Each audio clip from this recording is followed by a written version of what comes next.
triple hook, recall hook, trick hook. No equipment to buy. Auto upgrades for all.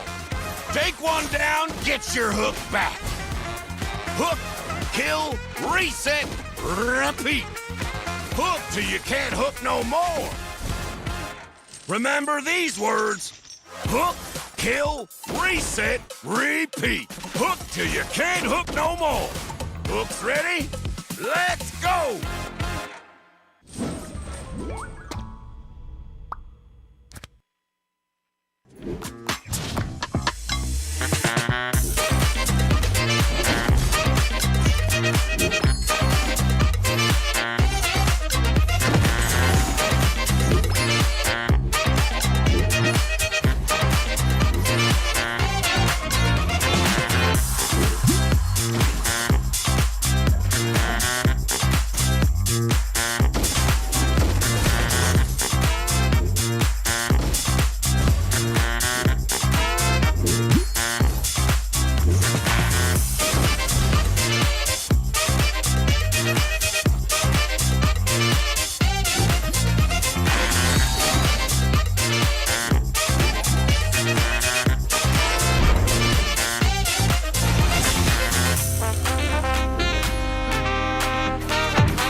Listen up, warriors! The Frozen Sea Showdown is here.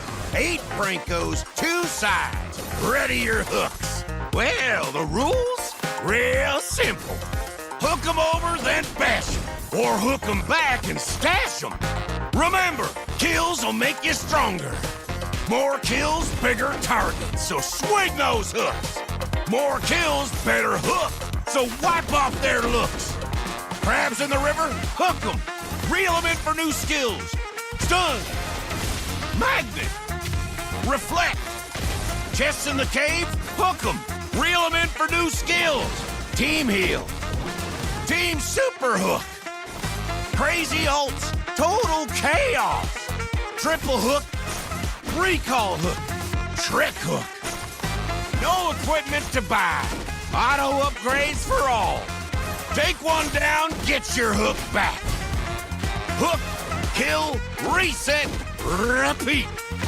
Hook till you can't hook no more. Remember these words. Hook, kill, reset, repeat. Hook till you can't hook no more. Hooks ready? Let's go!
A brand new day, a fresh set of battles, and everything is still on the line.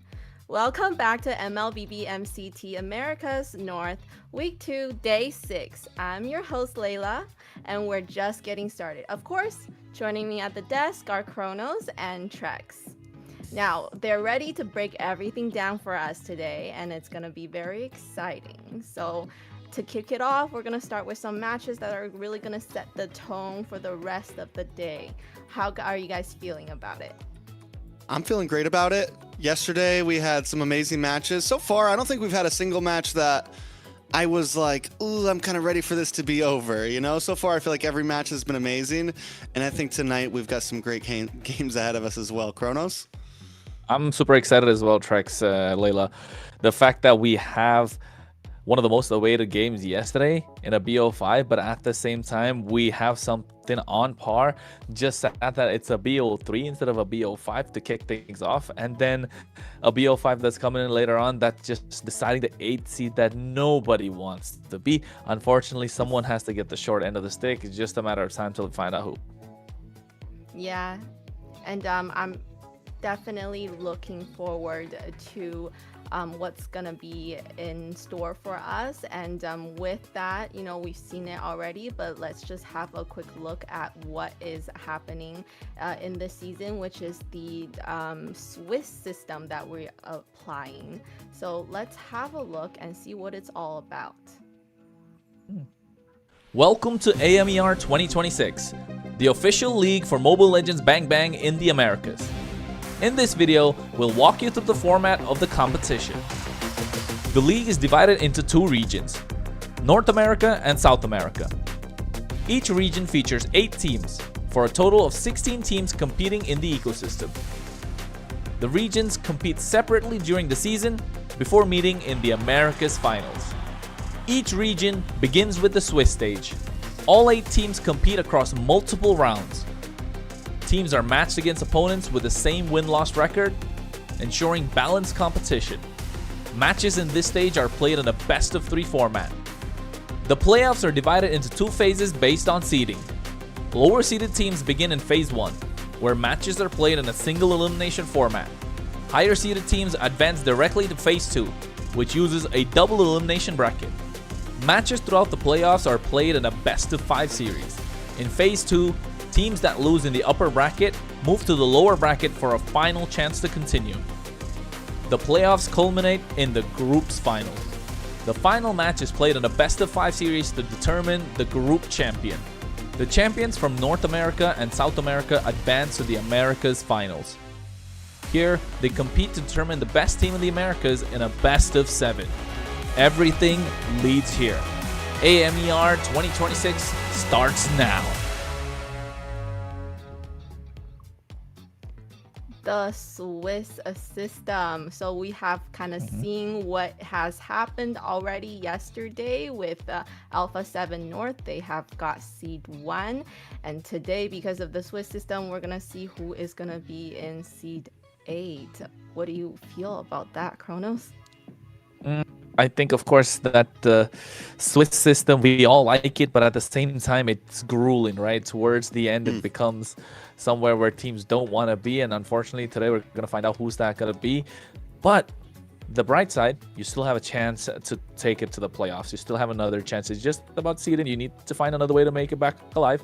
So there's still opportunity, but still you do not want to be ending up being the 8th place team. However, I feel like with everything being said, Trex, I think it's all right with the lineups that we have today. And I think that BO5 is going to be super, super, super exciting. Yeah, and I think before I jump into any more talk, I think we have a quick video about the global ban, which has been an amazing thing to be a part of so far. We'll have the global ban in MCT Americas to bring more dynamism and special strategies. Under global ban rules, each hero can only be selected once by each team. After every match, the 5 heroes used are banned for the remainder of the series. The pick ban applies only to the team that used the hero. The opponent may pick it next game. In best-of-7 matches, the global ban resets for both teams if it reaches the final game. Expect new strategies, fresh picks, and much more.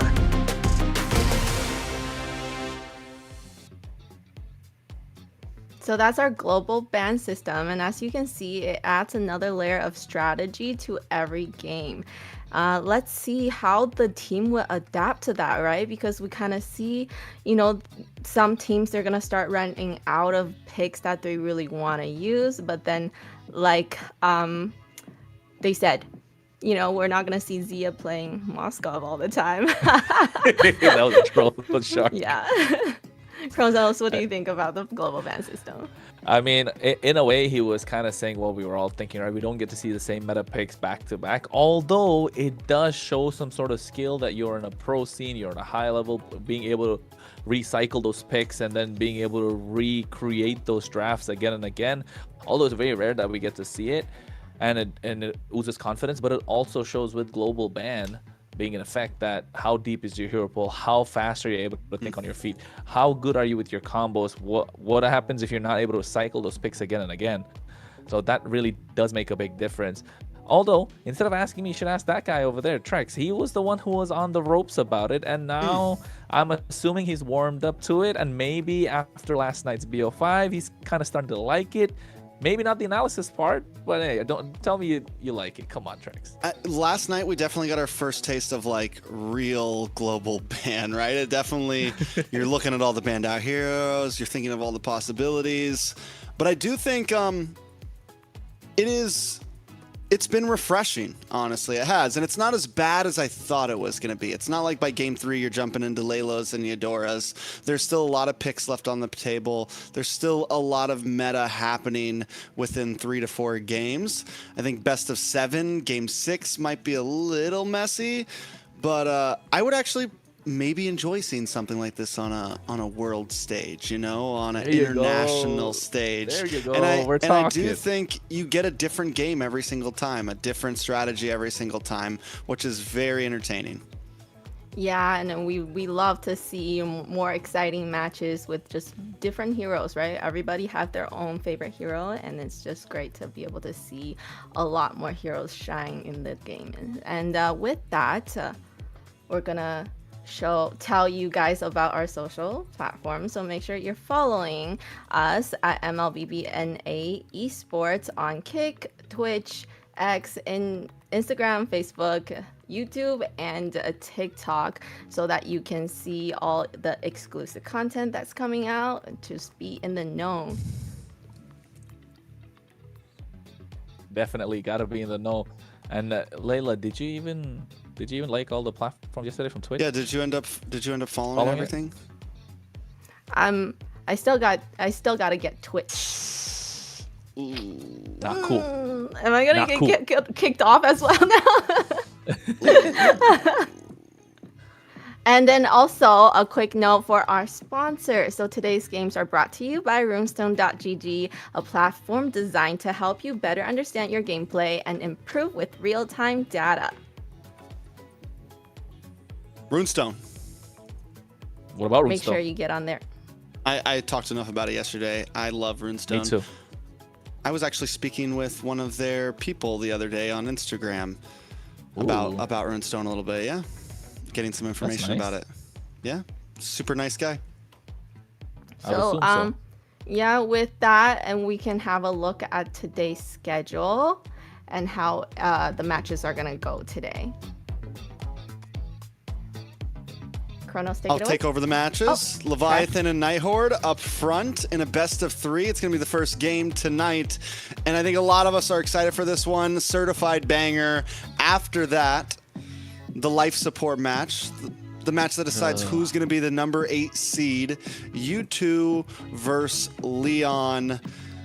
Honestly, this should be a great match as well. It's a best of 5.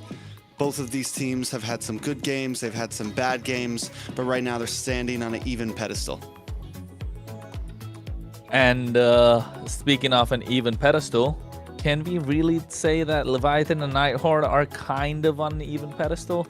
Because I feel like Nighthord expect the unexpected, Leviathan, they can go for a push and pull.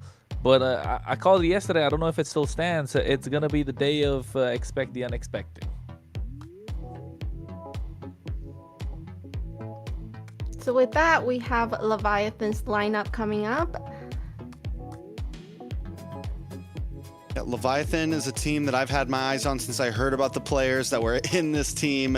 You have Bethlehem, aka Yureshi, in the EXP lane, Oh My Foe in the jungle, Yato in the mid lane, ISO in the gold, and Joy Baj, Baji Boy, Baj, whatever you want to call him, in the roam. This is a team full of stacked players. This is a team full of people that have taken golds, gotten second places, have been in the community for a very, very long time.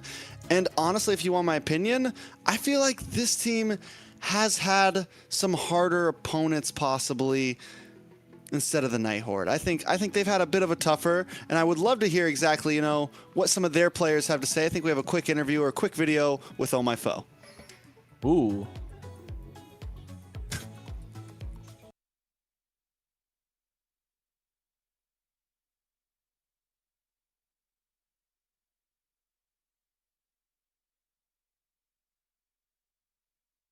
There we go. That's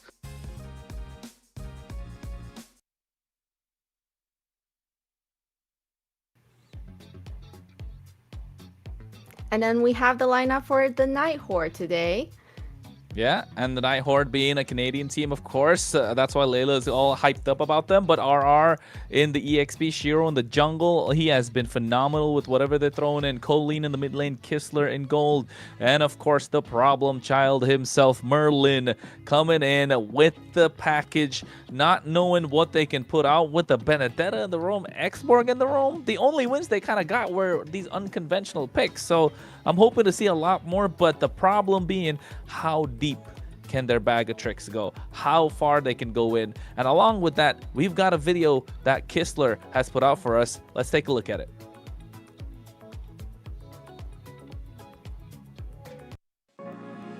Dream team for Roma will go with Joybot because he knows how to control the map and make a lot of good plays. For Mage, I'm gonna go with Choro because he plays a lot of good mages and his macro is good.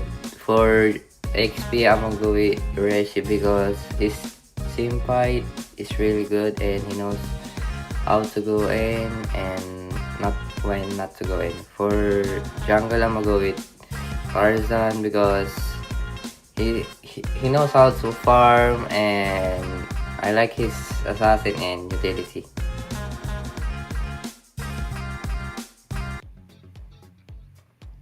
Talking about the dream team. So, Trex, you would probably know a lot about these North American players. Have they actually played together? I feel like a lot of the players, they do play together already. So is that dream team is something that he has already worked with all these players and not just once? Actually, surprised. I'm pretty sure Yureshi and Tarzan have played together on a team before. I don't know if Churro has, but I do feel like it could be very real. Who knows? Next season, maybe we see that dream team on a team right away. But outside of dreams, we got to talk about reality here, and we have a very real game coming out at us. Draft number 1, Leviathan versus the Nighthord, and we're already seeing something a little bit different. We're seeing Leviathan first ban on this glue, a pick that has completely taken over. It is normally let through a lot, but it is still heavily prioed. And if we weren't in a global ban system, I would argue this could be a roamer that we would see almost every single game if it's not banned. Guided by Lantern's light. 100%. 100%. I agree. This is such a brawly pick, right? With the current meta and the way that things are shaping, glue should not be let through in every single game. But it being global ban seems like it's going to be targeted, of course, on the side of Nighthord. But can you really target a ban towards Nighthord? If you're looking to target, take out the export, take out the Benedetta. There's some things that shouldn't be going through. But at the same time, I think with this blue side being Leviathan, red side being Nighthord, I would still say with the global bans, there isn't really a side you could pick, is there? Because right now there are more, the win rate kind of shifted in the past week from red to blue. But I think red right now, if you're in global ban, gets a lot more value. And then we see the Valentina being banned. So are they gonna pick something some kind of roam that has a great ult, maybe a great set. Well, Sora's open right now. This forces a Sora ban onto Nighthord with the Valentina being gone. Unless they don't, which means the Marcel gets left open. If the Sora gets banned out here, then the Marcel gets left open, which we still haven't seen a win from yet. Just want to point that out. It's kind of on, it's on fraud alert for me right now. They go for, and the Boss was open. So something gets let through. Leviathan, it's got to be a first pick Sora here, I feel like. Marcel? I know. You've been iffy about it. Since there's a Harley off, since there's no Harley, Marcel might finally work. How did the Marcel get beat yesterday? What was it beat by? Hold the on. Marcel Where's is the giraffe? because, they didn't heavy have a dive front on the other line. side. Yeah, and they just... It was a heavy dive yesterday against the Marcel, so... The same truth. But there you go. 2, 1. Can they make the first win for Marcel? This would be its 4th time? Yeah. 4th time in? Oh, It got let in yesterday. 4th time, it's got a 0% win rate. I don't know. We'll see. If there's a team that can do it, hopefully Leviathan can. It will be exciting. How will Nighthord respond?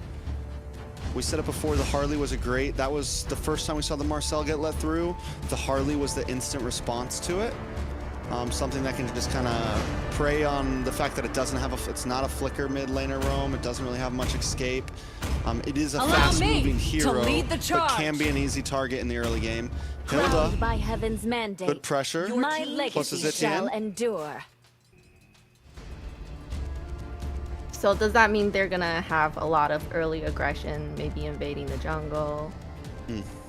Very much so. Not just early aggression, right? The fact that Marcel, I think yesterday when we saw it, got beat by a Hylos in the wrong position, right? Hylos is something that we usually don't see quite often, not big a fan of when it comes to playing the wrong position, but then you get that dive capability. You can just bypass the front line, go straight to the back line with the Glorious Pathway, and it provided some sort of a stiff arm, and that's what this Hilda is going to do to the Marcel, not let him walk into the jungle quite easily. And the Uranus being picked up, the Suyo. Uranus is a pick that's been prioritized a lot recently. MPL-PH, MPL-ID in the first phase of the draft, especially against the Harley. So I think Leviathan, if they choose to let Harley go in the later games, they'll find it a little difficult. But here they do have something that could set up for success early. So Nighthord with that Alice being picked up, I mean, it's all right. You got massive set potential. Late game's kind of secured in that sense. There were a lot of tankiness. They just need someone that can dish out the damage, and I bet they want to get the carry on their side. Leviathan are not going to let that happen. Yeah, I think that's a smart idea. Just ban out the carry, maybe ban the marksman. But also, Leviathan need a marksman here. So if you dig too deep and you only leave something like the Claude open, oh, Nighthord's going the same exact way. So maybe it will just be a gold lane. But the thing is Nighthord has the advantage over banning out multiple marksmen on both sides because they get the first pick in second phase. So you kind of have to be careful there. You don't want to take out everything. If you're going to leave... I think if you're going to get into really deep banning, you got to get rid of the Claude, you got to get rid of the carry. And then you have Granger left open, and Granger Moskov left open, which I like the Granger more right now, I think. Yeah, we've don't seen know. It's a tough really situation. good gameplays from Granger yesterday. We saw great Moskov from Zia too. It's just a bit of a slower late game. The Granger can kind of pop off in early to mid and in late. There's lots of possibilities. There goes the Sun ban. Also, do we think we're going to see some spice from Nighthord, Chronos? So far, this draft's been pretty bland, you know? That's what I was saying. Like, this is the problem that poses when you go against Leviathan, right? You need to start taking out these pocket picks in the second phase because you don't want to let them through with these pocket picks. That could be a big disaster on the other side, of course. I don't like the 1-1, to be honest. Like, Nighthord could have gotten away. Hilda and Alice. They still could have gotten away with it. They have the Zetian, right? You got a massive poke. You're just looking for some sort of a dive with the jungle, maybe a Leomord, and you're just melting down this 1-1. So Joy ban. I was think literally about to say Joy would be a good jungle pick here. Sorry for interrupting. No, you're fine. Because like getting to that as well, Joy is a great ban, but I think here in the jungle against the Suyo, maybe something magic heavy, but you already don't have that. Leomord's probably the best choice in this case. You get that dive, but you're playing it in the hands of the Marcel. Not a lot of options left open if you look at the jungle pool, unless you wait it out, pick the gold laner first here, get the Granger, and then think about what you can go in later on. I think you have to last pick jungle here, because you want to see if Leviathan's going to go heavy crowd control. Okay, The rest of the team pick up the carry. It's solid. And then depending on what Leviathan's pick here, you can go for something like Leomord if there's not some sort of like heavy Kalea, like something super. They go for the Lilia, they go for the Granger. They're good. Honestly, yeah, Leomord could work here. But it's not the best. It's not the best. I don't think. I think if you go Leomord, you've really thrown yourself in a pickle. I think Eastern Shin to be solid, but against the Uranus, since you have the carry, it's a possibility. I think Eastern Shin would work out if you're looking at it, just because of the fact that you don't want to walk up to the Lilia. If you're playing the Leomord, same thing. The Granger can kite you really well. If not, maybe Nolan just to keep up a little faster. But even then, you're not going to be walking. You're not going to be able to walk into the jungle. Guinevere, I was going to say Guinevere is just like probably one of the best choices if you are Nighthord, and Shiro plays that so well too. We'll see exactly what it ends up being. Now I'm waiting. I'm just waiting. I know we're waiting. I would sail across the cosmic sea to the Nolan, end of time. Okay, then there we have it. Quick question. Do you think it's better to have the last pick or no? Like for Nighthord? Like just, or being red side, getting that last pick? Last pick is super powerful. It's super powerful. Honestly, I think right now with the way the meta is, that's why red side does so well. You get last pick so you can flex something. It gives you more opportunity to have flexibility with your draft. You also get the fire back of first pick on second phase.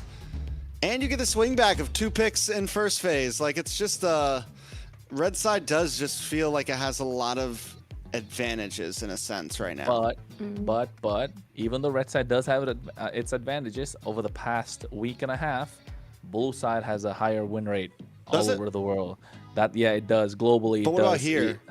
Here as well. Blue side has been having more wins compared to red side. Red side first week, the second week all of a sudden dropped to the blue side. So I would say blue side does have advantages, although red side always looks good. And I think we will find out about that later on. Indeed, folks, you're here, you're watching, you're ready to rock and roll, and we are too. It's the first game of the night with the first BO3 MCT AMER. Here we go. Leviathan versus the Nighthord. I know I got excited, but seems like we'll have to wait, Trax. Psych. They gotta keep us on our toes. They gotta keep us on our toes, you know? Yeah. I guess we can talk a bit more about the draft. Yeah, he got us so excited. I was like, let's go. You know, the first match on these two teams that we really want to see. With the Marcel pick, I don't know. It's kind of the same situation. I feel like they don't have that kind of front line to protect. What do you guys think? Oh no, we just don't want Shark did yesterday. Yeah, we're making the shark faces. So here's the thing. I think once again, I'm looking at this lineup. My worry for the Leviathan lineup is lack of crowd control. And saying that, everyone's gonna be like, "What do you mean? Marcel's got great crowd control." No. But it's extremely telegraphed crowd control. It's not big set. Big play. At least I haven't seen it yet like that. You know, it doesn't catch someone off guard. It's good zonage. It's good pit control for lords and turtles and things like that. But in terms of big team fights, like trying to catch your opponent off guard, Leviathan doesn't really have that right now. They've got a Lilia, a Granger, a Suyo, a Uranus, an XP laner with 0 crowd control, and Marcel pretty much. So, I mean, it's literally just Marcel as their crowd control. I think if you're Leviathan, you're inviting pressure and you're happy to invite that pressure, right? Especially mid-game. But pre-mid-game, you know the Marcel is going to be super aggressive into the opposition, doesn't have a lot of crowd control like you mentioned. This is one of the reasons when Marcel came in, I was kind of iffy about it. But then looking at how you can play and build around that hero, it's super strong. That's why whenever Marcel gets picked up, a Suyo automatically comes into the picture because the Suyo does so much damage. and maximizes the dive capability of what the Marcel has. But in this case, they're happy to invite the pressure. That's why the Lilia, that's why the Granger, the Uranus is just going to be on his own doing Uranus things. We know about that. He's just going to be off. It's going to be a 4-1 play that they're looking to make most of the time. And apart from that, it depends on how will the Nighthord really take charge, especially with the picks that they have. It just comes down to, are they going to be able to take control of this early mid game that we saw yesterday, especially with the Nolan? And if they do get that early mid game, it's going to be such a fast blitz that the Marcel's going to be completely useless, because there's no way to kind of put a stop in their track. There's no speed bumps to the acceleration and the racing capabilities that they have on the other side. Let's just say, you know, the Nighthord, they're doing really good in the beginning, and then, you know, you see these Marcel gameplays on TikTok where they can, you know, zone out that jungle and then maybe steal that Lord. If we see something that like that happening, that could be a turning point for the game, though. I mean, yeah, it could be a turning point. There's always the possibilities, for sure. My mind is going blank. Jungle pick for Nighthord was the Nolan. So, again, that's why they couldn't pick something like the Fredrin. That's why the Liam Ward might have been a little bit dangerous. Something like the Nolan, he doesn't have to sit around in the jungle pit, right? He can just kind of be patient, wait. So it's going to be hard for this Marcel to really capitalize on that ult, right? To even like catch someone in the Lord pit. As long as the Nolan's played correctly, you hang out in the bush, you wait for your moment to strike, and you never show yourself too much. Taking a look at, and this is how so many teams have been answering the Marcel. They've been picking these lineups that can play very split up. You have the Alice, you have the Hilda, you have great poke with the Zitian, you have heroes that don't need to be in one spot, right? So the Marcel will be lucky if he catches even 3 people, let alone 4 or 5 in one of those ults. If there's a team, I'm hoping Leviathan can pull it off, but it's definitely, I'm still just not sold yet completely. And what do you think, Rose? You spoke about how they'll, you know what, I kind of lost track, bro. I'm not gonna lie, for a second. It's okay. For a second. It's all right. But we're focusing on Marcel. Is it actually valuable? It's never going to catch the Nolan. So many teams have been dealing with it because of they just pick these split up compositions. Yeah. No, that's where you had me. The split compositions, that global ultimate of the Zitian, right? That's the point I wanted to catch. I caught it, I let it slip, I put a pin on it, and I found it, put it back. So Zitian with that global ultimate will be such a big difference maker, because not only is that a tool for an initiation, it's a tool for re-engage, it's a tool to stop the dive that could come in later on, the re-engage that's possible from Leviathan. So clearly Nighthord have all the tools, but the only thing that catches me off guard is Nighthord every time don't win with picks that really make sense. They always win with picks that are kind of out of the meta. With Nolan being somewhere on the A to B tier in the jungle tier list that we could say. I don't think he's an S tier. I think we all agree he's not S tier in the jungle. He's not necessarily high A either. He's low A, high B maybe. So that could be the difference maker in this case. We're only going to find out. But, I mean, we've been yapping for a while. People have been waiting. We're finally underway. It's a beautiful graphic that production always shows us before we get into the game. And finally, without further ado, game number 1 underway. So, how do we approach this? We have, once again, some hot picks, and I like what you said about the Nighthord. Their draft is simple this time. It's straightforward. Can they win a game with a normal draft? That's the question on our minds, right? Do they need spice in their system to make things happen, or can they just play straightforward? And sometimes we see teams like this, I mentioned it last time, that pull out these crazy drafts, that have these crazy compositions, that do have trouble, honestly, playing well in just normal meta. And this is a good test. If Nighthord can win this game, then it's showing that they honestly just have lots of options in their textbook. So, see exactly how it goes. We're already seeing pressure from Merlin, and in the mid-side, Baj and Colleen. Yeah, I mean, just trading a little bit of HP. Colleen doing a lot more instead. You can see that, take a look at the roamers. I think Merlin definitely could have been out this battle, if you ask me. If he forced out flick, there you go. That's good news. Oh, he flickers himself. I don't think that was worth it. Oh, no, the problem child. He got too greedy. Has to face consequences. Yeah, I mean, it's okay that you died. It's not okay that Smash just got a kill this early on. This is what we were talking about with the Suyo and exactly what Leviathan needs. Start getting that golden early on the Suyo to help you get through the early game and just dominate. So it's a good start for Leviathan, bad start for Nighthord. Yeah, I think it could have been brilliant if they Hilda just backed off, right? Because there was no chance that Smash was able to get that kill. But now they get something back. They get the turtle indeed. That's the power of the Nolan. He's so fast in terms of farming that he can't catch up Merlin. He doesn't have the flicker. He might get caught again. Everything done to save him. He might be going down. Bethlehem just chasing him as much as he can. RR trying to do the best that he can to put a stop to it. And finally, the chase ends. I mean, this is normal for a Hilda. You know, you're meant to go in. You're meant to be just get bruised up. Even if Merlin died there, it doesn't mean the Nighthord's just out of the game. You got to be a bit more careful about who you're giving the kills to. You know, I don't think it's a good idea to be giving all the kills to the Suyo. But if Merlin was to die a few more times, it's still very playable for Nighthord. You use the Hilda to get vision. You use the Hilda to slow them down as much as possible. And as long as you're doing that, how many deaths you get while doing that isn't the biggest problem. Well, that is true. As long as the pressure is kept up. Shiro, fracture. Ooh, Black Shoe's already baited out. That's some nice damage. With that fracture, those rifts are coming into play. But look at the top side. Bethlehem is just doing Uranus things, man. This is what we were talking about in the draft. Gonna play a 4-1 split. At the moment, the 4 on the bot side, at least from the bottom half. Merlin needs to play a little more wiser this time. Can't always be the aggressor. Forcing a flicker out of the mid lane. Yato back. Joybodge gets a tracking shot. Merlin looking to take somebody down low. But Leviathan, I don't think they just want to go with that. So we'll see exactly where they do want to go with. The gold is sitting at a standstill right now.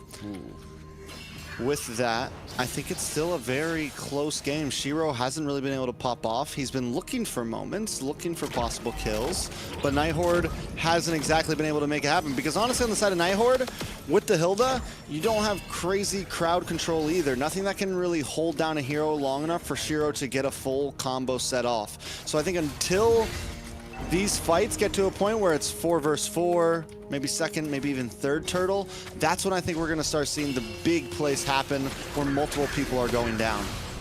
Oh, well, there it is. Judith the Phoenix popped in as well. Colleen flickered out early. Bethlehem doesn't have the mana to keep up, but look at them blitzing that turtle away. Retribution to secure it. This is the power of the Nolan again, coming into full effect. Level 8 compared to Smash's level 6, and neither of them have died a single time, and Smash are the one that got first blood. They might be getting Merlin. Again, he does have the flicker this time. Able to make it out. Kistler goes in. Smash trying to get in. The Shiro comes in as well. Fracture come out at any point. There it is, and he finds the kill, along with the Throne of Ruin coming in from RR just to zone them away. The separation was enough. Yeah, I mean, the bait, Merlin pulls them back. He keeps them in the river, and the straggler Smash gets left behind, you know, a little bit too far from the pack, and quickly Shiro and the rest of the team jump in, and Shiro looking for more right now. Now he might be in a bad spot. Merlin, he dives in this time. Oh, he gets the kill, but it's worth the trade. Very much so worth the trade.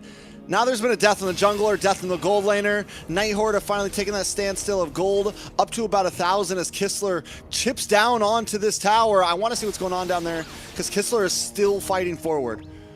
Nah, I don't think he's able to get that tower. Joybod's able to get a nice tracking shot to put them in place. Gets that clear. And looking at that, Trex, Nolan, Blade of the Heptaseas. And on the other side, Smash just wants to run the same thing. No boots, just sock and get that Sky Piercer. Yeah, I'm pretty sure Kistler's going to finally be able to get that tower down bot as well.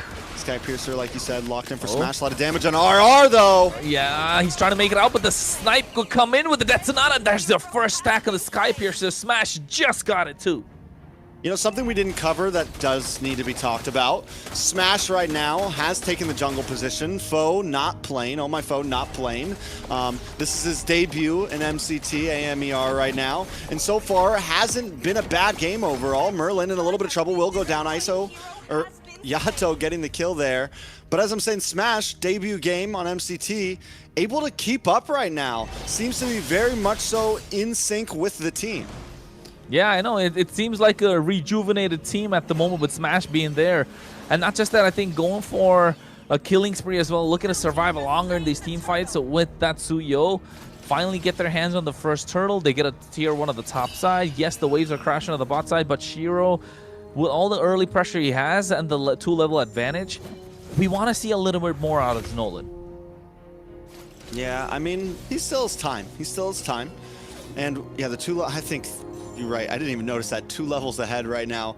I have a feeling Nighthord's just taking things slow, waiting for the big moment.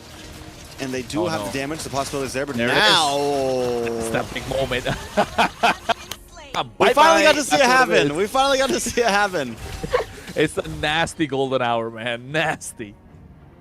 I love that it's perfect opportunity to hit those recalls real quick and be like, yep, you're about to die, yo. They can't really do anything about it as well, can they? Probably just tilted, throwing his phone down, making sure he gets them back at some point. But one good thing, at least for the Nighthord, is that there was no sort of a big bounty on his head, right? So maybe that could be good. They're still 2 levels ahead. Smash catching up at the moment. They're protecting the purple as much as they can. 50 seconds to the Lord. A lot of pressure on the bot side. Shiro finally gets his purple. Merlin shouldn't be trying to take that. He doesn't want that smoke at the moment because Granger is able to hit from far.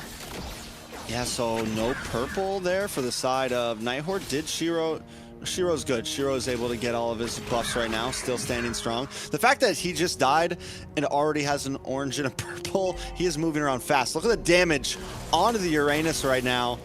He can still be a threat. First Lord going to be up in 20 seconds. This is where the real pop-off is going to happen. I think Leviathan, the way they move into this, control Lord Pit, keep Baj maybe not on the front line. Someone who gets surprised, and look at the damage on a smash.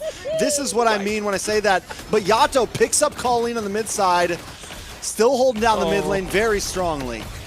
And they're going to be able to do it. This is a nice bit of a power spike. 6 to 8 minutes. Leviathan moving like a unit as they should. And the best part being, they're utilizing Bethlehem in the front lines and then allowing Yato to dish out the damage with those glooms, slow down the opposition, and ISO's just free hitting, and there's no way anyone can catch up to him. Only RR can. And to be honest, he's just not there in the fights. He's too busy clearing the sides. Colleen has the range, but it's not possible. Look at Joybot goes in. A framed moment, trying to get a perfect picture of the Nighthord to get them in place. Maybe another golden hour to make everything work.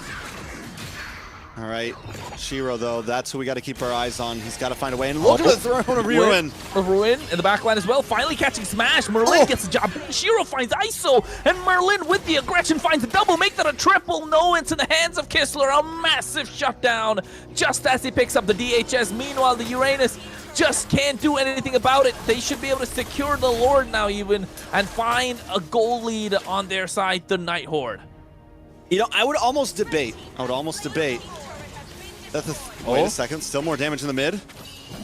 Oh, you have to flicker out. He almost went down too. That was rough. This is Nighthord are continuing to take huge advantage after huge advantage. I was gonna say, I would almost argue Throne of Ruin, about the same range as the Golden Hour, right? About the same circle size, but it's a lot more surprising. Maybe it's not 3 seconds long like the Golden Hour, but I would almost, this is what I mean. I just feel like there's other ults that do very similar set potential. They're just not as, they're not as telegraphed, and you can attack from long range and pop up out of nowhere. And this is why the Marcel for me just hasn't hit hard enough. It's fun to watch, it's cool, but I'm still waiting for the big pop-off moment. We don't like cool at this point. We want something that works. You can see Golden Arrow comes in, stops the Lord. Bethlehem taking a lot of damage. Lord's going to crash in. ISO does the damage with the Rhapsody. Lord taken away. A little bit of a tickle in the mid lane inhibitor. Top tier 2's gone, bot tier 2 as well. The only thing left standing is the Holy Shield on the top side. Look at the glooms just blowing up in the face of Merlin. Shiro baits out the black shoes. Didn't even have to use the fracture for it. So I'd say a good defense from Leviathan. Yeah, a good defense for what they had. After taking that big of a wipe, the fact that they didn't lose any inhibitors is very strong for them. They still hold a holy defense in the top tower, so they're still able to, if one of those waves pushes down, which the fact that Lord pops up on bot side, it's good that they have that holy defense there. Shiro, though, right now, with the moves and grooves, this guy is in and out of every fight so quickly. Earlier in that Lord fight, he picked up ISO in a split second, got back to his team, re-engaged. The guy is all over the place. That's what he's got to do. That's what he needs to do. And they need to take charge with RR going in if you're Nighthord. Oh, wait, Golden Hour. Oh, no, he missed it. Caught nobody. Did you see that? Golden Hour in the purple buff area? This is exactly like you said. It's too telegraphed. It's too forthcoming. You can see it coming a mile away, and you can just dodge it. But the one good thing they have is they have the Granger to add a layer to it. But maybe if the animation was a little faster, that could be a, like if it happened quicker, you know, then he's broken, right? Yeah. It's like whenever they changed Arlot's final slash to where you can see where the slash is about to come, he very much fell out of the meta after that. He was still a good pick. There's still some EXP laners that will run with him, but it made his skill much easier to dodge. It completely telegraphed it. And the thing is Marcel's, you see the circle pop up, it's easy to read, and you quickly either flicker, run out, do whatever you can. It's not exactly a hard skill to dodge, to say the least. It is true. And I doubled down on that factor too. The fact that it's so slow, you can expect it coming a mile away, makes it difficult for the team to follow up with it. Or rather, makes it easier for the opposition to do something with it. Oh, this is a Golden Hour to catch only Merlin.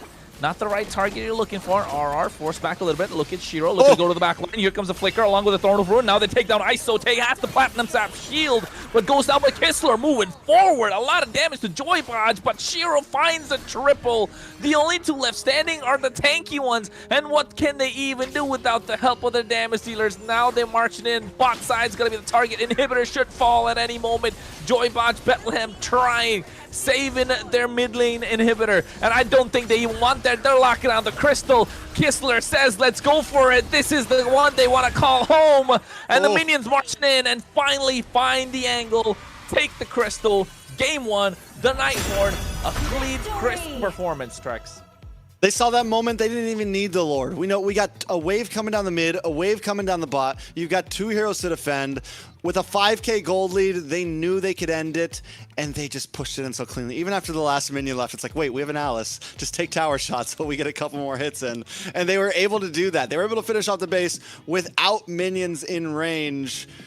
A very clean game from Nighthord. And once again, Marcel 0% win rate, fourth game.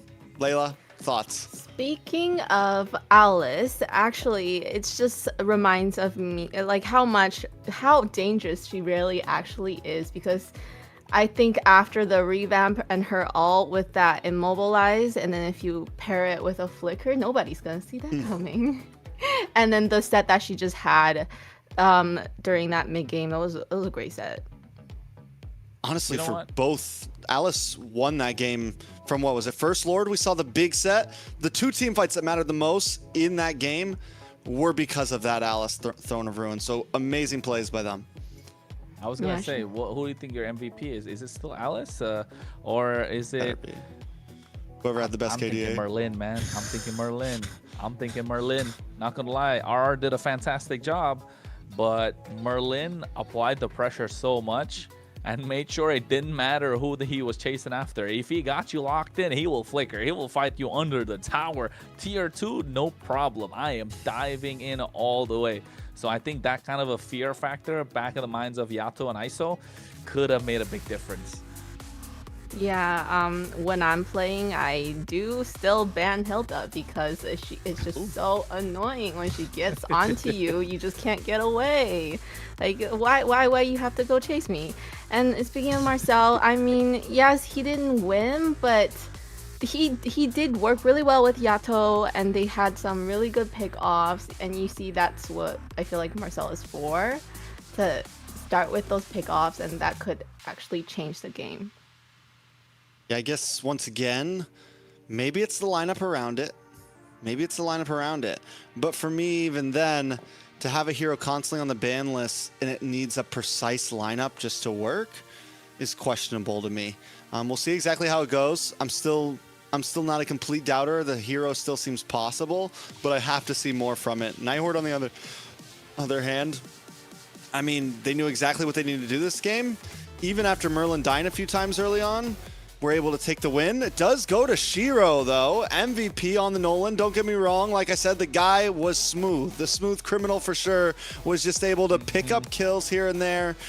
In those fights, every time the Throne of Ruin came in, he was so fast to follow up. He always knew exactly where he needed to hit and at what time to do it. Well, gets in, finds the target, Fracture out of there, able to get a kill, at least bait out the black shoes, maybe a couple of flickers. But when they're not, he definitely looked to take them down. The only one thing I'd say would be bothering him is that they got a moment, right? Leviathan got a clip out of him where they were recalling his face in that golden hour. But then again, brush it off. Maybe try and get one of your own in the next game. Looking for some good advantage. But I think well played. And one thing I want to point out here, none of us would have really noticed, the emblem. Didn't go for the assassin emblem, it's the marksman emblem. The buff that came into the penetration it provides from 5% to 10%, make it a massive difference here. Oh, that's Good a very point out, interesting. honestly. Yeah. New patch, Definitely, man. New patch. definitely something. New patch, new game, new plays, and that's. I'm wondering if we're going to see that pretty much from all the Nolans now. And this hero is a hero that is slowly becoming more popular. First, we saw it from U2 as just kind of a clutch jungle pick. They were able to win a game with it. Did U2 end up winning that game when they picked the Leviathan? I'm pretty sure they did. So this hero has had a decent win rate overall, and it's not even just a third global ban type of hero pickup. We're seeing it sometimes in game 1, we're seeing it in game 2. It is a hero that has kind of stayed strong. You mentioned it not being S tier, but still a very strong situational pick. High A, I mean, low A, high B. Yeah, I would well, argue, honestly, maybe high A, like mid A. Like Mid A. I mean, if some of the other, if Basha and the other ones aren't there, pick up Nolan. Yes. yeah, and I feel like he was in the hands of the right player. Obviously, the way he played Nolan is just very impressive. The dash-ins and outs, you know, he gets in, he kills, and he leaves. Who's gonna do anything about it, right? It's true. The guy was a monster. So what do we do? What do they do for game 2 here, right? What's the big change up? This isn't a best of 5. There's not a lot of time. It's not like the match we saw last night between Vendetta and Alpha 7 where you can kind of adjust over multiple games. Leviathan have to quickly answer things now. So How fast can they though? yeah, I mean, do you think the Nighthord is gonna pick up Marcel now? No. Now this is where the quote of the day comes in. Expect the unexpected. Nighthord got a game a little bit cleaner than usual. Not a little bit, actually really clean. But are they gonna go deep into their bag of tricks now? Are we gonna see that Benedetta roam? Now you can play with your food a little bit. Yeah, and not just that. It's not just us thinking that. It's just not Nighthord thinking that. Not just the audience that's watching thinking that, but Leviathan. In the back of their minds, in the draft, they'll be thinking, you know what? Hey guys, they haven't picked their roam yet, and then all of a sudden, Kalea's open, Khalid is open. You're looking to ban that out, but in the second phase, you're like, hey, what if they pull that Benedetta again? Are we really looking forward to seeing it? Are we really looking to see that export come through one more time when they go for a super tanky lineup? So yeah, I think that definitely changes the way things work. And not just that, you still have to keep in the back of your mind that Shiro doesn't really play all these conventional jungle picks. A little bit unconventional. We still want to see that Guinevere pop up. I think so far in MCT, he's impressed me the most with his Guinevere. Absolute rage bait, bro. He made that hero feel like it was a complete rage bait in the game. So yes, I think the Nighthord, I like the way they're playing this game every single time, but also it's such a double-edged sword. Yeah, so I mean, right now the Nighthord is gonna be on the blue side, yeah? Well, Maybe not. no, the loser team gets to pick. Losing team Okay. gets to pick which side they get. So it's up to Leviathan. Are they going to pick blue side? Will they pick red side? If I was the Leviathan, I would want to get the last pick just in case if the problem child picks something crazy. Not a bad point, honestly. Against a team like Nighthord, red side might actually hold your advantage. You want the ability to flex around whatever craziness they do want to bring. Leviathan, though, says no. We don't know what we're talking about. We're keeping blue side, and we're still going to ban this glue. Ooh, they're really scared of glue. Glue taken off. Don't want to deal with it whatsoever. Still sticking to the same. Flying Cloud. So we're not really going to see Fredrins pop up. Not a lot of tankier jungle options. Not slow-moving parts. Just quick-paced. Hilda's probably going to be something the Leviathan will be looking to prioritize. Butterfly is Hilda's really good born in by the thy Flying wish. Cloud, so is the Khalid. By Yushin's lantern's off. light. I'm assuming on the red side, you're going to take away the Freya. You're going to take out the Marcel. Actually, you don't even have to take out the Marcel at this point. So that's one ban already gone, right? So Freya's got to go. Harley and our Leviathan going to take out Marcel this time? I don't know. Don't ask me that question. I think my opinion is verified. I think just don't even ban it anymore. It's not worth it? The odds say it's not. I don't know. The odds say it's not. The odds say it's a 0% win rate in 4 games. It's not just bad teams that have had this pick. You know, there's a lot of times you could say, oh, well, this team and they were up against Alpha 7. That's why they lost. Like, no. Like, even good teams have gotten the Marcel and lost it. We saw Alpha 7 lose with it last night. Shark, in his own words, said, we tried it in a scrim. This composition did well. But now that we played it in real play, we might not play it again. You know, like... They do ban it still, but... No, you're right, and I think a lot more, you know, a lot more case studies to go by to see that Marcel's not really the hero that we thought for it to be. Even with the previous game, Leviathan had a really good Marcel draft, the Lilia, the Granger, the Suyo, but then again, is that the EXP lane problem, or they're not really learning how to draft properly for it? But if it's really not working out, what we've seen 5 games, 5 losses so far, so maybe you're right, Trex. I think this is just you know, just one of those cases of a new jitters, new hero coming in. We gotta be careful. Let's ban it out and not worry about it. But Valentina first pick, solid choice. Yeah, Sora open still? Open, exactly. And I don't think they would want to pick that if Valentina's already picked. But I also, with Marcel, it's just...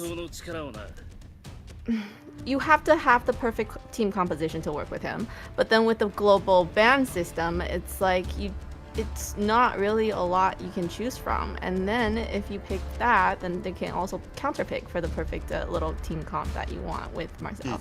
So it just makes it really hard to play him right now. You know, you mentioned the Sora maybe not getting picked up. I think it's still...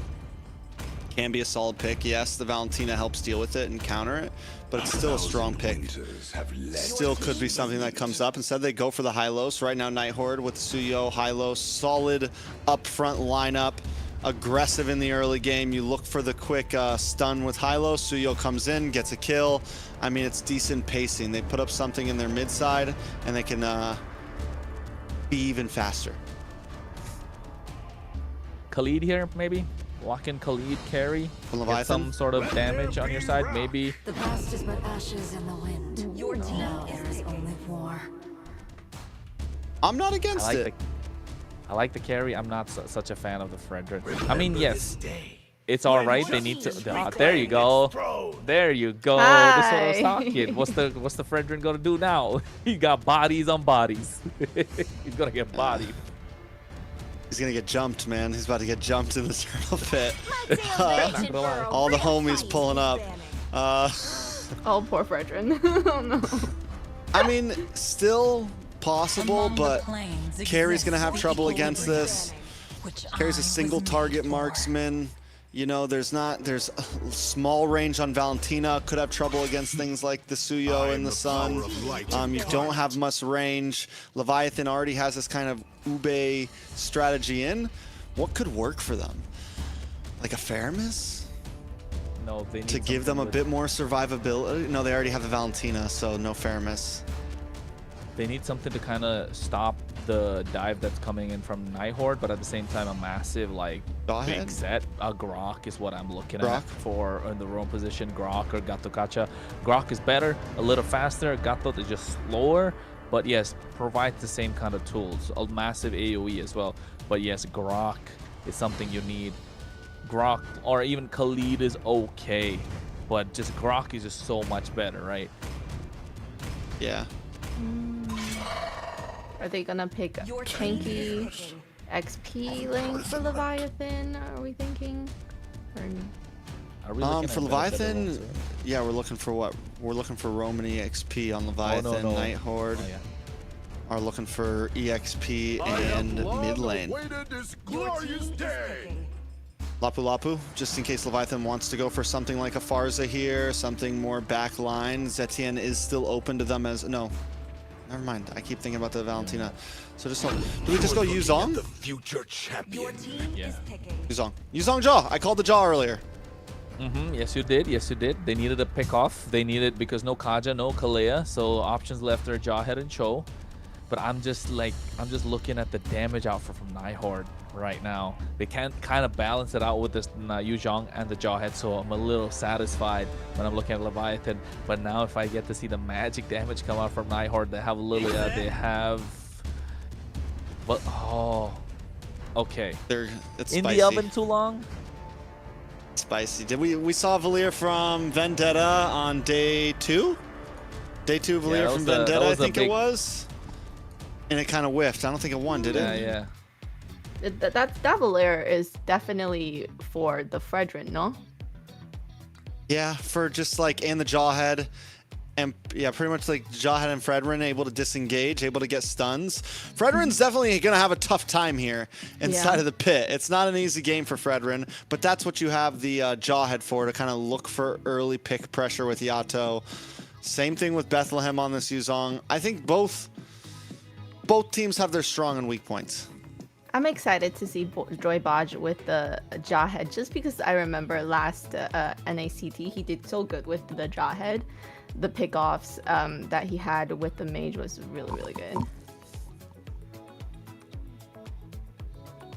Well, we're gonna find out though, right? He did really great with the previous NACT on those Jawheads, but right now it is a time to lock in. If you're Leviathan, you don't want to let this opportunity slip. You do not want to be on the short end of the stick. You want to be on the top half of the pack. You want to be leading the charge. You want to be the aggressors. And with that Jawhead pick on Joybots, that's what they want to do. Game number 2, best of 3. Will Leviathan take it to a game number 3? I feel like Leviathan pre-level 4 has some nice set potential. I mean, nice opportunity. Just the Jawhead alone is clutch, right? It offers a lot of things you can do. And until Colleen gets to level 4, until we see RR get to level 4, I feel like this is the chance for Leviathan to really kind of pop off and maybe look for some plays. I know they're sitting with a Fredrin, it's not crazy damage, but when it comes to maybe Yato and the rest of the team, they could make something shake here, possibly. Shake and bake, baby. That's what they're looking for. Rick and Bobby. Finding a way to do it. Oh, wait, topside ISO, no! He might be going down. Oh! Oh, They got us. He even He got got I thought that was Kissler. Kissler. It's spicy. What's Kissler doing there? Oh, finally gets a kill. Those clones. I thought Kissler was dead for a second. I thought Kissler was dead, but it was just the clone. I'm like, what's he doing? Why is he so deep? But you get to dive the tower easily. I mean, it's even more gruesome to go against this fighter gold lane, honestly, because the dive potential is insane. Well, they need to find a way to... with this dive that they have, not just that they're able to juggle the bodies, this Sun will do wonders for Nighthord, but they need to find a way to be aggressive. They need to find a way to put the pedal to the metal. They need a little bit more oomph in the early game, and I'm assuming that's going to come out in this turtle. But with the Black Dragon being there, it's just not going to happen. Gets zoned out completely, and you can see no jungler in place. They're able to take the purple buff away. So RR, oh wait, gets picked up with the ejector.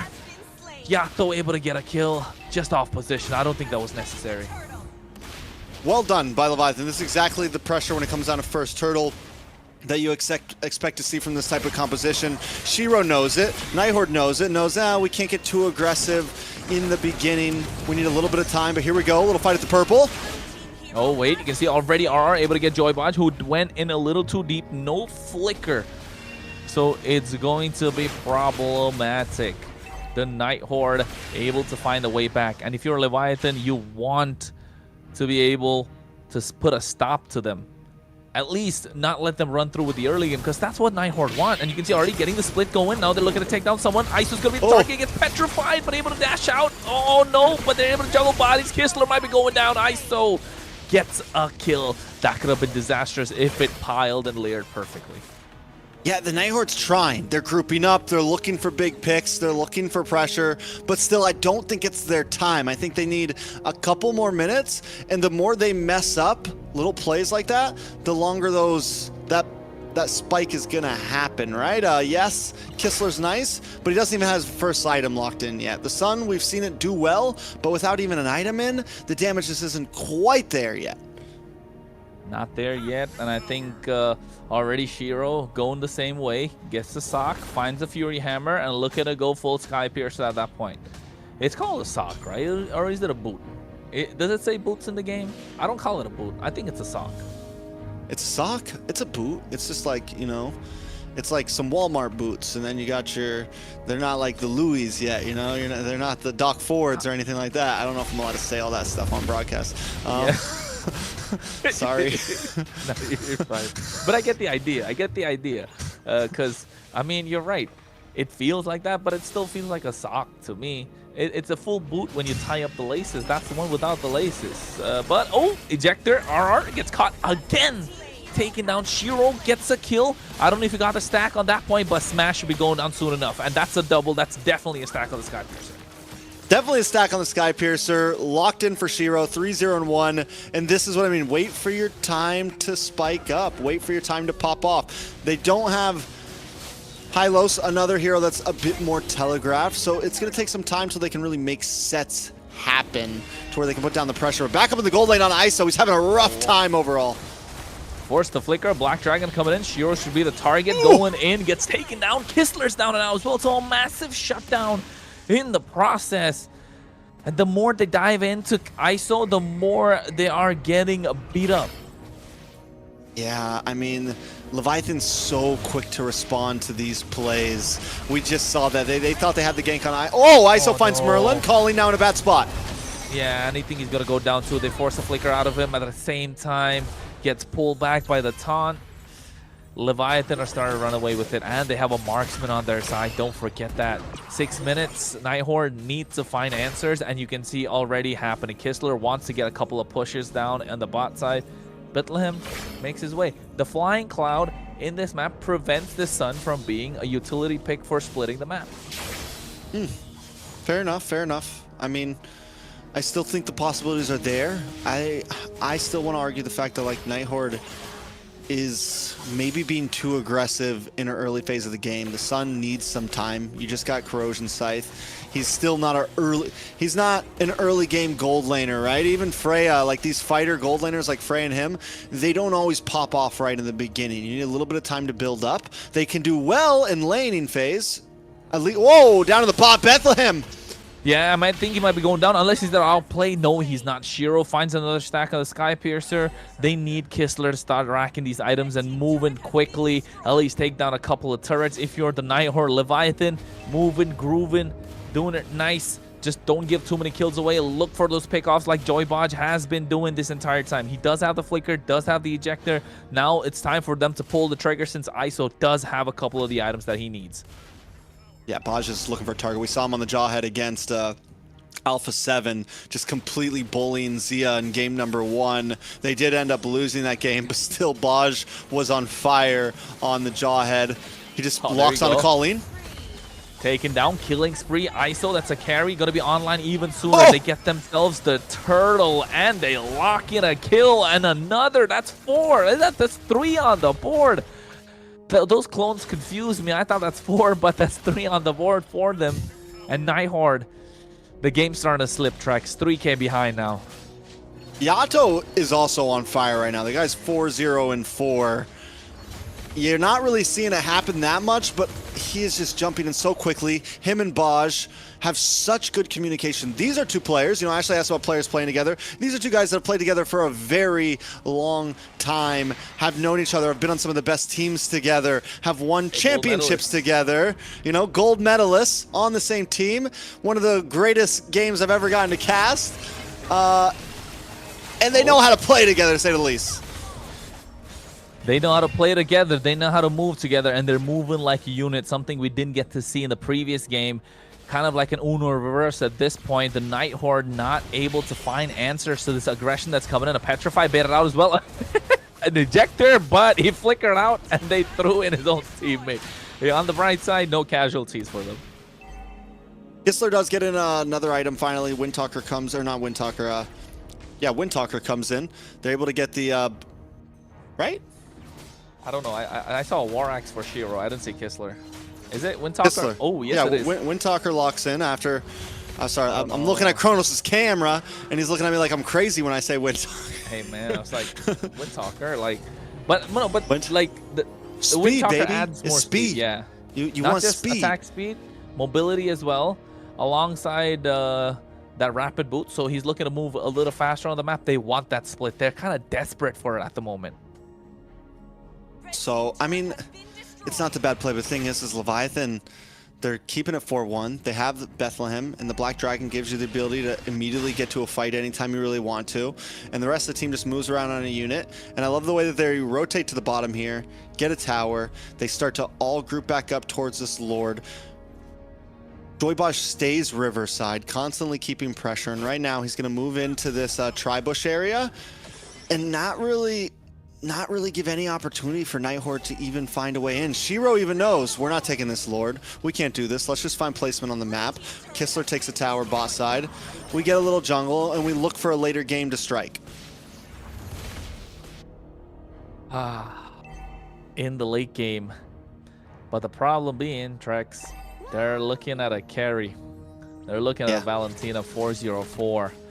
And at this point, it feels like Leviathan have the shotgun. They're just waiting to pull the trigger. The hands on the triggers with Joybodge. Nighthord just looking down the barrel, hoping that it's not a buckshot, because that would be complete disaster for them. 12-5. Lord is marching on the bot side. All they need to do is Joybot serve a kill up in the hands of ISO, which he has been doing so far so well. Another tower goes down. Holy Defense is up, and Leviathan was unable to break it before the Lord hits the bot side. So Leviathan might not be able to take an inhibitor here, but all these tier 2s are definitely going down. And their waves are coming staggered, but I think in a position like this, you kind of want that a little bit. You want to be able to move from tower to tower and see what you can get out of everything. Petrify comes as well. Kistler might be going down. I think he might be surviving. No, he doesn't. The Sharp through picks him up, but at the same time, Merlin, he's not able to make plays on this hero. He's a playmaking roam. You give him something so meh, is what I can call it. He's not able to do a lot. Especially on a composition like this where you're a very divey, aggressive. You have the Lapu, you have the Suyo, you have Kistler, you have these heroes that want to be able to just jump in. And something that's kind of so slow as a Hylos, so telegraph, we're using that word a lot tonight, it's the word of the night. It doesn't really give everyone the opportunity to pop off.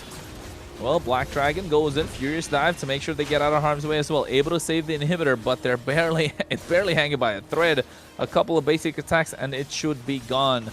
Nighthord really backs against the wall right now. Chastis Pauldron in the hand of RR. He's looking to make big plays as well. The only thing that they have right now is Shiro doing well.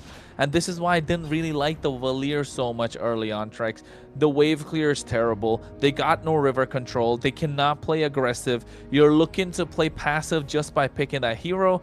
And that means Leviathan are going to walk in just like how Nighthord did in the previous game. So literally an Uno reverse. Taking a look at the items. ISO almost maxed out here. Just got the Malefic Gun in. Little more range for a short range hero, which is huge. Up in the top side though, Baj forced to use a flicker. Hey, nice! They get Kistler. Ejectors come down, but Kistler able to make it out of harm's way. Here comes Shiro as well. Black Dragon expended early, so that's good news for the Nighthord. They don't have to deal with one of those big ultimates in the Lord if they're able to take it early. But Smash is not going to let that happen, is he? Literally no ults for the side of the Nighthord, but also on the side of Leviathan, it's just Smash, like you said. So I mean, not a bad play for Nighthord. I wish they would have got maybe something out of that. If they would have got Baj, it could have gave them an advantage here up on the top side though. Leviathan looking for a pick onto Kistler. Can they make it down to Lord in time though? Looking to do that. Smash wants to go in, and I think Colleen's doing a brilliant job at the moment. Yato comes in, does have the bravest fighter. Joybot making his way as well. Distribution misses, and Yato is able to get that kill. They lock in him.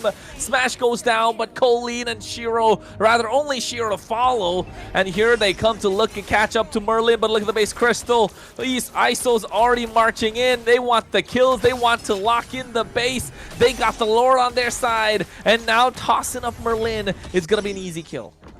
Yato's on fire right now. Yato's on fire right now. He's in God mode. My guy took the Lord and then put the boot down on Shiro's neck even more by getting the kill onto him. I mean, it's like, listen, I know you're a jungler, but I'm Yato. And welcome to the game. Completely just dominating overall, terrifying R. He's not going to do anything. He's not going to sustain whatsoever. Black Dragon even goes in. That's the bravest fighter we're talking about, taken down like a butter. At the moment, a lot of heat coming in from Leviathan, and I think they're going to be able to finish the job. Get the inhibitor on the bot side, looking to get the top side inhibitor as well. They lock him down, and they get Kistler. Now the base crystal, but Yato's bobbing. He's weaving, finding these targets. They take one in return, and I think the crystal finally gets locked in. We're going to all the way. We're going the distance. We're going to a game number 3. The rubber band match, as we like to say, down here in Florida. We're bouncing back and forth. Win for win. Layla. I agree. Yeah. Uh-huh. Layla, you're muted. Yeah. Oh, I am muted. I agree. Whoops. Welcome back. Yeah, so the two teams, you know, we're definitely gonna see game 3, right? We expected that out of these two teams. And what do you think of the team comp for the Nighthord? I feel like there's a lot of problems with that. They overcooked, as Chrono said. They Yeah. burned the fried rice. That's a hard thing to burn. It's hard to burn fried rice. I agree. I was going to say, it wasn't fried rice at this point. The chicken was just in the oven a little too long. Yeah, looking at the stats, I was like making sure that I'm not muted still. Yeah, what do you think of that match? I feel like because the Nighthord had so much dive heroes, and then they only had a Valier, that team comp just couldn't do much. Yeah, and the Joy Valier Bosch did definitely so good. didn't stand a chance against Yato. Look, 9.9k gold compared to 7.3. Yato with a 6-0 in 6. I mean, the guy just made plays around the map, and it's not very often, especially when something like ISO, when you have these carries, I feel like the mid laners haven't really been able to shine in a lot of games that we've been watching lately. Like, they've done well, but not like that. Not to a point where Yato was a threat to everyone on the map. And yes, Baj is the one who kind of bought him the time. Baj is the one who got some of these early flicks, able to make sure ISO and Yato got fed. But once they came online, God, the Yato-Baj combo is just honestly disgusting. And with heroes like this is comfort for the two of them. Yeah, Joy Baj, his Jawhead was very memorable, and I remember in an ACT at the end there was respect Ben for that.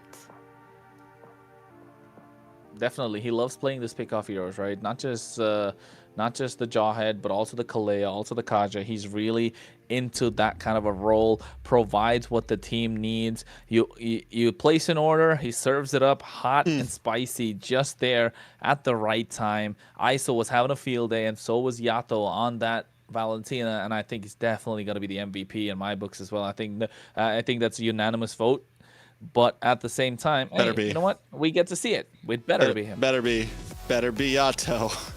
And our MVP, Good. Yato! Nobody expected less from that one. I just think he did really, really well, and he had a great roam to help him get there.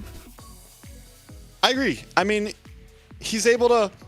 There's games like that where it's like, well, was it really Yato or was it Baj who was able to make all those sets happen? But for every player, not everyone can capitalize on those moments, and Yato also always capitalized. I think the final nail in the coffin, I'm sure we're going to see the replay closer to the end of these replays, was that big Lord steal.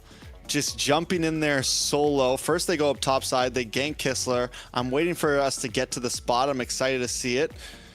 I mean, able to get the 1v1 plus take Lord, that's for me, it's like, okay, yeah, he's got the MVP here. It didn't matter what his KDA was, even though his KDA was phenomenal. Definitely was. Able to get control of the map, able to get control of the river. And I think it kind of got to the point where the Nighthord, you could blame the draft, right? I think we can all kind of, if we're looking at pointing fingers somewhere, that's what we would say. Everything was all right until that Valier pick. I mean, yes, he's got the scorching powers and all that stuff, but that kind of overheated, overcooked, whatever you want to call it, burnt fried rice. That's what it felt like right now for the Nighthord, and they need to find a way to make a comeback, and they've done that a couple of times before as well. So maybe find a way to reset. Don't really get too deep into it. Just because it's a global ban doesn't mean you pick up a Valier and give up river control just like that. I mean, did they pick that so that the third game they could have something, you know, that's right up their alley? No. Nah, I don't think so. I think some teams have been, I hate to use the word delusioned, but put into the thought process that maybe Valier, maybe it's been working in scrims, maybe it's something that has kind of came through for a few teams. And I get that it's like, on paper, it is a counter to the Fredrin. You know, like 3 years ago, when we were in heavy utility meta, like all utility junglers, everyone felt like the X-Borg, on paper, the X-Borg was a beautiful counter, but it never really worked in game, you know? So like there's heroes like this sometimes that you think on paper could work, but they lack other things in their kit to actually be viable in the match. Hey man, like they say, the Lulu's not the Solulu. The Lulu's not the Solulu. Exactly. I love the fried rice little thing that we're throwing there because I'm assuming Kronos, you know how to make a great fried rice. Do you? I do. Yes, I do. You sure? Rice to make it with Wagyu, man. Loved it. The trimmings of the Wagyu. When you get the Wagyu obviously ribeyes. they were not making their fried rice with Wagyu. No one can tell. They That's overheated. why they're not up here in the desk. Yeah, that's why. Their fried rice was the bare minimum. Just it was like a spam leftover fried rice. with. Hey, spam fried rice is better. But we gotta. Anyways, next game. Nighthord versus Leviathan. It's a 1-1. Nighthord, do we go back to the basics here? Do we just get back to a simple draft, nothing crazy? I mean, they've already used the Sun, they've already used the Valier. We could still see something crazy from Merlin, but we haven't really gotten to see him. Game 2, he didn't have a moment. He's very similar to Baj, where put him on something that he can make plays happen, right?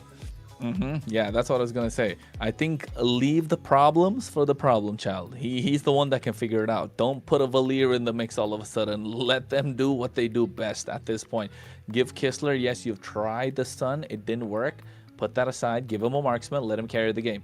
You want to go a surprise pick, you want to throw a wrench in the plans of Leviathan, let Merlin do that job. I think that's the way they got to do it, and that's the way they approach it. And another thing still being, Shiro still hasn't picked up that Guinevere.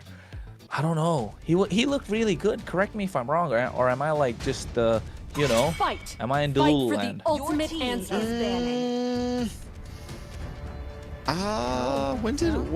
Did he win his Yeah, he did it. First game. First game against, he played against Stamina, won with it against Stamina. Different perspectives. I definitely, yeah, I mean, Same it's truth. plausible. They could have 2, honestly used the 1. last game against the Fred instead of picking up so early, right? So the Valier 2 could have been saved for last pick. This time Leviathan is going to be on red side, so Nighthord does pick blue side. Teams are, even though we were saying how good the red side can be, teams are still opting for blue side. They feel like it's a better position. Leviathan banning out this Marcel, even though it's on fraud alert. You know, we'll see what happens. I don't know any team. Maybe in MPL, you guys have seen better Marcel gameplays, maybe no, not even in MPL. I've been lacking on my MPL PH watch parties, honestly. I need to do like a big grind and just watch the past few weeks to see what's going on. I know TLPH is dominating. Let's go. Yeah, they are unbeaten. Team Liquid all the way. The Farmers League, from what I heard. Anyways. The Owl's ban. Honestly, it's getting to that point, isn't it? Sure is. But didn't we see? Oh, it was on Nighthord's side. Yes, they did really good with Alice. So true. Good ban there, definitely. Yeah, the Alice is a monster. Honestly, it's been one of my favorite, like, in terms of just the XP lane, it seems to work in just about any composition. Decent damage, decent survivability, plus crowd control, like massive crowd control. It is, for me, Alice feels like, you know, we're talking about S tiers. Even though it seems like teams have been using it more situationally, in my mind, Alice is just a monster in the EXP lane right now. I agree. I think Alice is such, it kind of provides a lot of answers before the question is kind of even asked, right? You got massive set potential if you're lacking a tank. You definitely have the body to body block a lot of those hits, get scales with damage, and if it starts snowballing, and not like it can't put out any damage, it definitely can do a lot of damage too. And in the midst of minions, in the midst of a siege, in the midst of a base defense, it's super strong when the minions come crashing in, because you get a lot more of that lifesteal as spell vamp going. So yes, but Boxia being taken off on the blue side, Kalea, Harley. Come Sora on, open. Shiro. Harley open, Sora open. Harley. No Valentina for Leviathan, so Harley. I guess, yeah, you just first pick the Harley.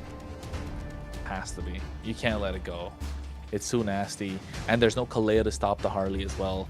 So no, they can't even play the Jawhead. That's another counter to the Harley. The only thing they can go for is the Kaja, and I don't think they want to pick Kaja first pick because they don't have anything to pair it up with, like the carry. So yes, yeah, and there's no tanky Harley Frederick to deal to absorb it. Your team Oh, the Jushin's open. that was the trade. Oh, that's So what they were thinking. Do you just go Harley Sora for Leviathan? Stay flexible with the Sora, gold lane, EXP lane, possibilities.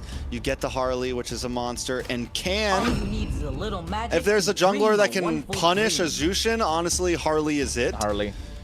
Like, there's nothing that Jushin's going to be able to do against a Harley who just jumps in on you. That's myriad one of of the stars, weaknesses. The Valkyrie Freya was voyage left open too. Freya's open. Ooh, this is an exciting one. We get a lot of power picks on the jump in game number 3. Global bans. Global bans. Not the only one bound by these chains. Phoveus is alright. Phoveus? They definitely not going to go Sora, are they? Because, I mean, they can. To kind of put a stop to the Freya in the gold lane. To kind of sustain what the Harley can bring through.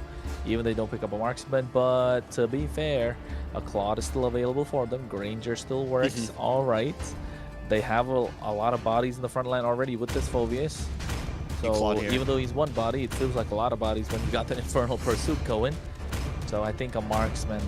Right, like the Crimson Lightning. Your team is picking. Immord. Not Yeah, bad. not bad. I get it.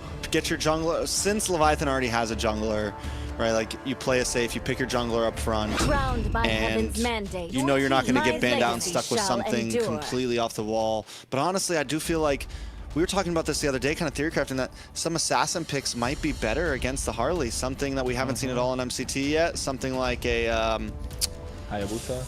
Lancelot. Or Lancelot, something like that. That isn't going to be an easy target. I'm like, you know, the guy that's like, yeah, the sword boy. Not the sword man. Remember. Fear The my Zit- sword. Zit- That's his line. Fear. Exactly, something like that. When I Feel. give the word. Team is banning. Fear my sword. The night sky tells all. Your team is banning. Anyways. Well, Khalid is banned out. Esmeralda's off the table. So I guess that pocket pick from Bethlehem's not going to show through. Although the flex is still possible with this Freya in the EXP or the gold lane, right? That's the biggest point out if you are Leviathan here. But then Nighthord can apply pressure still, probably go for double sides, double fighter side, and then maybe Benedetta in the roam. They've done it before. It will be nice to go this time. You apply pressure to the Harley. Claude is off the table. Maybe take away another EXP possibly. Terizla. Heart remains Sora's gone. Sora's gone. What does Nighthord pick here for a gold lane? everything. I'm trying to think. Claude is like your best answer. It's someone that's not going to feel too much threat from the Harley because of the BMI, everything like that. Your team is picking. Now that this has gone too, oof, everything else is so stationary. Everything else is so easy target for Freya, easy target for Harley. I mean, just overall, it's a tough game for whatever gold laner you stick there. Wait. Gold lane is this Gold lane Herod. It's a gold lane Herod. EXP lane Freya? Yeah. Nice Kufra. Answer to the I Herod. like the Kufra. Not just the Herod, but And also honestly, the also Freya Harley. and the Harley. I'm the flare that's gonna light up Your the team entire is picking. star. Classic. Very classic. Got a slight bit of a buff recently with for the spell vamp. Lifesteal converts spell vamp, I think 10-15%. I'm not really sure what number exactly. But I'd say Granger probably would have been a little better. But you do have the wombo combo possibilities. Beatrix does a lot more damage. Love the Hylos. Leviathan are cooking. Honestly, the reason we like the Granger against the Hereth is because of the range. Beatrix still has decent range and can kind of hold her own. And then don't forget as well, eventually, when you do get in that Malefic gun, you get even more range for shooting some of those items that you might, using some of the guns that you might not use as often. And here we have our final lineup.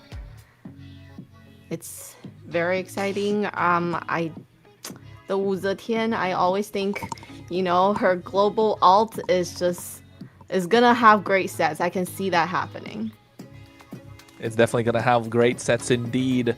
And I think right now, it's winner takes all. Nobody wants to fall behind the pack that is leading. You want to be on the top half of these groups in these seeds. And Nighthord, Leviathan, who's going to be the one to take it all? Bragging rights, especially, right, Trex? That's what this is about, bragging rights. Yeah.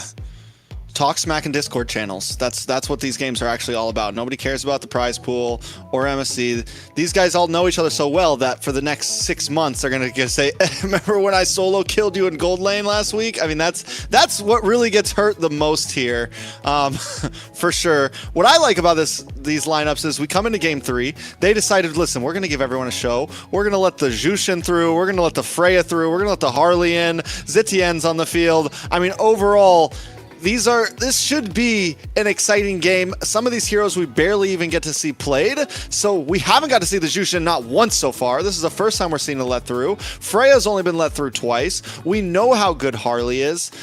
This is peak right here. This is what we wait to see after weeks of multiple games.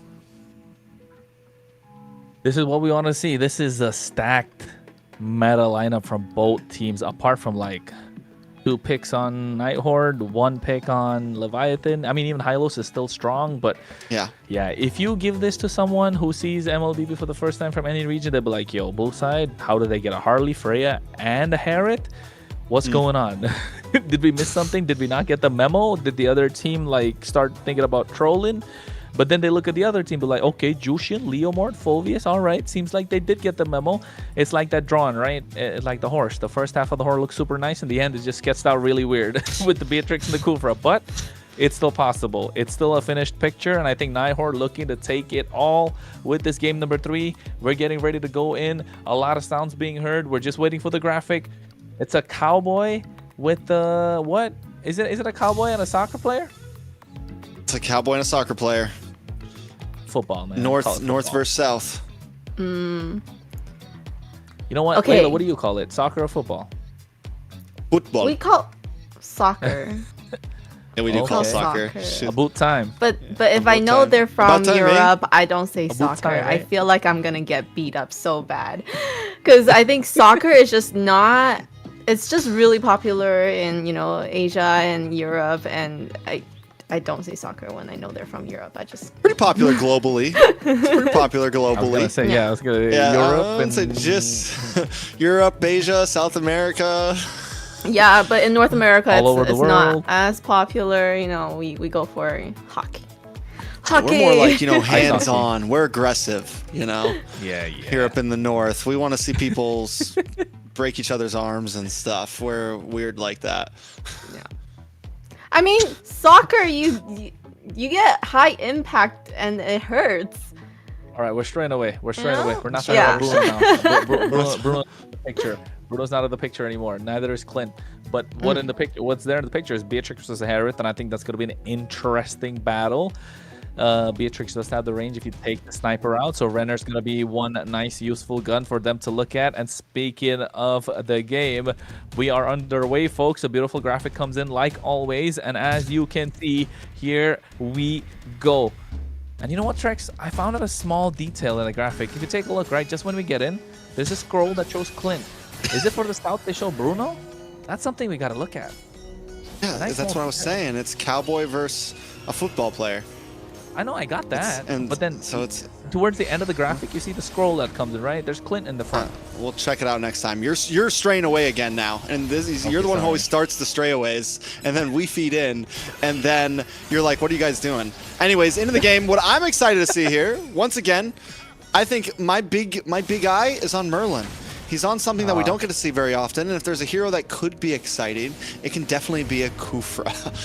Khufra, I mean, from early days, getting to yell out things like Tyrant's Revenge is always fun, you know, Tyrant's Rage or whatever. I mean, this is a hero that could make a big play happen. My worry is, who's he going to catch? Smash is not going to be an easy target. ISO, not always going to be an easy target.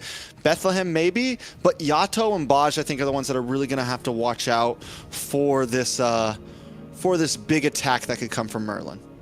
I mean, not just that. I feel like apart from those revenges and the rages, we're looking at that bouncing ball in the midst of a fight. If they pop that bouncing ball at the right time, could be disastrous. Look at that. They already got the deadly magic on the Colleen, and he didn't even use a flicker. So that's really good news before the turtle. But lacking that damage, Smash still wants to go in. Again, looking to take him down, at least force a flicker, but they still don't budge. Yeah, Colleen's like, I'm not using it. I need this. I need this flicker. And Smash just keeps on jumping back in. A little bit of damage on the Bosch. Revitalize on the Bodge. He has a lot of HP to survive. Dark Wave misses. Bethlehem wants to go in after the use of the Valkyrie Descent. So I think this is going to be a late turtle take from both teams. Yeah, slow pace, slow pace. Smash might want to rush it. He does at least have his purple, to whereas Shiro is going to go get his purple real fast. Leviathan doesn't have vision on him, though, so yeah, both teams taking it very slow. This could be a 3.5 minute turtle, honest. Could be. I think it's being reset. Turtle's going out for a walk. Did you go out for a walk today? I did. But either way. I worked. Well, let's walk. And I walk while I work. I do like 14,000 steps a day. Nobody home. Valkyrie Descent comes in. Bethlehem trying to walk up to them, but you can see at the same time Merlin has the back out. Here comes the Steed. I think they're kind of go for an engage. Not the best possible way. RR finally finds the Unfurled Pursuit. A re-engage could come in, but they disengage one more time, and I don't think either team is going to get hands on the turtle. Yeah, Smash does have Retry still. I mean, 3.5. Now we're looking at 4 minute turtle. We're looking at where we should have saw second turtle popping up soon. This is definitely dragged out. Both teams taking their time. And I think one of the reasons for this is that Jushin. You're able to create space. Bethlehem was able to kind of force in and push Shiro away, but then quickly the turnaround happened. All good. He's good. He's all right. He's all right. But look at Merlin. The bouncing ball. Smash. He does have the deadly magic. Looking to get the turtle. Joybot is super low. Bethlehem, no ultimate as well. Merlin looking to get that bit of revenge. Gets one. Here comes the Smash as well. They get him. Patrick to make it out alive. Shiro should be able to get this turtle quite easily. Finally gets the Steed. And here goes the damage. Smash should be the first target able to use the hat trick to make it our harm's way. Joybot next on the chopper block. Meanwhile, he's the first blood, but look at the mid lane. They force a flicker from Kistler. The Zaman Force doing too much damage, but ISO might get caught. Forced to purify. Extended fights, messy fights, and they walk away with only 1 kill apiece. And Smash doesn't go down, which is huge. Very close. That last dash just to get away from the skill 1 on the Steed was huge. The fact that they only let Baj and are still able to get Merlin kind of stopped us from getting out of hand early on. It's only a 600 gold lead for Nighthord with that first turtle at 4 minutes. So not in a bad spot. Still very much of a standstill. Joybot is going to go down quite easily as well. Nice use of the Lantern Flare. And you know what, Trex? Forget about everything else that Leviathan have on their side. The combination of this Jushin and Leomord is too strong. Yeah, it's hard to escape, right? Smash. Oh! Out. Was that a 1v2? Was that a 1v2? Yeah, that was a 1v2. My guy just 1v2'd and got the kill? No. Not looking good for Leviathan. Nighthord are finding their groove, and look at Merlin on the top side's camping. He's charging up the revenge at any point. Doesn't want to go in. Don't want to overextend and throw away that advantage. I gotta say, 2-0 on a Phoveus this early in the game is scary. We haven't really got to see a big pop-off Phoveus game yet, but this might be the one for RR, honestly. This might be one of those games where the Phoveus is just dominating the scene. Yeah, because of the fact that so many dashes are present, so the Phoveus is so good. Not just that, along with a bouncing ball from Merlin, that's the winning formula that Nighthord I've been aiming for. And the early aggression with his Jushin and the Leomord looks solid. There's the revenge, charging it up. Lu's gonna be the target. Doesn't want to go in. They focus on the turtle. Meanwhile, on the bot side, Leviathan should be getting that trade. Get that tier 1. Another turtle goes in the hands of Nighthord, bringing them to almost a 2,000 gold lead. They're all going to rotate up top, get this tier 3. On the bot side, though, Bethlehem is going to be able to take a tower of his own. So Leviathan's still looking for play across the map, which is going to be really important as this game moves forward. Do not lose too much map control, and try not to let the gold get out of hand either. Bosch still confident. Look at the guy. Still sitting there like, listen, it's okay. Oh! He has to be, right? He has to be. And look at Merlin. He's saying that you're confident, so am I. And dive straight in, head first. Just a little tap for tat, little tit for tat, you know? Nothing major, so... All right. Taking a look at the items. Taking a look at the items. Kistler goes straight into Malefic Gun. So this is still the meta build for the Beatrix. Smash. Gets caught up. Revenge. And now here comes the damage. Smashes down. Now this is Merlin at his best. He camped. He waited. The bait was hanging in front of them. They bit the bait with the beacon out too. And Merlin found the target. This is why he's the problem child. Not for his team, but for the opposition. And it's actually perfect because we called the fact that Colleen was going to be a perfect target for Smash. So they know.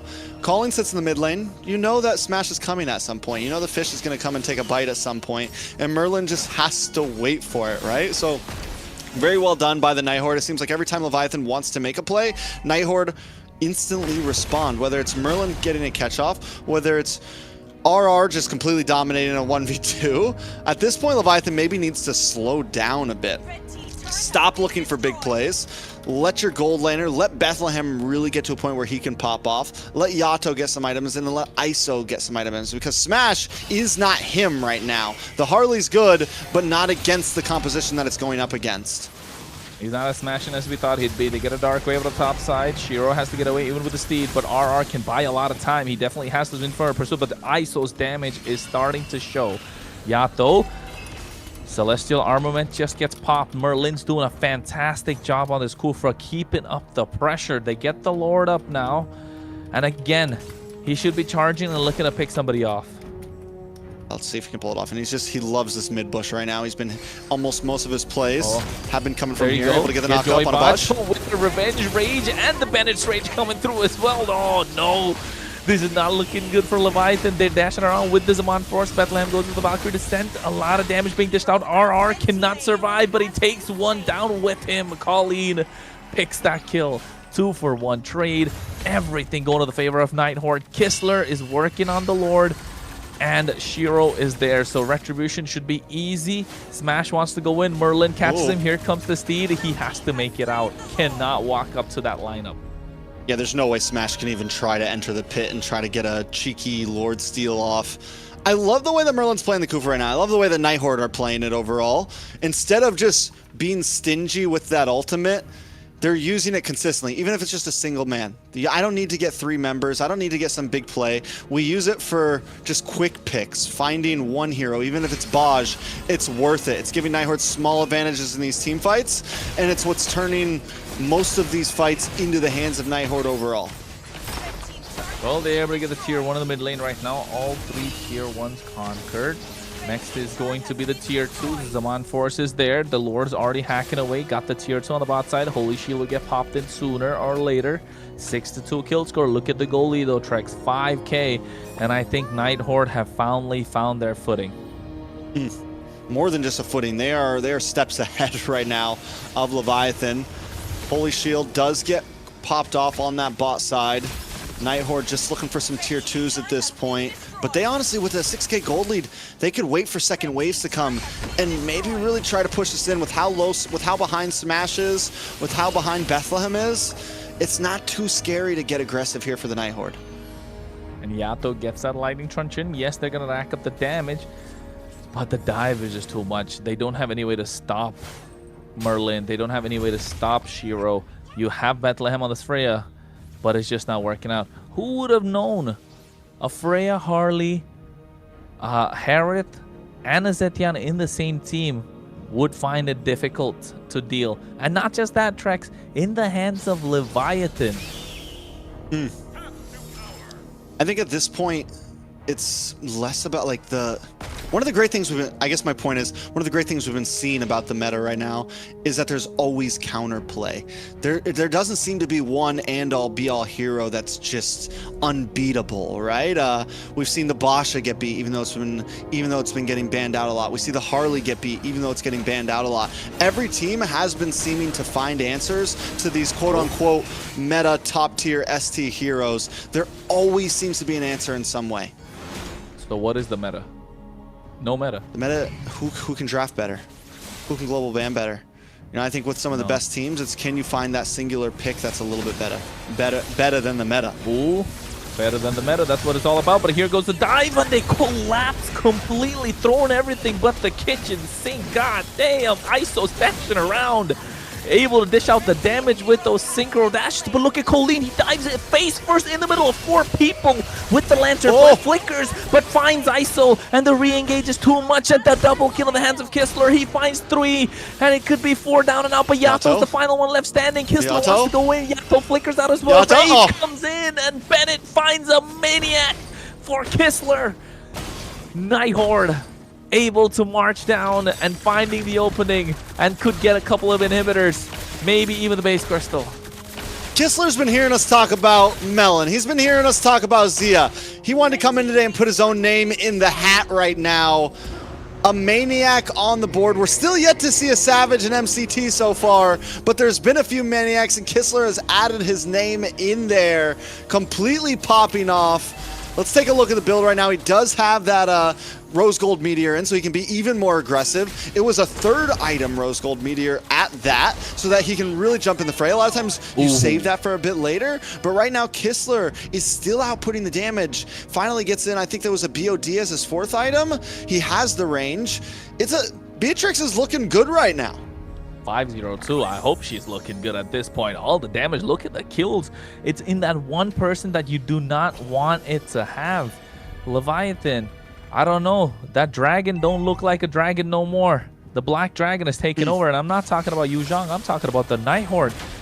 Cold from the north.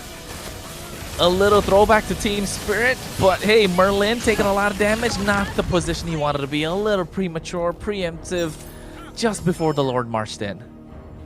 And I mean, this is a tough spot though still for Leviathan if Nighthord want to keep it up. Not having Merlin is a bad spot, but they still have RR, they still have Shiro. Oh, wait a second. And they get Shiro as well. And I think RR is going to be the next on the chopper block. They find that in return. Colleen and Kistler are the only left standing, and Kistler is on Renner, looking to outrange them because they don't have the front line that they need. They don't have the catch that they were looking for. Nighthord off that 1 kill on the bot side for Merlin falling early. It wouldn't have been a game of Nighthord if they didn't throw once, did they? It's got to happen at least once, you know, like at least once. We'll see if it happens again. Leviathan, though, is showing true colors, true form, in a sense of even when we're losing, we can still hold on. And this is the thing I talk about with a lot of teams that separates some of the, the best teams from the mid-tier teams. Can you, at a 5K deficit, put up a great defense and find a moment to turn the game around, and that's what we're starting to see. That last big fight, yes, Kistler ended up getting the Maniac, but they were still able to take out a lot of their members. Merlin misses these two. Baj and Merlin are going head-to-head right now. There's a lot going on behind the scenes there. Hey man, who catches the? Hey, whoa. Okay, I was gonna say, did you see that shadow of the buff? I didn't know that was possible. You get to see that fall. New interactions. We learn new things every day. But Joy, Baj, and Merlin trying to get into each other's heads. First it was Merlin going in the head first, and now Baj doing the same. Fury of the Phoenix to find out where everybody is. So instantly they back off after dropping the Zaman Force. Merlin to catch someone right now, goes in for the flicker. Ooh. Bethlehem makes it out alive as well. Joy, Baj putting a stop to them. Here comes the Steed looking to catch somebody. Joy, Baj taking out super low. Here's Banish Rage as well coming in. A lot of damage being dished up on the Valkyrie. The Sped goes in, but they take him down. ISO's trying to dash around, but in the face of a Beatrix who has a Nibiru up and the protection of this Jushin, they find a double. 2-3 for 1 trade, 17 seconds before the Lord. Leviathan have to back off and respect the damage that Nighthord are having. Yeah, Leviathan, I don't think Bethlehem should have jumped into that. I don't think the team should have jumped into that. We've been seeing whoever kind of like commits first seems to be losing, because both teams do have good kiting capabilities. Both teams do have great response capabilities, and Leviathans are the one who took the bait and took the loss in that last fight. Finally, inhibitors down. They go to the Lord. Should be able to secure that. Which hero being Bethlehem needs to be back. He's not able to dash around in these fights. And again, it's that combo. The Dark Wave, Infernal Pursuit, plus the Bouncing Ball just prevents Bethlehem from doing anything on this Freya. And if they have to go in, they have to wait for that Bouncing Ball to go down. And even then, you have the Infernal Pursuit from RR. You have the Dark Wave from RR. So this lineup from Nighthord has completely countered what Leviathan can put out, and the only thing that they had was Smash on this Harley, which was neutralized in the early game. So the damage, the aggression is too much from Nighthord, and Leviathan are not respecting that. And I think if they walk into this Lord right now, which they have to contest, it could be a full wipeout, Trex. Yeah, I mean, but you're right, they have to contest it. They're in a very bad spot. They can't contest it. Maybe they look for a pick-off at least. Oh, Bethlehem goes in. A lot of damage being dished out. Here comes the Seed as well. Glorious Pathway being used. Nibiru's Passion to disengage. Nighthord, this time, eye on the prize. Looking at the bigger picture, they need the Crystal. They need that 2-1 victory. Yeah, how do they even... Leviathan, will they be able to defend this? We saw them before when they had an inhibitor up. There was opportunity to kind of respond when Nighthord made the jump in, but also Nighthord was down Merlin in that last big wipeout. Taking a look at the items, everyone's just about maxed out. Gold is soon to become no longer a problem. Leviathan just have to survive this Lord to try to make it a tie game. Can they do it? Oh well, Glorious Path expended a little prematurely on the bot side. Now they're off position. Beauty of the Phoenix comes in as well. Zaman Force from Ice, so he has to go back. So they're not going to have this ultimate to try and defend. Shiro goes in with the Steed, looking for the base Crystal. That's what they're doing, trying to do. RR able to go in, and Shiro finds a kill along with Colleen, and the base Crystal gets locked down. Nighthord walk out with a victory. Confident, looking good. 2-1 score. A good fight from the side of Leviathan, but in the end, Nighthord do an amazing job taking us to game 3. They stomp in game 1, and then game 3, very similar. Yes, there was a few moments Leviathan might have been able to fight back, but Kistler going pretty much untouched that whole game on the Beatrix with Merlin protecting him on the front side along with RR. There just was no real answer for Leviathan to even get a big team fight win there. What a game. What a game. I think also just with Leviathan, you know, their team comp, it's a lot of magic. There's not a lot of tanking, just Hylos alone tanking everything. And I thought, you know, Harith would have been a great pick there and be able to come online, but, you know, it just was really hard for it. It is what it is. That's how the cookie crumbles. And sadly for Leviathan, they didn't get their cookie, they didn't get their milk. Santa came in, took everything away, even before Christmas. Wow. We want Christmas. Looking you at know, these I stats. can't help but wonder if this is strict, you know, I know the fans might say it, and I hate the fact that this is Smash's debut and it's a big loss. Would things have been different with Foe on the roster? I think Smash did a good job. There was still synergy there, and I'm definitely not putting the blame on Smash, because honestly, drafts from game 1 to game 3 and game 2, honestly, drafts heavily won all 3 of those games. It wasn't just about gameplay in any of them. Game 1, Nighthord able to get the better of Leviathan. Game 2, Leviathan able to get the better of Nighthord from overcooking. And then game 3, Nighthord with Merlin on this bouncing ball, with the Phoveus, all of it, just Smash was the Harley was unplayable. Very much true. Yes. And for everybody that deserves a cookie, also, who else deserves a cookie? Our Beatrix. Well, the one with the maniac in the game. The answer that they were looking for. You can ban out all the gold laners you want. People from MCT will be looking at this Beatrix pick and think, hey man, we can actually make this work right now. We got a lot of damage, a little bit of a buff that's come through. 605 KDA in the hands of Kistler. And look at that build. He got everything that they really wanted, and it worked out to perfection. And Bethlehem on this Freya was just meat. Just free meat. Buckshots on the table, and they get everything for Nighthord. Quite the way to put it, but I do agree. Free meat at the market right now, on the grill, whatever you want to say. But either way, Kistler, I'm thinking we could see some more Beatrix, honestly, down the line. I still don't think it's Claude material. I don't think it's best marksman in the game material, but it seems viable. It seems playable. It's strong. It scaled well.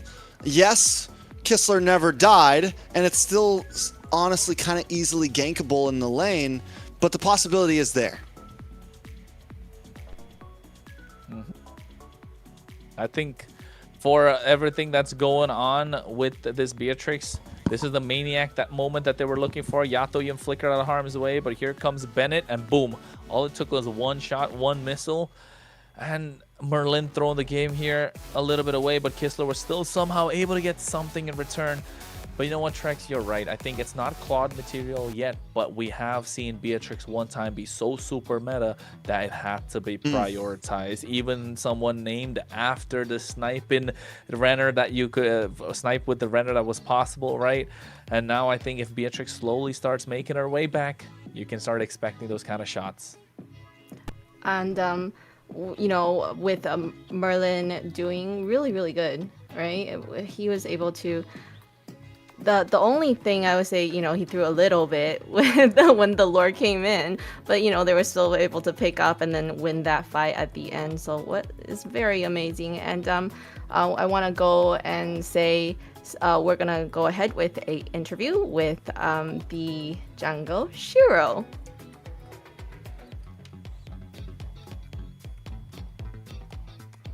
Hi. Can you guys hear me? Yes. Good. Hello, Yep. Shiro. Congratulations on the win. How do you feel? Did you get everything you expected out of the games? Is that what you were expecting when you went into the games? Honestly, we were just kind of being present. Like during the draft, we were really not overthinking about the draft. We were trying to focus on what we could pick based on what they picked. See, I just think that we had a good draft and we had a good gameplay, except the game 2. Kronos, do you have any questions for Shiro? Congratulations on the win. You guys had a rocky start so far. Not many clean games that we like to see from the Nighthord. But you said it, the game number 2 wasn't so clean, and along with the game number 2, a couple of games in the past, right? But you guys always seem to find a way to win with these off-brand picks, these off-meta picks, these pocket picks that come in, that X-Borg roam, that Benedetta roam that we're talking about. What makes the Nighthord the Nighthord? What's the formula? Do you guys have like a secret recipe? The one that Bugs Bunny got, Some of that secret stuff. Is there anything that's a secret stuff that Nighthord has right now in their draft? To be honest, I think it's just us being accustomed to the draft that we bring to the game. like not a lot of people can actually like read how we execute the gameplay with the drafts that we usually pick. Like the Benedetta roam. I don't think a lot of teams actually know how to handle Ben roam. Like, you know. To follow up on are- that, are these? I want ahead. to follow up on that question. Are these picks that you guys run in ranked games? Like, are these picks that like that's what I'm wondering, or is it just like, hey, this might work. We've never done it before, but let's do it. Or like, is Merlin regularly running Benedetta Rome, up the ladder right now? Actually, we never really practiced it. He just used to be XP before, so like he already had hero Okay. mastery. Okay. But we okay. never use it in scrims. It's just like a surprise pick, like to Okay. So are we gonna look in? Do you have a little more heroes left in your bag of tricks still, or can we expect a little bit more? I can't really say it. Like Okay. I'm gonna expose our team. Heard. The secret recipe. We're gonna keep it secret. No telling. So you have, after winning this, you get put into the 2-1 group. You've already faced Stamina. I'm not sure if the Swish Stage rules follow regular where you can't face the same team twice. I could be wrong. If that is the standard, it means your enemy will be Vendetta, if I'm correct, right? Or no, you've already faced Vendetta too. So a choice between Vendetta or Stamina, who do you want to go against and why? I think the answer is very obvious. We want to go against Vendetta. We want to get our revenge. Okay, I like it. Doesn't want the easy way out. He's like, we've already beaten Stamina. We want to take Vendetta so that we can, prove that we can beat them. I like the answer.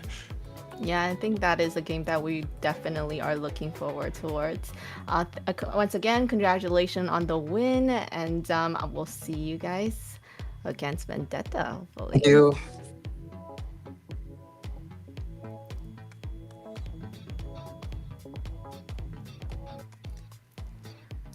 What do you guys think? A game against Vendetta? Is that something that you guys are looking forward To even the Vendetta? Yeah, and which team would you want to kind of see I want to owning see it? Vendetta. I want to see Vendetta versus Nighthord again. Yeah, and then, Ashley's team. We got to cheer on Ashley's team. But I mean, yes, no matter very what, good.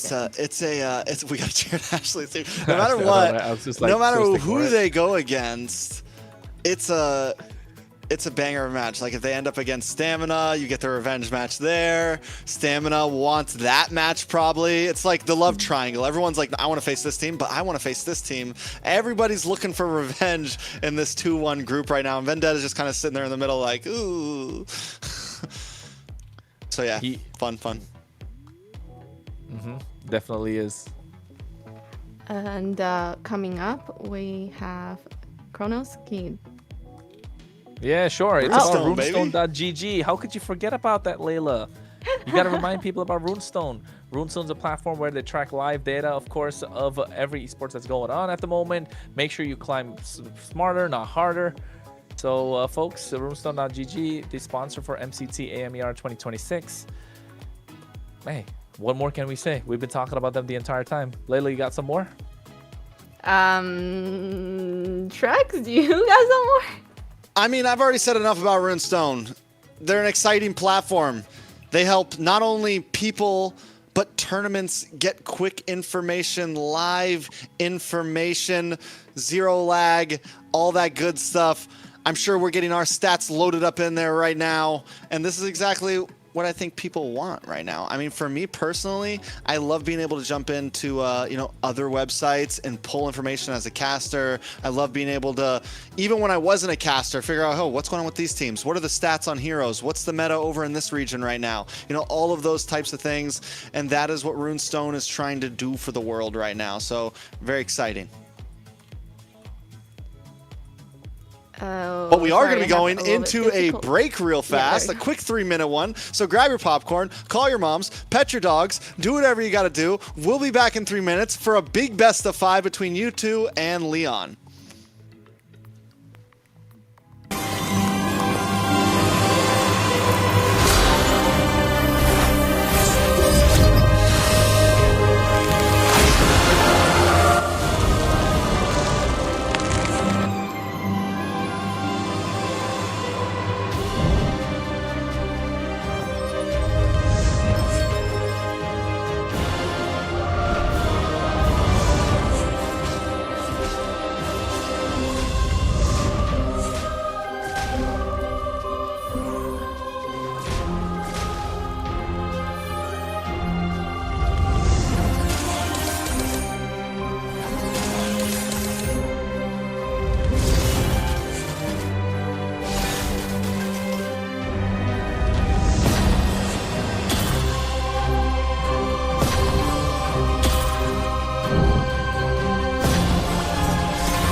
Listen up, warriors. The Frozen Sea Showdown is here.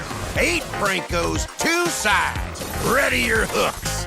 Well, the rules? Real simple. Hook 'em over, then bash 'em. Or hook 'em back and stash 'em. Remember, kills will make you stronger. More kills, bigger targets, so swing those hooks. More kills, better hook, so wipe off their looks. Crabs in the river, hook 'em. Reel 'em in for new skills. Stun. Magnet. Reflect. Chests in the cave, hook 'em. Reel 'em in for new skills. Team heal. Team super hook. Crazy ults. Total chaos. Triple hook. Recall hook. Trick hook. No equipment to buy. Auto upgrades for all. Take one down, get your hook back.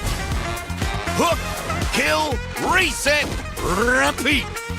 Hook till you can't hook no more. Remember these words.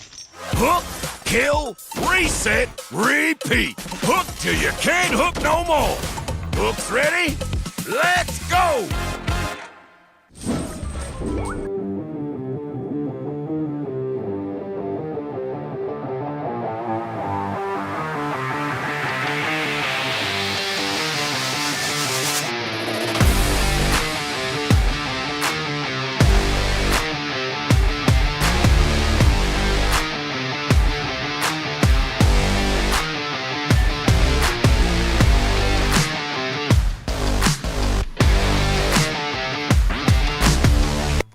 And welcome back from the break. Hello, everybody.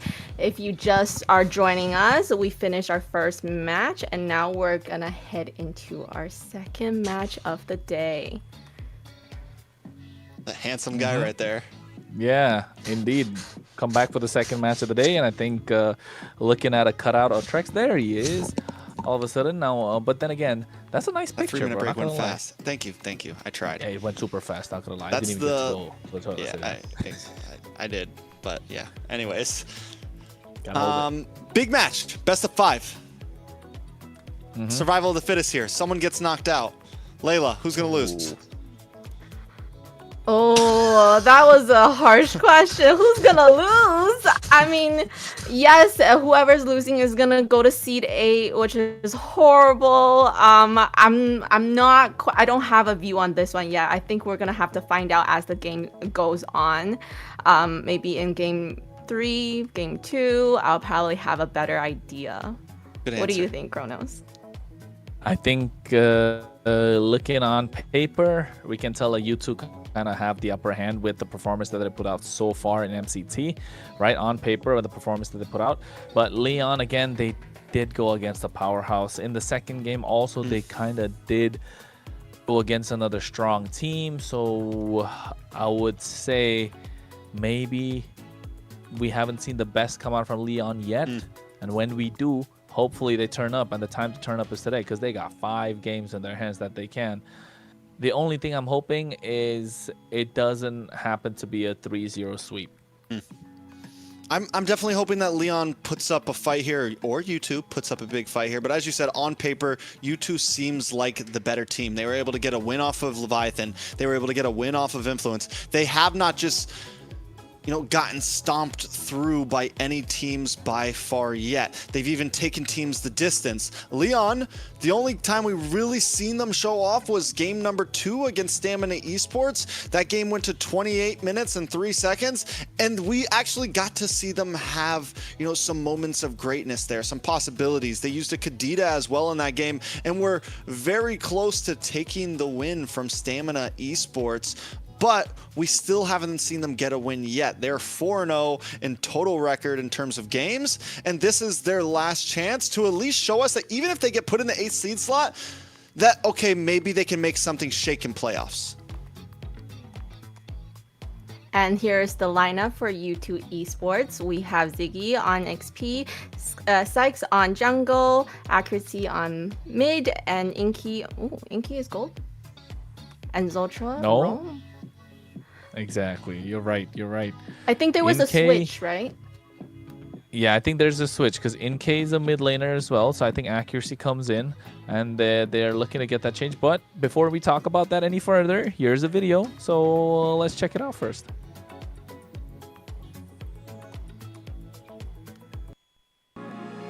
De roamer escogería Tamal porque se me hace que tiene mucha experiencia y es muy buen jugador. De XP lane yo escogería Nats porque es un jugador que viene de Filipinas y tiene un ritmo diferente. De mid laner o mago yo escogería Jun porque se me hace que es muy bueno dando calls a su equipo. De tirador escogería Sia porque se me hace el mejor tirador mecánicamente. Y de jungla escogería Best Player porque se me hace mejor mecánicamente que los demás también.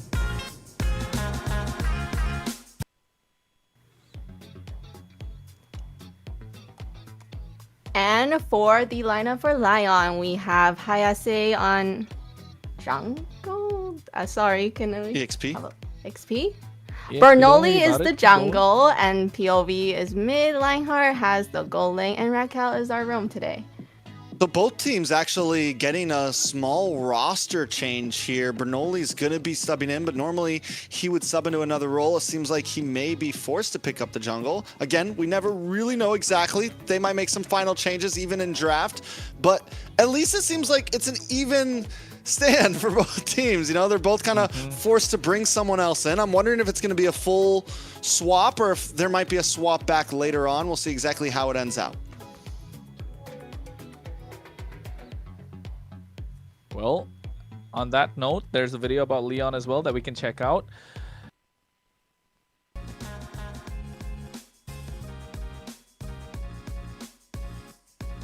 Raquel. En 2018. Sask. Suchin. Shark. Pop, Kufra, ulti de Kufra, sprint, colector de Kufra, farsa, Urano, Ailos,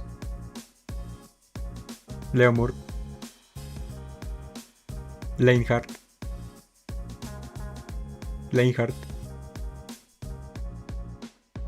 Tamal, Sia, Khalid, early game, Shotcaller,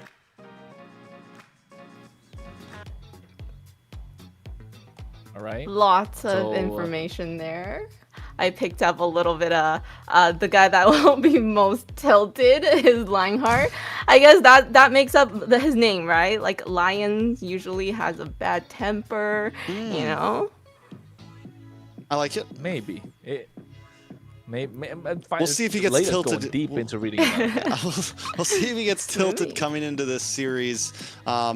Because that we have seen, especially in a best of 5, it's something you have to watch out for. There's a lot of games, the pressure is on, and this is a match as well where the pressure is on. So everyone's going to need to be mentally ready for it.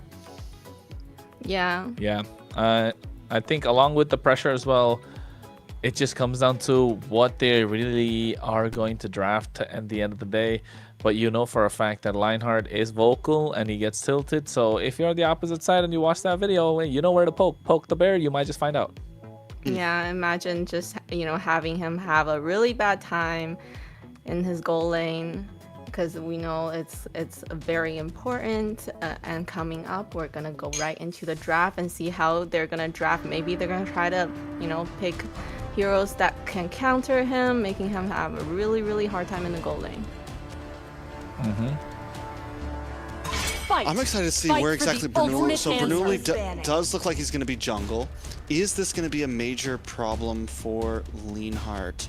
I would say on the side of U2, Sykes still regular jungle. Their swap doesn't seem as tough because Bernoulli's not a jungler, right? Normally he swaps in for EXP lane.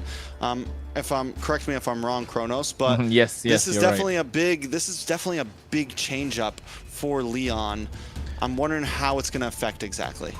And not just that, right? Bernoulli is one of the most experienced players that they have in the entire team for Leon, and that's why he rocks the EXP lane. The team kind of revolves around him even when he's in the EXP lane. So yes, maybe in a way it's good that they slot him in the jungle, but you're right. Shifting from a mid laner like NK to a gold lane is a little easier compared to someone from the EXP to the jungle, because the EXP lane more prone to being aggressive, maybe kind of overstep your boundaries there a little bit. Bernoulli has to really hold himself back, think like a jungler to play like a jungler, and that's why you can see already the bans, they're hard locking down any of these frontliners.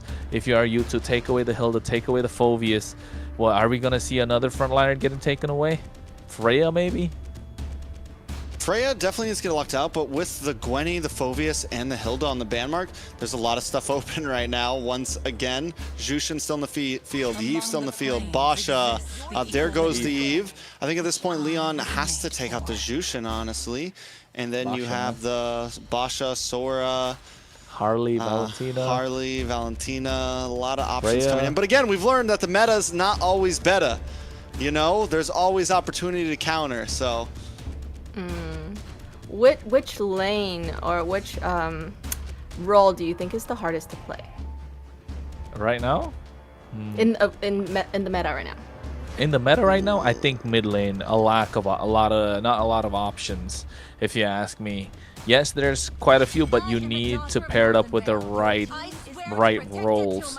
The most flexible ones are, of course, jungle and EXP and roam, but mid lane, not really a lot, right? Unless you pick up the Valentina. But here, I think Baxia versus Harley. You two are thinking, what do we go with? I think, personally, if I was playing, I'd pick Baxia. But I see the trend for Harley. You know what? Never mind. Kick both out the window. Go Jushin. Because then you still can have the Basha or the Harley after this, you know? You get the Jushin up front, and then it's, listen, they can get the Harley or Basha, and we'll take the other one. I do think, on that debate, the Harley might be the better pick for Leon right here.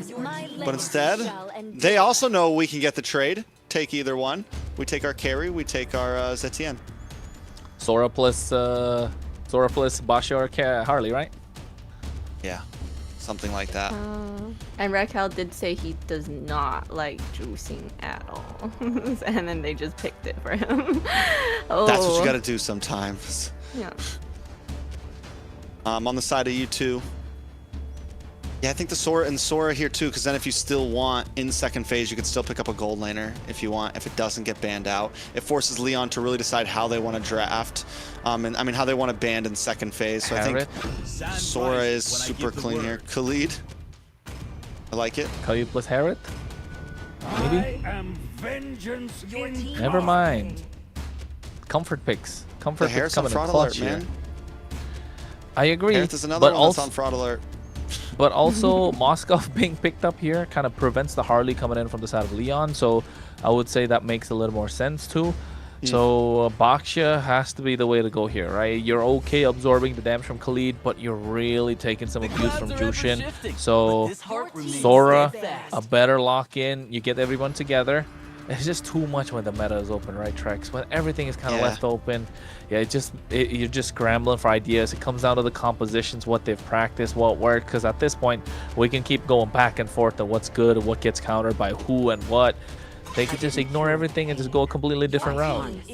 I think the Sora, one of the reasons the Sora is good here though too is dealing with the Jushin.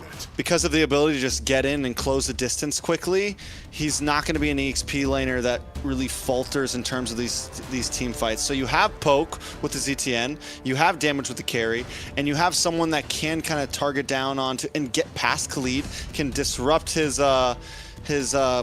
quicksand guard.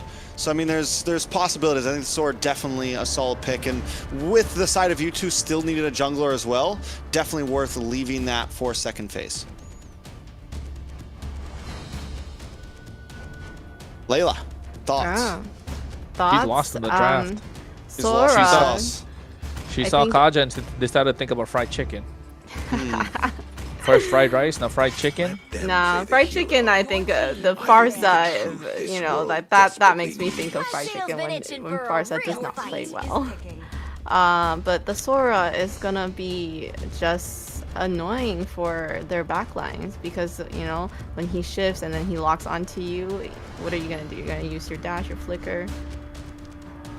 Yeah, I mean, gotta figure something out. After that, I think at the moment, Kaja, Kalea taken off the table. They need something in the room that can provide some sort of early clear, keep up with the Khalid. The Hilda's gone, no Kaja, no Kalea, no Guinevere, no Marcel. Hylos maybe? Are you really? But that's not really going to put a stop to the Khalid. You're not going to be able to contest quite a lot. I'm looking for early game answers. I can think about the Cho, but gets bullied by the Jushin again. So do you just... Grok? Grok is solid no matter what happens. You go for the... Favorite pick. Favorite It's his favorite pick, isn't it? Oh, He just yeah. said that. He did. He likes the Kubra. Okay. Yeah, and the Kufa I can and vibe the with it. Zetian. And the Zetian was really good. We saw one together. work. We saw one work. I mean, yeah, we'll see. We'll see. I mean, that for that last the last composition we saw, the Kufra was literally like the perfect pick. This might be a little early. I think with the Kufra, they could have maybe waited for 5th pick. It's not gonna. It's right now. It's only really affecting the Moskov slightly, and Moskov doesn't really. I mean, he's never dashing in really. He's more like side to side, things like that. Khalid maybe gets a little affected by it, but yeah, just you know. Side to side. There's the Alice pick. Love that draft. Love it. So aggressive.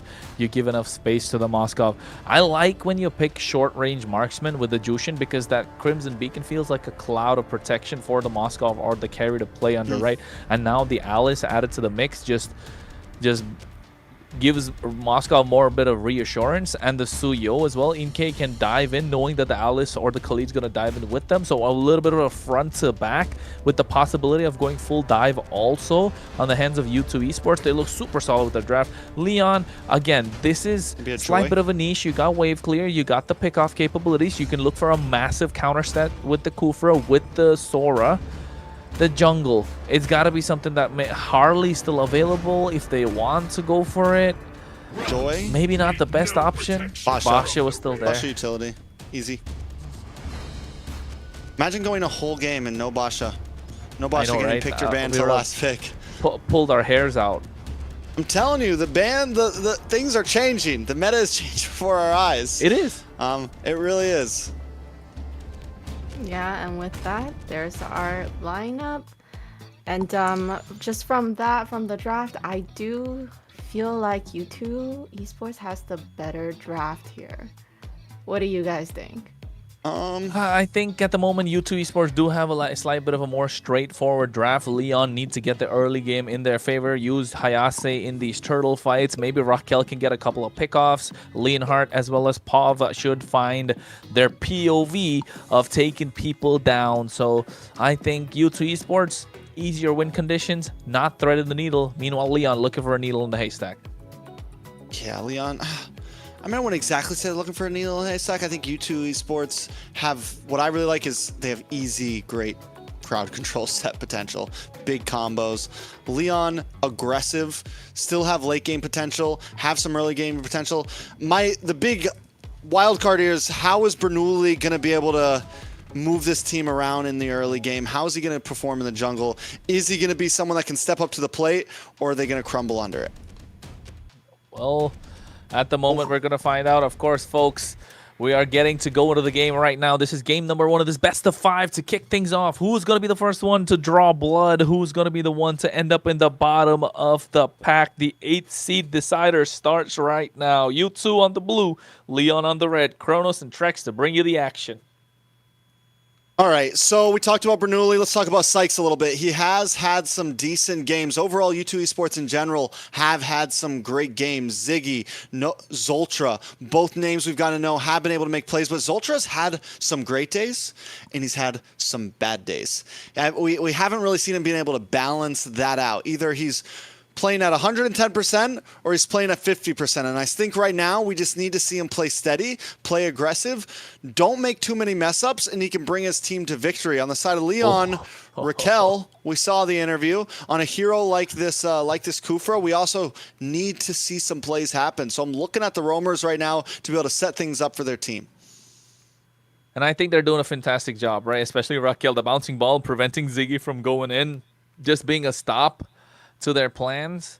And U2 Esports needs to get the aggression rolling, especially when they have this Suyo with this Khalid, with this Jushin. You want to get mid-pry, which they already have, but they're not able to convert it any sort of lane pressure because of what the Boxia provides, that early clear. And you can already see they get an invade going. So the Suyo is going to be a little bit of EXP down, a little bit of gold down, but that's not going to make much of a difference. Has an earlier power spike, wants to get that kill, at least first blood, so he can find a way to get that Sock, Fury Hammer, and Sky Piercer going. And they're able to just pop the passive of Pav, which is going to be nice. Coming up onto this turtle, Bernoulli making his way in. Looking for a target, just misses Sykes, able to lock on to the next one though. Actually is forced back as Ultra jumps onto the back line, taking a bit of damage. Ooh. In comes the Shifting Clouds, nice damage. Sykes gets pushed back, able to just dash away. Turtle still up as Ultra, locks down onto Pav. In comes Hayase though, able to get first blood onto Accuracy. Sykes now looking for a target as well. Turtle does go over to the side of Leon, but Sykes picks up a kill on Raquel. It's a 1-for-1, but honestly, still a win for Leon. Bernoulli get the turtle. That's what made sure they get on top. That's the win that they got indeed. SOD missing out there. Others NK would have been able to make it to the fight. And the fight was kind of split. Feels like they're not really on the same page so far, but they did get the job done, right? Hayase was able to zone out the back line, just being a problem to Accuracy, who wanted to get in the fight. Unable to do so. Meanwhile, in the mid lane, the bouncing ball along with the range from the Zetian doing a lot of poke to Zultra, and Zultra's not able to control the river as nicely or as aggressively that he would like. Yeah, I mean, if he can get there, the thing is he should be able to. But I guess, yeah, the bouncing ball stops him from being able to dash in. He has to kind of make his way around Raquel. But Zoltra's going to have to find a way to be aggressive and not just push Pav away, but also be able to, I'm waiting, where's the big Raging Sandstorm at, right?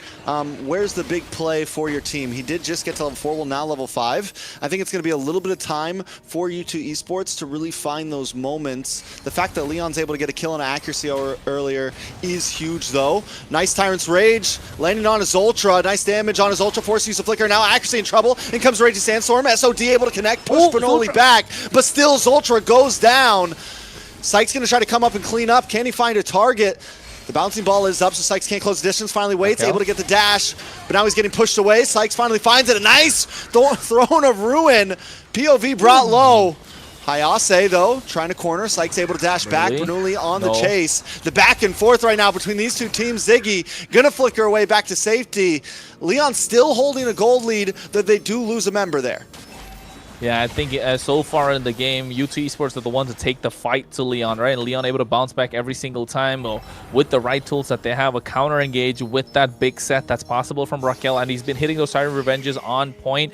Even Hayase able to make to the team fight. Raquel, Bernoulli still there. Accuracy is the one to fall low early, so that should be a problem. Retribution has a Sykes. All right, so second turtle goes over to U2, but Sykes doesn't want to give it up. Bernoulli on the run. Zultra finally gonna engage, but they all get caught up, pushed back to the team. A 3-man catch from Hayase. Sykes goes down.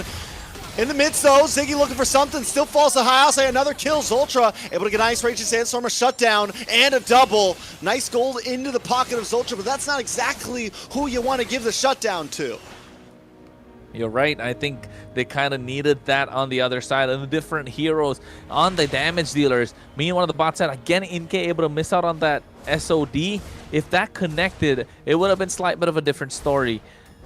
But U2 Esports getting a little bit of a push on the top side. Zultra zoning away Hayase. Raquel charging up the Revenge, baiting out this Raging Sandstorm. Even the Fury of the Phoenix at the same time. Hayase is a menace right now. Even with that death, we can already see how troublesome this hero is going to be against a nice frontliner jungle. You have to be careful every time you engage. Ziggy as well dives in. Sykes dives in. Well, you just dived into a trap, so they're going to have to be careful about the way they engage these fights.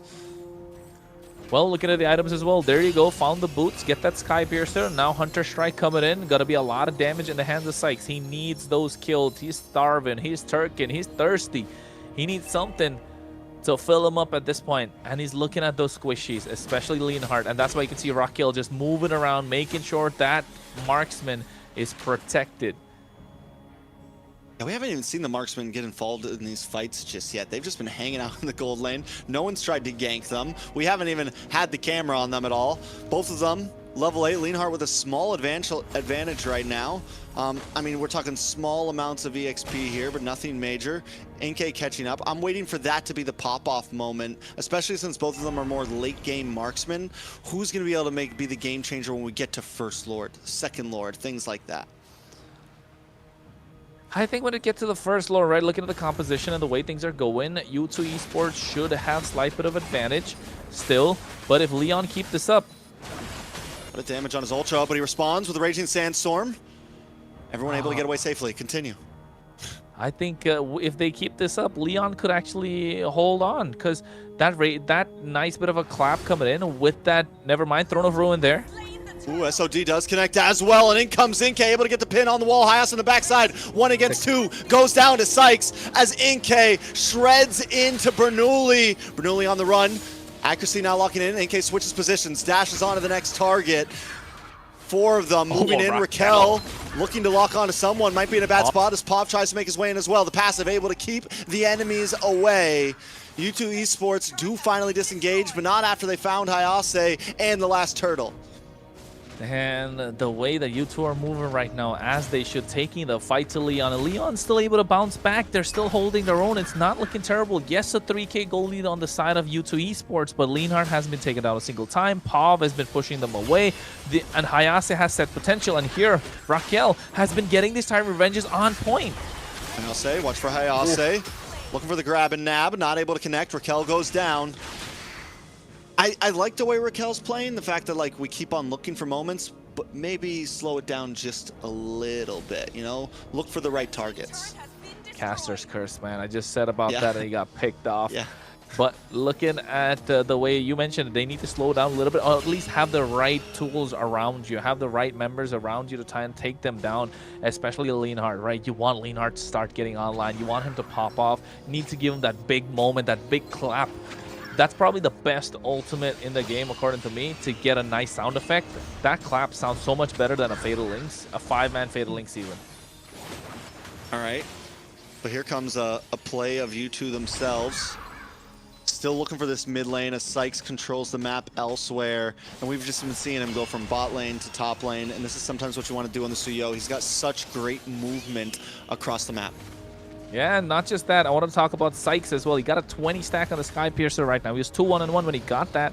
Now up to 20, gets the War Axe. So you know the damage is starting to rack up. He was thirsty, now 2 levels ahead.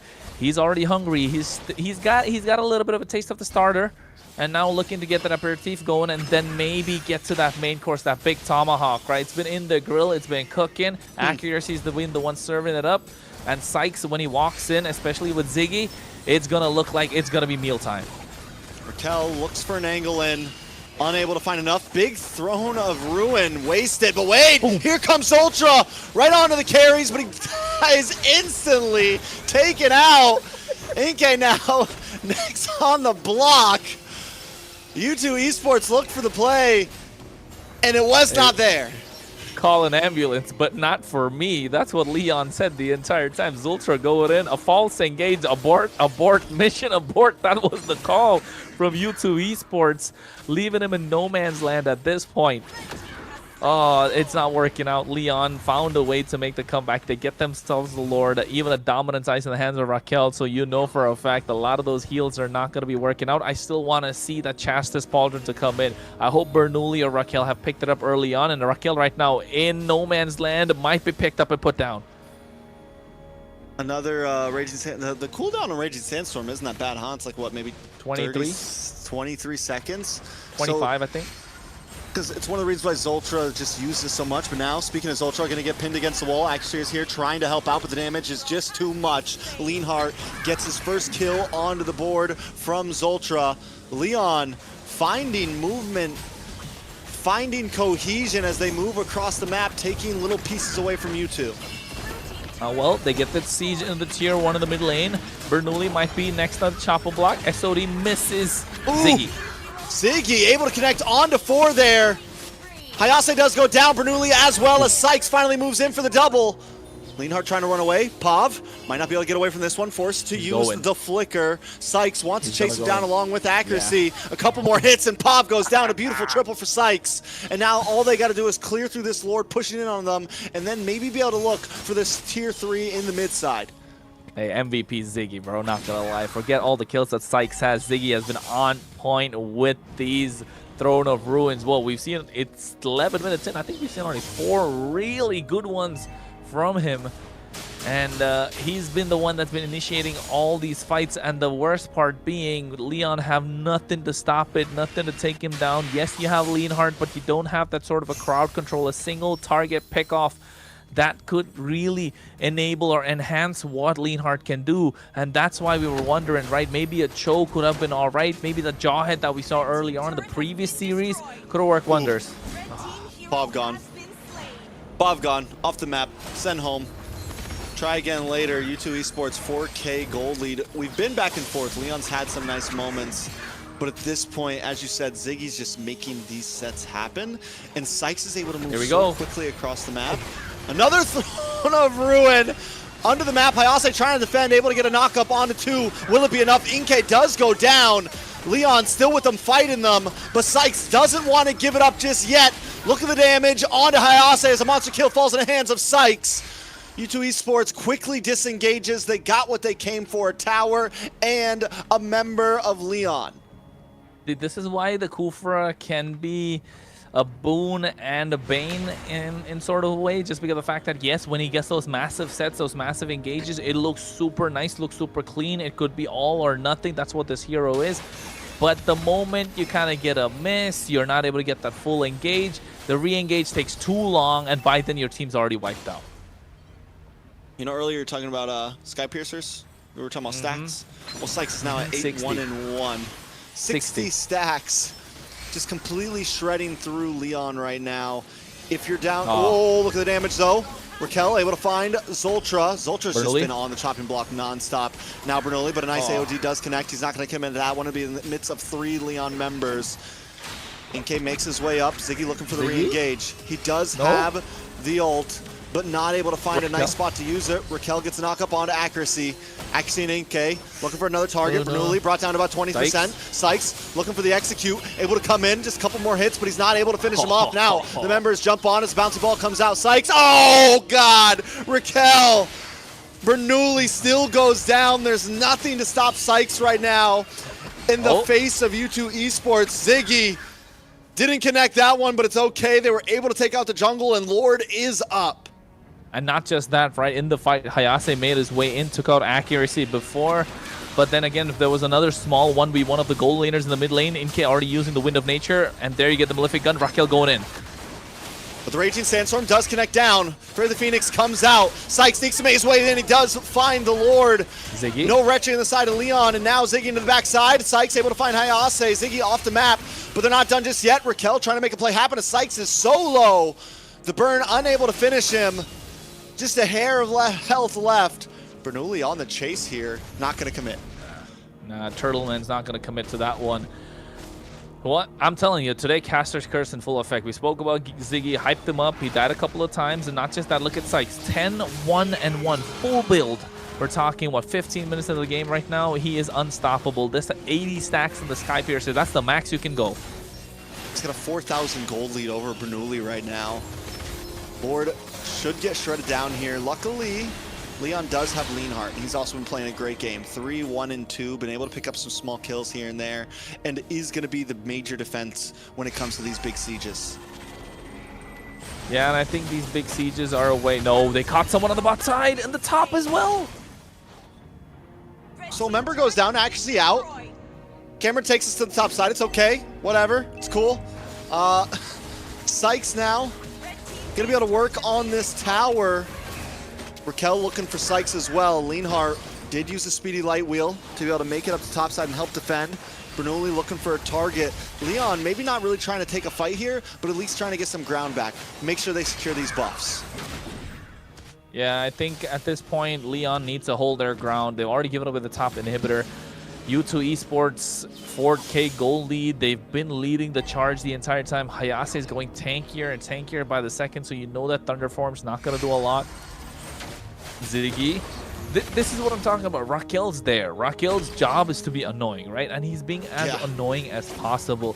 But there's nobody with him. He needs to make a play with Hayase. And that could be the game changer. Go in with the revenge, get that shifting skies, and then maybe you can pose a problem. Layer those skills rightly so you find a way to get your team out. The entire time he's been getting really good sets, but it's not going to get his team out.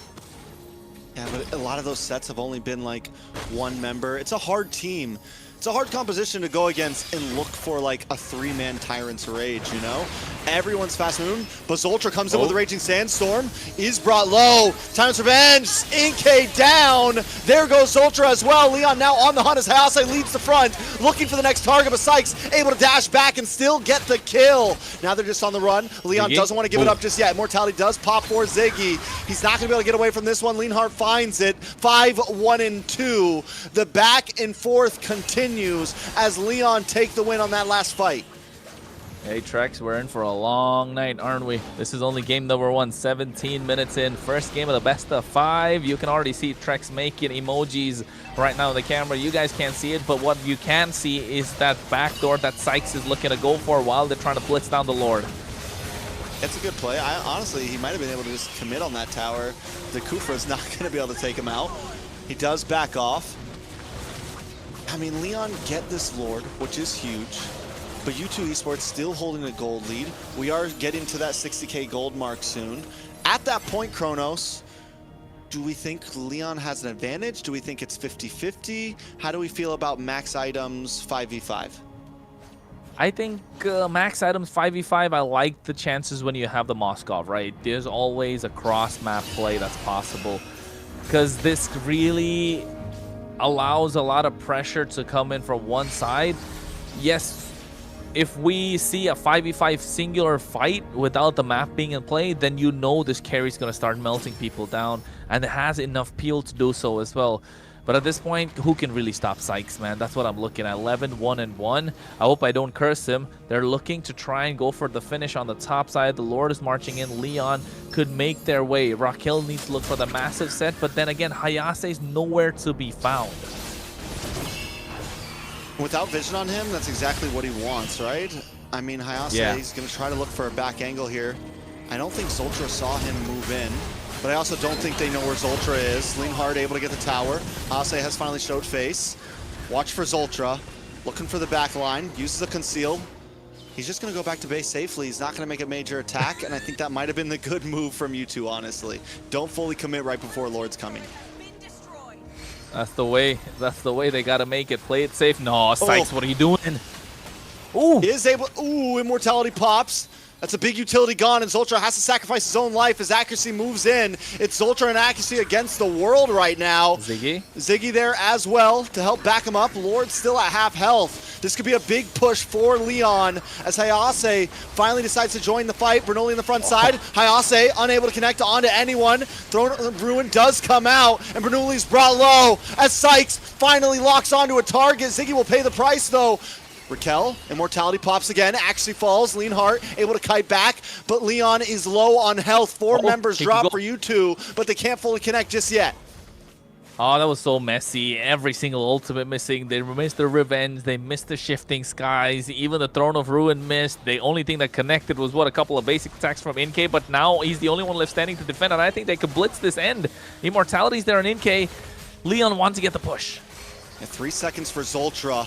Can he come out with a big Raging Sandstorm to try to help out? Just clear the waves, that's all you got to do, but the base is going down. Leon not going to let them fight back and taking game number 1. Messy, but found a way to get to the base crystal. I mean, you'd take that if you were Leon, because it was looking like it was going to go the way of U2 Esports, but They found a way to make a comeback. They applied the pressure when they got the Lord and just kept on pushing that one singular lane, didn't care about the others, and did walk away with the victory. So, but if I was Leon, I will be brushing up on what I can do in game number 2, because if they keep the same pace going, U2 will take control at some point. Yeah, what a great game. There's a lot of back and forth, and you know, right now it looks like, how can you see which one is the better team? You can't, right? They're all just performing and they're just doing their best, and it could go to anybody. Doing their best, but I think both teams could definitely do better. U2 had some major mistakes. Leon had some major mistakes. Right now it feels like it's not a battle of who's going to play, who's going to make them more big plays. It's who's going to make less mess ups in a sense. Zoltra did do well, but once again, we see some of those ults get wasted. We see some bad disengages. And on the side of Leon, though they were able to get the win, there was still, I feel like it could be polished. And whichever team polishes up quicker in this is going to get the dub. If Leon can continue this pace and U2 continues, because don't get me wrong, U2 had some moments of greatness there. We saw Ziggy pull up with those Thrones of Ruins and just completely dominate the early game. But then we started to see some get missed. We started to see some big whiffs. We started to see, you know, the ults not always connect. So we'll see how it goes in the next one. Taking a look at some of these highlights, Kronos, anything to majorly point out? And I think, Trex, when you take a look at everything that happened for them, right? For Leon, can you say they just kind of like, it's like one of those fights where they're just trying to make it through. They do whatever they can. So scrappy at the end of the day. They walk away with a victory. They're happy, but you know the game was super scrappy on their side. I agree. I mean, that's actually the best word, scrappy.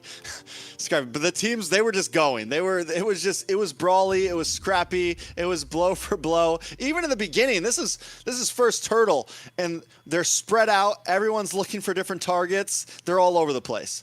I mean, it wasn't blow for blow. It was missing.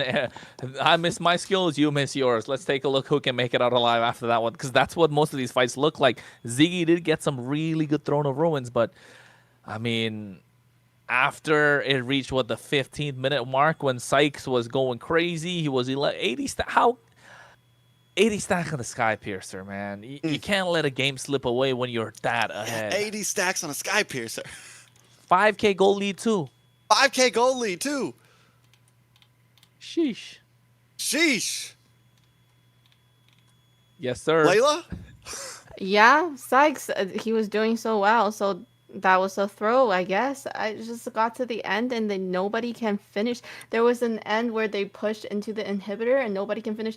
And then Inky, I feel bad for him because he just adjusted to goal lane, and poor guy, he was left alone. They were all low HP on the enemy team, but obviously he can't get in there.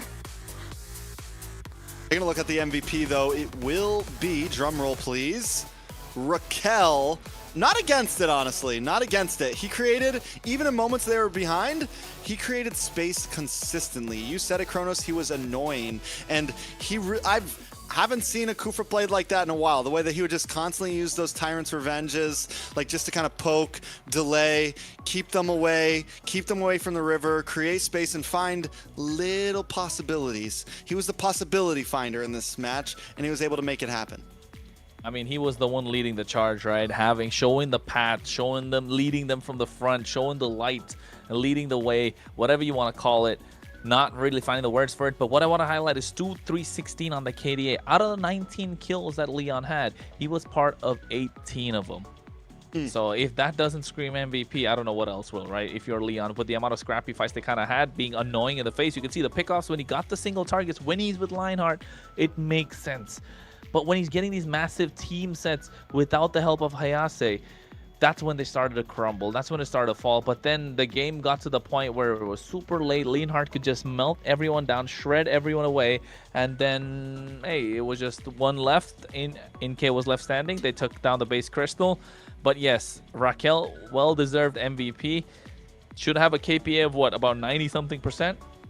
Right? With that, with 2, 3, and 16. So 18 out of 19 kills that they have on the board. Even Flicker plays. never really caught that one, to be honest. Yeah, he did an amazing job, and it's a well-deserved. I think in where we were worried about Bernoulli being the sub in this game, the rest of the team was able to stand up. Leonhardt was able to buy time very well due to Raquel, due to the rest of the team. Pav able to continuously kite, and even Hayase in the early game, though at the end he missed some skills here and there.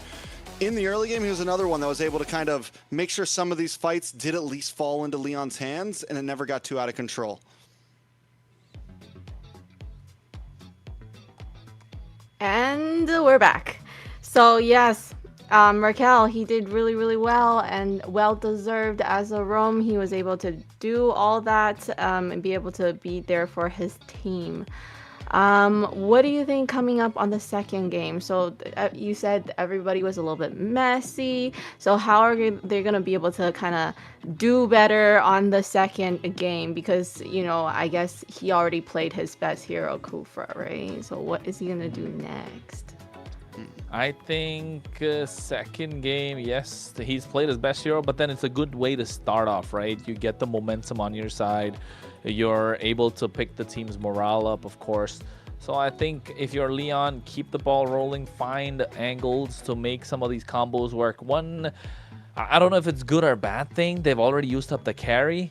So if you go for the Kaleas or the Kages, you don't really have much of a combo to latch onto. So if you're looking to go for a combo, maybe look to go for the Guinevere plus Kalea. Look to go for something like the Alice now that could be in your hands. So yes, I think find more aggressive tools. So, and the other thing about picking up this Kufra is that he's not such a meta pick, right? So you still have a lot more options in the roam position available. And then when it's a best of 5, that's very important, right? When it's a best of 5 global ban, it's extremely important.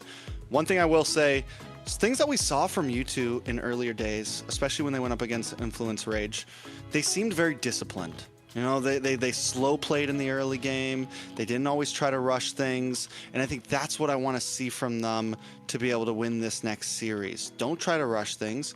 Play a clean game. Play the map.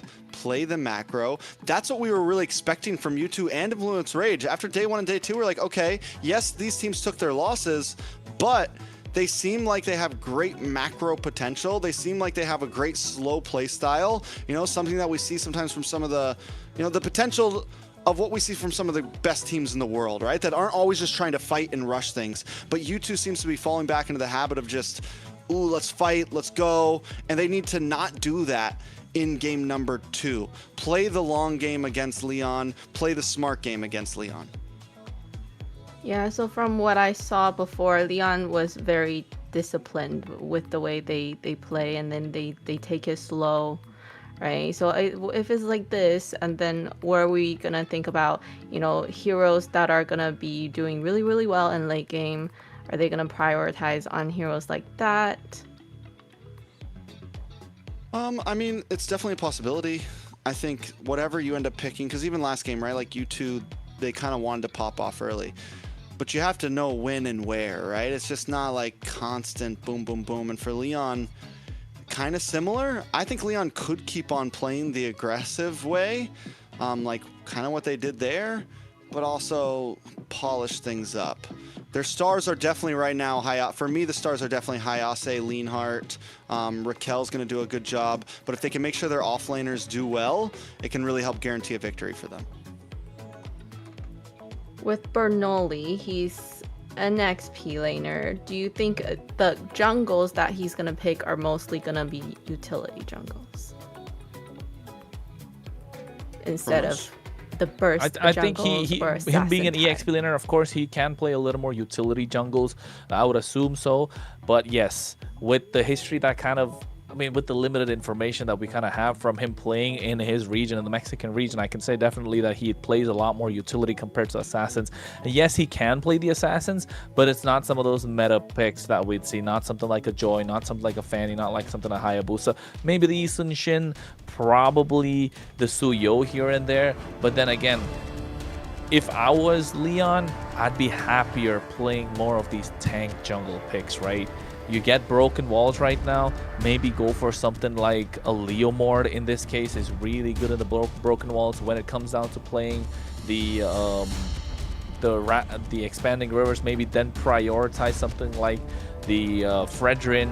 When you get dangerous bush, maybe go for the Akai. So the possibilities are still endless if you are going for the utility in the jungle, and when you're letting Raquel, or rather Pav and Leonhard, get those kills for yourself or your team. I thought he could play the Guinevere, to be honest, but they're not letting it through. Which I think is fair for Leon, especially since they're on blue side. And like we said earlier, they used the Kufa earlier. They're looking for more power picks in this pick 1 and seeing what U2 is willing to give. The Jushin's already been given up. This should be a hero that's consistently banned now from U2. I don't think they're going to let it on the field at all. So we'll see exactly how this plays out with the Basha and Sora being picked up by Leon. U2 can maybe try to look for those on swings backs if Leon's decide not to ban it, and that means that U2 doesn't have to ban Basha or Sora, meaning they get a lot more freedom on this red side and what they want to ban out, right? They have a lot of opportunity to target ban more now. Do you think Alice would be another pick that Lion would like to use? Yeah, of Alice course. is a monster, yeah. It's a solid pick. I think we've seen so far in MCT. Alice has been the game changer, right? The pivot that most teams take, and not just in terms of picks, but also the pivot that really changes the pace of the game. One big Throne of Ruin could just end it all completely, and it just collapse on top of him. So yes, Alice is 100% a pick. That, honestly, I think the question still hangs. When you're going against an Alice, would you go for a Purify or a Flicker? That's the big question there. Because with the Throne of Ruin, you want to use the Flicker, but then you have that Kalea. I think catching me off guard, bro. That Kalea could force a Purify. So yes, I think Alice is still solid. But Carry being taken off, Marcel's off the table again. So Bakshi's got to go here, right, Trex? Not by Leon. Oh yeah, by Leon. But then still, Sora let through. Still, they go for the Zitian instead. I don't know. That's questionable. It's definitely questionable. Zushin ban has to come from U2.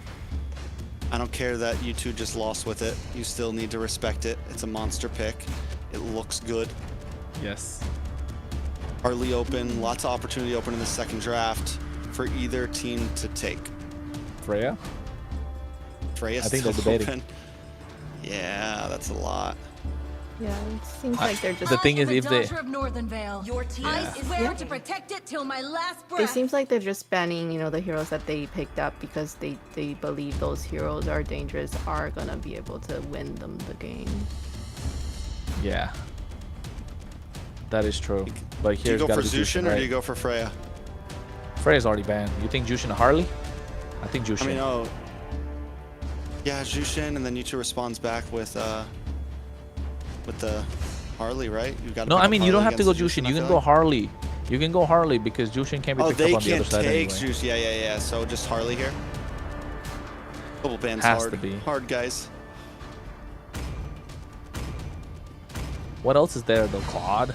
If they want to go first We haven't pick, seen I don't any know. Claude today at all. Oh, first pick on. I just think they want us to be wrong. I think they're doing this on purpose at this point. Yeah, this Valentina Harley, right? It has to be Valentina Harley. Is there any other answer? Valentina, maybe Valentina Kalea, Valentina plus something.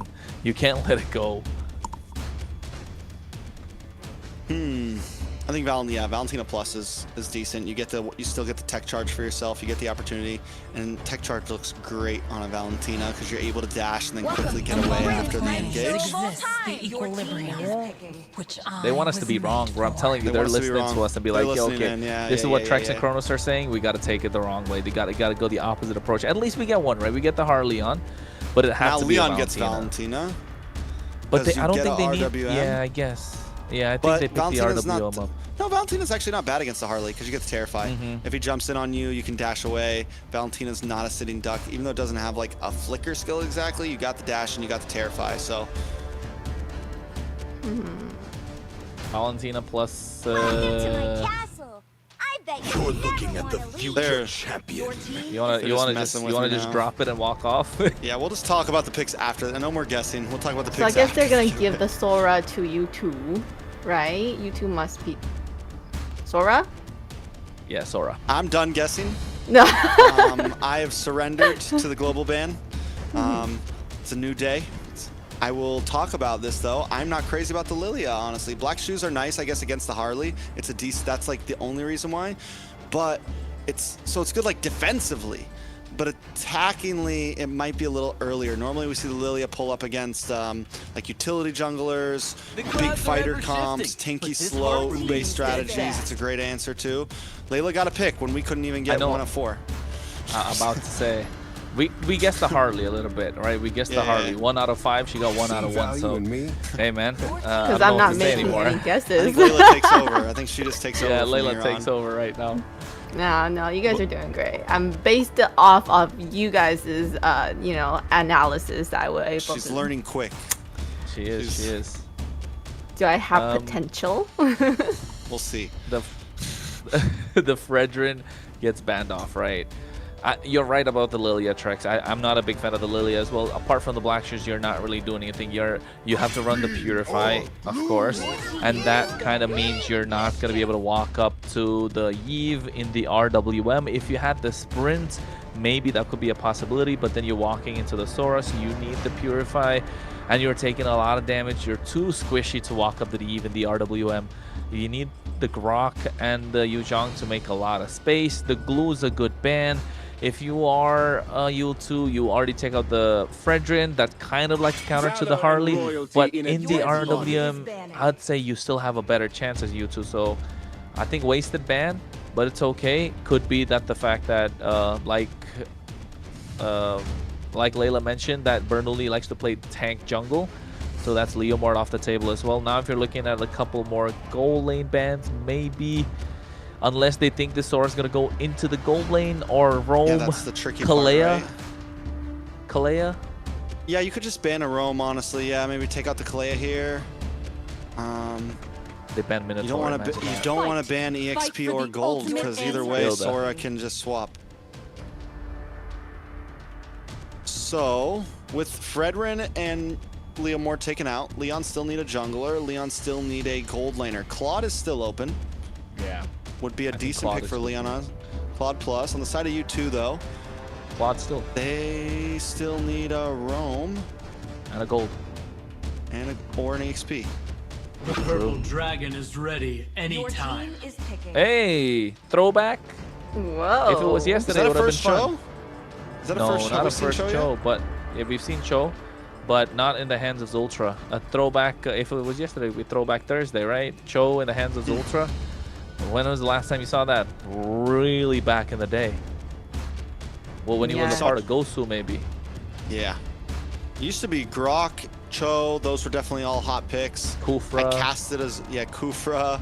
But Grok especially. Grok is like a Zultra signature as well. I casted some Zultra Grok games. I think I have some clips on my Instagram channel still. We did it. We did it in the MCT as well. He played the Grok, remember? He played the Grok the other day. Yep. All right, so two picks, Claude and...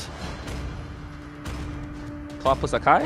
Welcome to the land they didn't take. We got one. We got one. Akai plus Irithel. I don't like the Irithel. I don't like the Lilia. We already saw the Irithel, right? Why not just go Claude? You can pick up Purify with Claude. You have a Flicker built into your kit. I get that U2 is not tanky, but Claude is, Claude will shred down squishy heroes too. He's just him. You know, it's a great marksman pick. I feel like this is definitely a little off for me. U2, maybe Claude or Carry, but the Carry's already banned. Beatrix could come in. I think Beatrix is solid here if you U2. Pick up. I feel like they have a lot of freedom right now. Ranger And also too. comfortable. They take the and Claude. they pick it. Okay. I don't like how Lion has their draft. There's a lot of front line. It's a little tanky, but Irithel and Lilia. That's the only damage that you really have. You know what? In how they say it in Mexico, right? In Spanish, Leon's draft, más o menos. I think Fernando's probably listening to this and laughing at the moment, but U2 Esports look a little more solid, muy bueno. So I'd say going into the game, Trex, I think we all agree U2 Esports kind of have a better draft. The only thing they don't have is the synergy between Zultra and somebody else. The only one they have is Sykes, but definitely a lot of siege potential, definitely a lot of control in the turtle pit, definitely a lot of early game pressure as well. But if Leon, with these big ticket ultimates, the Black Dragon, the heavy spin, the tech charge, if they find moments, layering those AoE skills could be a massive game changer if you two overextend. We'll see exactly how it goes. I do have a couple remarks, but first, we're gonna have to jump into the land of Dawn here. Leon, you know, we hyped U2 Esports up as possibly the team that could be the favorite here. Leon comes in, drags things out, takes game number one, and I guess I will have time to talk about this because we have a quick tech pause. Now, we're kind of talking down on Leon's draft, and the more I look at both these drafts, I gotta say, U2 Esports is kind of squishy. They're dive centric. They don't really have much of a front line. Even Cho is not a tinky boy. Now, when you take a look over at Leon, you've got the Akai, you've got the I'm mind blanking, the Yuzhong, plus the Grok. I mean, it's big set potential. It's crowd control. It's the type of team that even if they fall a little behind, they can make something happen. And first turtle, they have opportunity with the Akai. They can zone away with the Black Dragon. Like, they have the draft does still look good, though it doesn't have like tons of meta power picks, you know? I agree with that angle, right? I 100% agree. And they have the Lilia to add on top of it as well. With the Black Shoes, kind of a second lifeline, a lot of mid-game power spike, heavy 6 to 8 minute kind of power, 5 to 8 minute heavy power spike heroes, where you get a couple of items or even one item and then all of a sudden you don't know how to stop them. But the kind of problem that I see would be that Irithel. You're really like 15 minute plus on that Irithel unless you get a couple of kills in the early game. So that's the only reason I'd say it's looking difficult. Irithel, usually marksman, yeah, you have 2 item power spike, you got Trinity build. Irithel needs 4, if not sometimes even 5 items to go all the way, to go the distance. So I'd say that's the only reason I'm thinking U2 Esports definitely have a slightly better draft. But you're right, with those squishy targets, imagine the Furious Dive with a tech charge, everything could work out. So as we jump into game number 2, U2 versus Leon. For me personally, I feel like once again, it comes down to the off lanes for Leon. Since they don't have huge damage early on with the Airthel, Hayase needs to have a great game. If he can pop off and maybe get a kill in the first turtle, second turtle, something like that, get a kill or 2, he can be that bridge to the late game. He can be that bridge to the mid game for the team. A good Yuzhong that gets fed well can be a game changer. Amen, and that's why you could see early rotations from accuracy down the bot side as well to push Hayase back. So Zultra has to be aggressive on the map, and he is doing so. We'll see if he can keep that up overall. Ooh. Pav getting pushed away, doesn't have Black Shoes yet, still only level 2. Pre-level 4, U2 Esports just completely dominating the river. Yes, 100%. That's the only reason I'd say that U2 Esports have advantage. But so far, Leon have held their own, not giving away a single kill. And accuracy is trying to poke out the back line. Raquel gets a nice bit of a stun. Accuracy might be going down. Ooh, accuracy brought low. Forced to use a flicker, able to step back with 1 shot in. Zultra slows them down in the engage. River does come out as the turtle's up in 10 seconds, and Bernoulli wants to get a good position over it. Yeah, along with the fact that they've got some good positions. This is what Leon like, the turtles, right? The neutral objectives, the heavy spin, the Black Dragon should be able to secure the turtles quite easily. And U2 Esports should look for the pickoffs as Sykes is doing on the top side, but I don't know, he's not going to be able to make it. Yeah, Sykes is making his way down with a hat trick. He might be able to come in last moment, but he sees Raquel. He doesn't want to go for it. He's going to go for purple instead, and that's a first neutral objective over to the side of Leon. Oh, no. Look at the pin on accuracy. A nice heavy spin. Beautiful. Raquel's going to come in as well, and a nice first blood into the hands of Pav. So the kill is placed perfectly as well. Now Zoltra looking for the knock-up onto Bernoulli. Ziggy in a bad spot as Hayase and the rest of the team close in. U2 losing members one by one. Bernoulli does fall, but still, I feel like that's a win in the book for Leon. Yeah, that's definitely a win in the book of Leon. They get the turtle, they get the pin to the mid laner. I mean, yes, you get the jungler, that's Akai, but that's a tanky boy. You already got the turtle, he's got the gold in his pocket, nothing to worry about. And you're trying to stop Sykes from having free reign. Yes, he's got 1 kill. I think right now it's the job of Raquel to find where he is, but they're focusing on the goal lane, making sure Leonhard has a better time. You can see Zultron accuracy making their way there too. Hayase on boss side, getting bullied, is going to go down. Sykes able to get the kill, and that is huge because Hayase just got a kill. And I was mentioning that if this Yuzong can have a good game, it could be the thing that bridges, but U2 knows that's their win con as well, so they want to put a stop to it. Finding their win con, stopping that from happening. You can see they're trying to get a push as much as possible. 45 seconds to the turtle. River control still in the hands of U2 Esports, but they're fine. Leon are fine, taking it away slowly and steadily as Pav finds his power spike. They will be able to get this control back. Ziggy gets a war axe down the bot side, able to get a whole gold plating. U2 Esports, they need to get pickoffs, and Sykes needs another one, and you can see the damage start to rack up after a while. Yeah, preemptively 20 seconds before the turtle, Ziggy getting all that gold plating is huge as we move into the 4th to 5th minute. Everyone's at level 5+ now, 6+ now. Bernoulli doesn't connect to heavy spin, just trying to push Zoltra away. Turtle's going to spawn in a few seconds, so we're going to see Leon try to make their way down there as accuracy is waiting for them along with the rest of the team.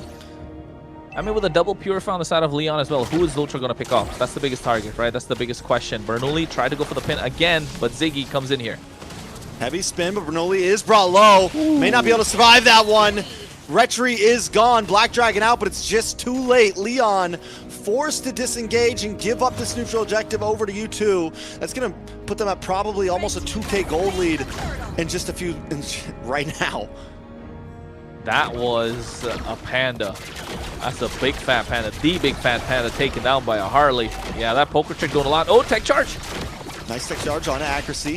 Accuracy does have the flicker. He's holding on to a response to the RWM. And down goes Leonhard. POV is going to be next. And last on the block is Raquel, but they're not able to get the final hit. Bernoulli doesn't have the heavy spin. He's not going to be able to do anything here. U2 Esports down to the boss side. Hayase also just getting bullied by Sykes and Ziggy. Dead. Hayase is gone, right? Oh, almost, just barely survives. Heavy spin comes out. Zoltra should be able to make it out easily with a Shimpo. U2 Esports, this is what we were talking about. Those big ticket ultimates from Leon are there. They're really good. But river control and then the early aggression, U2 Esports are going to take the charge, and they have been doing so. Getting all tier 1s. Now tier 1, or rather only tier 1 on the bot side. It should have been a slight bit of a push on the top side. Playing a little more passive than we like. 3.8k gold in their favor. Leon needs to find big sets and big moments like this one. Zoltra just trying to get away. Oh, nice shifting skies. Comes out. Leonhard pops the heavy crossbow. Still unable to connect on to anyone though. U2 disengages. Nobody goes down, but still U2 controls the pace not only of the map and the game, but even of these small skirmishes. The small skirmishes are what matter for U2 Esports, but the big fights are what matters for Leon, right? They need Raquel to be a little more dominating on the map, which he's doing so far. He's been all right. POV now, or Pav definitely has his power spike. And here we go. Bernoulli, heavy spin. Oh, Accuracy just keeps on getting picked off by Bernoulli. Oh. Nice shifting skies though, brings him onto the tower, and the damage is unloading onto Bernoulli. Ziggy able to get the kill, and a nice kick onto Raquel, brought back once again. A double into the hands of Ziggy. The heavy crossbow in the midst of it though is able to find Zoltra, but the trade is still an advantage to U2 Esports.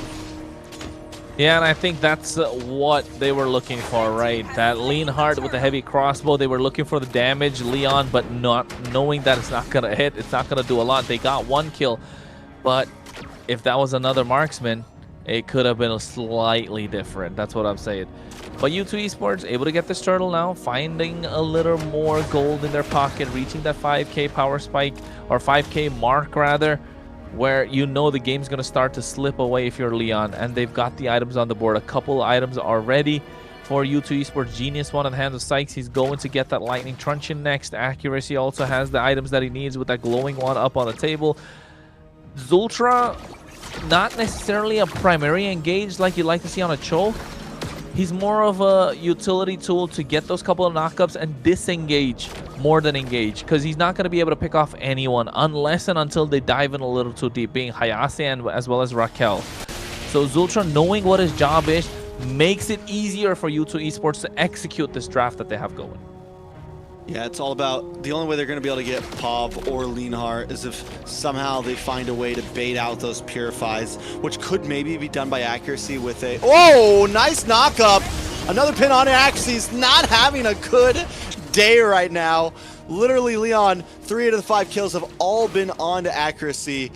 Every moment they get, they are targeting down.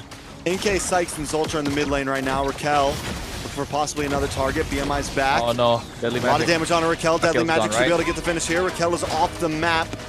Gone. Sent back home. Ta-ta, bye-bye. We just didn't get to see that recall. I love that recall, you know? The one that's from Navi looks really good. But at this moment, with Sykes 4-0-2, this is why the Harley is so strong. This is why the Harley is so good. NK right now doing a lot of damage to Pav. Pav has the Glooms. They're trying to force out the Black Shoes. Didn't happen. Lord is up right now. They got the tier 1s on the top side, tier 1s in the bot. They have good wave clear in the hands of Leon, so they're not able to penetrate down the mid lane. U2 Esports, though, however, starting to get the Lord, and I think if you're Leon, you're okay to give it away, just because you have the capability to defend, and you're okay to play it until a 20-minute game with the Erythral in your hand. Yeah, I mean, honestly, you are right. The thing is 20 minutes is a long way away right now. It feels like it's been about 15 minutes. It's been 9.5. We are still in mid game. And U2 Esports, this is their time to try to get a lot, I feel like. They've got a 6K gold lead. They need to push in. Because you are right. That 10 minutes from now, that 18 minutes can come fast if U2 Esports doesn't try to end it. And with the lead they have with Sykes at 4-0-2, they have the opportunity. With Ziggy, I mean, with NK finally kind of coming online, they have the opportunity. They have the opportunity, definitely. And you can see Ziggy as well, and as well as Zultra, trying to bait out that tech charge from Raquel, and Raquel's been holding it for the longest time. Meanwhile, on the top side, Deadly Magic on the Black Dragon. I mean, Zultra's just tired. I mean, Raquel's tired of only finding accuracy with the tech charge. That's why he's saving onto it. It's like, listen, I'm getting 2 people with the next one, at least. And we'll see if it actually happens. He knows it can't be wasted. With how far behind they are, if he's going to use it, it needs to be worthwhile. Finally, Zultra, right after a big tussle, able to push out Raquel, and they take away the tier 1 in the mid lane. They're diving in. Oh no, Hayase's gone. Hayase did not have the game he needed to have here. Down to the boss side as well, Leonhardt got brought low, but there's a nice tech charge onto 2 this time. Ziggy, though, unable to take him out. 10% health gets away, and the tech charge backfires. Bernoulli goes down. This is what we were afraid of if you were Leon, not able to stack up or layer those ultimates right on time. They don't have a lot of synergy with this heavy spin.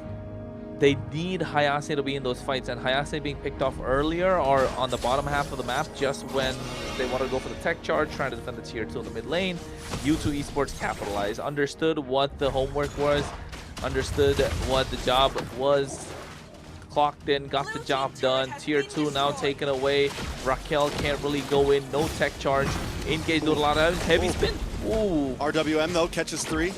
And this is why they were targeting accuracy so much. Because if they go for someone else, even if he gets 2 members like he did in the fight previously to this one, accuracy sitting back, drops down the RWM, and now Raquel and whoever decided to engage with him is caught in the midst of it. And there's just... every single member of U2 Esports has kill pressure right now, essentially. It's so hard for them, for Leon to even pick 1 or 2. Like, who do we pick off? Because if we go for Ziggy, then NK and accuracy kill us. If we go for accuracy, then Ziggy finds us, and so on and so forth. It is a problem that they can't seem to find an answer to. Lord is up though, however, 12 minutes in right now. This is going to be a nice, juicy Lord, no holy shield. So if you're U2 Esports, try and bait out that heavy spin as early as possible. Maybe the Petrify from Hayase, get a pick off, and then look to take this Lord down, down the top side and get some pressure at it. Oh. Give it. What just happened?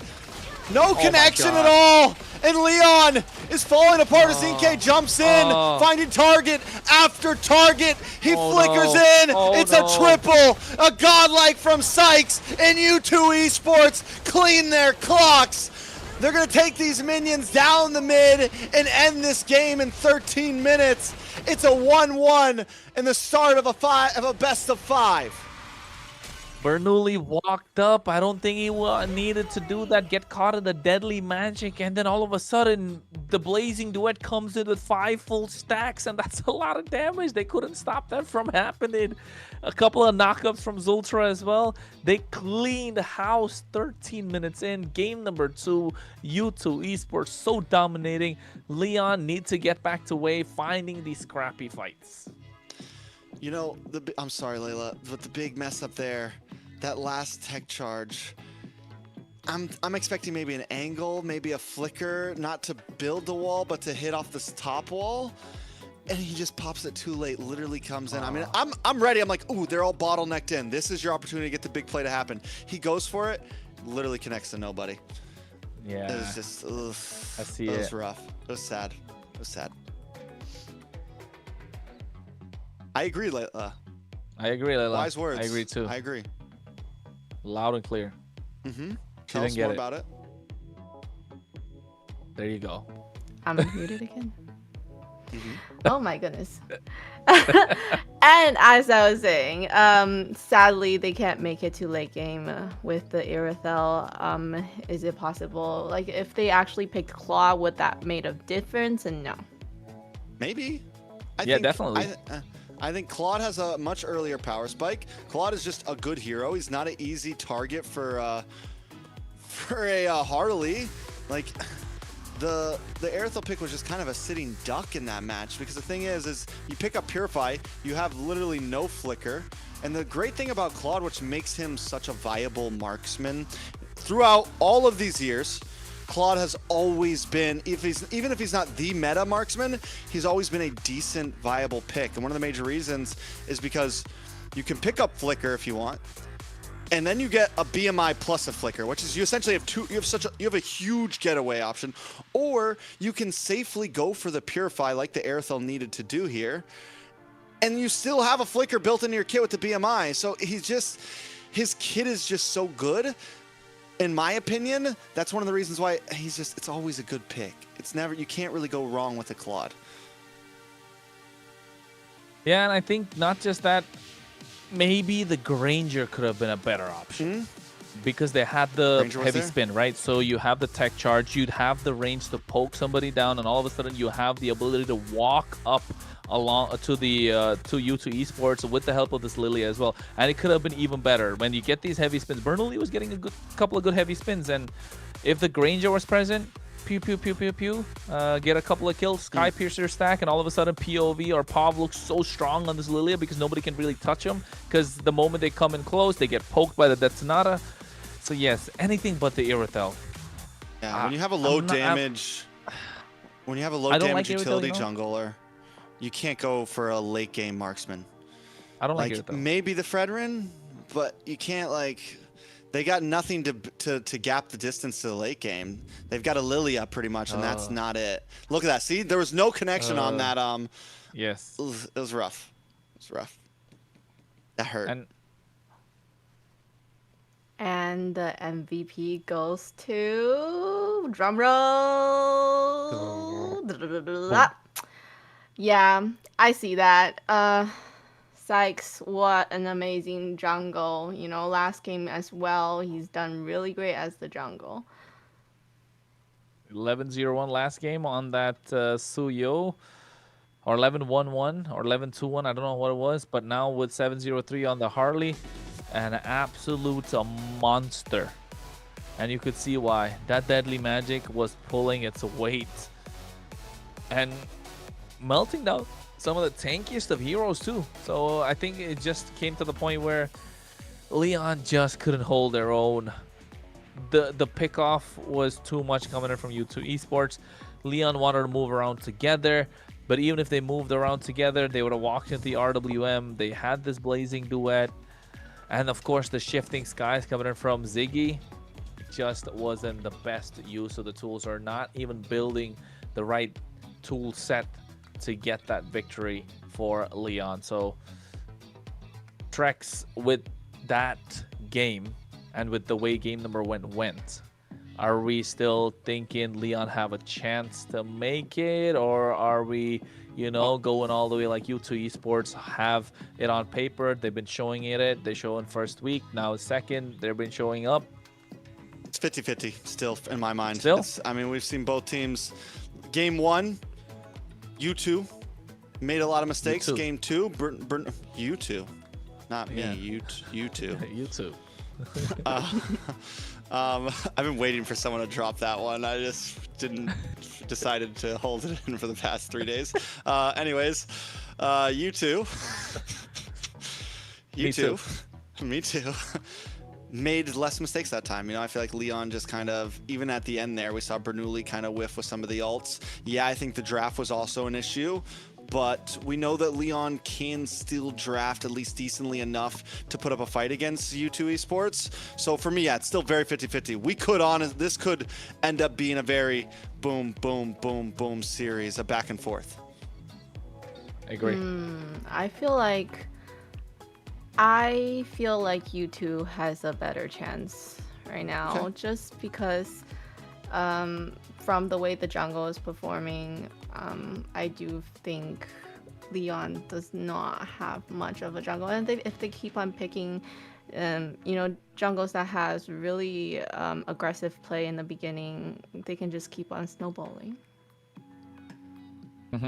I think if U2 Esports find a way to build a draft around them and you give them the win condition, they're able to pick it up. But if you are Leon, you don't want to play for such a slim win condition. You don't want to invite pressure. Find a way to play aggressive. Give Raquel some space. Give accuracy the space that they kind of need, and then give Pav the space they need.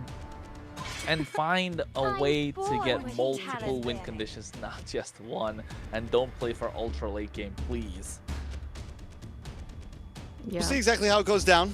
Before we jump into game number 2, quick shout out to all the viewers out there. Make sure you like the stream. And you know, we have been on the Indonesian channel, guys. So to all of the Indonesian fans watching, I do not know how to say. Kronos is our 12 language guys.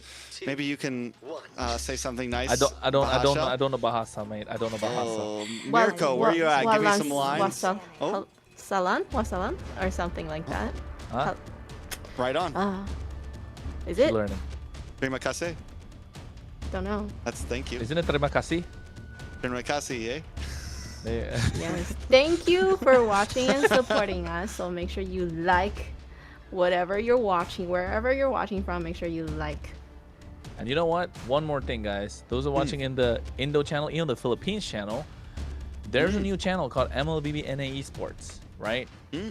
Go and subscribe there. Go and follow there, because that helps the MCT America scene grow even more. So if you want to see Americas in the world stage, because we know everyone loves the Americas region, if you want to see us more there, small thing, just go search for MLBB Esports, subscribe, maybe watch there. It'll benefit us for sure. So let's jump into this draft now. We've able to get the people hyped up, get the people on our team.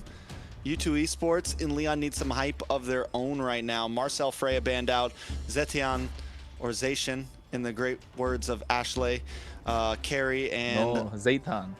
Zoltan. Zetian. Zoltan. Zoltan. That was a long time, man. A long time since you see that. Yeah. All right. Anyways, a lot of y'all youngins won't know about that one. But yeah, anyways. the kids won't understand. Guinevere banned out as well.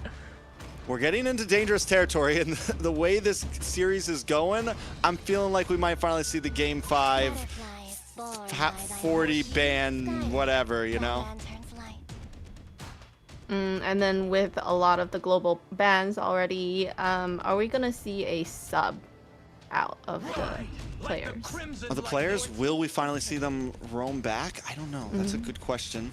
What I do know, Leomord gets picked up, which is a first pick Leomord is crazy, but honestly, they are starting to run out of choices on the side of Leon. They've used a lot of powerful picks, the Basha, the Zora, the Zitian. Harley's still open to them though, which I'm surprised they didn't pick that up as a first pick. Do we think we're suffering? Do we think Bernoulli being in the jungle, is that weakness showing? He cannot, like the Harley's just not comfort for him. Because honestly, it's wide open. It's not just the Harley, it's a lot of the other picks as well. In the previous game, they could have got a different route, but they opted to go for the Akai. I just throw it in there. Maybe Akai, because, you know, he is an EX player, likes to play tankier jungler. But Boxia, Phobius on the other side, you're already looking for trouble, man. Especially, it's going to bully Leomord. Yeah, a lot, especially they're not going to be able to contest any neutral objectives. That spell vamp's not going to show with the inbuilt life drain effect Glue's that already open. Boxia has. Glue is up, so I think if you're Leon, you want to pick up the glue, put it in the hands of Raquel. Glue plus maybe Valentina. Solid choice still. Take your Claude now. Finally. No, they're not going to do it. They're not going to do it. They're going to go Beatrix plus Kalea. Something like that. Throw us off completely. I think the glue against, yeah, probably right. But glue Claude could be a really nice, simple, Alice nothing glue. crazy. Alice glue as well. Told you.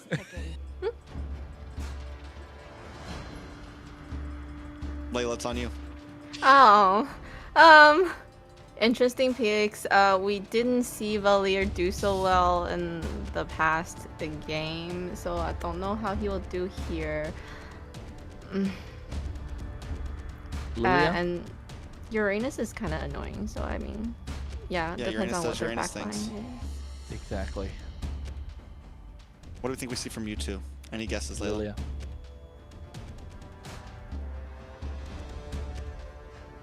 She's guessing. Anything? I'm not You got sure. this. Just throw a hero out. Just throw a hero. You were right last time. I don't know. Come up with a Zask or something. No, I'm kidding. Barca. Coco. Okay, if you two get aggressive, looks really good, but not. Yeah, I still think strong. I would have probably gone for Lilia, but then again, they're not listening to us, are they? I mean, when you don't have the Yve, when you don't have the ZTN available, and you don't have the Jushin, the Farza is decent, especially with a Basha and a Phobius in front of you. Yep. And Leon's already showed their jungle, which is going to be a fighter jungle. They've already shown a Uranus in their EXP lane, so no Lapu, no kind of like... I think the Farza, like, when... This is the first time a Farza, like, looks good. The past couple Farzas we've seen have been kind of sketchy. This time it's like, okay, this can work. It outranges Valier. It should have faster rotations. It'll pair well with the rolling of Basha. I like it. I think Valentina comes out next if you're U2, but if you're Leon... Okay, don't give Zoltar's comfort picks right now. Maybe take out another roam. What can we look at? Khalid was picked up before. Cho is gone. There's no Grok. There's no Guinevere. Glue's not available. AOG, the what's it called? Kufra's not there. Maybe Gatot. Yeah, there's a lot of options left open. Gatot. Yeah, Gatot, Hylos. Maybe Taunt would be Mars. clean, honestly. You get the taunt onto Leomord. You get the taunt on Uranus. Like, it'd be a decent pick here. But would have trouble against the Valier, right? That's what I'm looking at. But still, you're beefy boys. You need some damage as well. So maybe something that could put out some damage if you're a roamer. What's a roam that can put out a little bit of damage apart from the Khalid that was already gone? Hilda. I think Hilda's a solid choice. Honestly, yeah. Hilda could be straight here. But then you do lack a little bit of crowd control. But honestly, with a comp like this, do you really need it? You just kind of go Ube a little bit and... But you know what else? Gatot would be nice for Leon here as well. if U2 continues onto this route of, hey, we're just going to do a solid front to back, we'll pick up something like a Beatrix or a Moskov here, or no, they've already picked Moskov, but something along those lines to kind of sit in the middle with Farzo while we have our 3 frontliners. Gatot for Leon would be a great answer to that. I agree. So we still have goal lane that hasn't been picked. What do you think being hard On either side.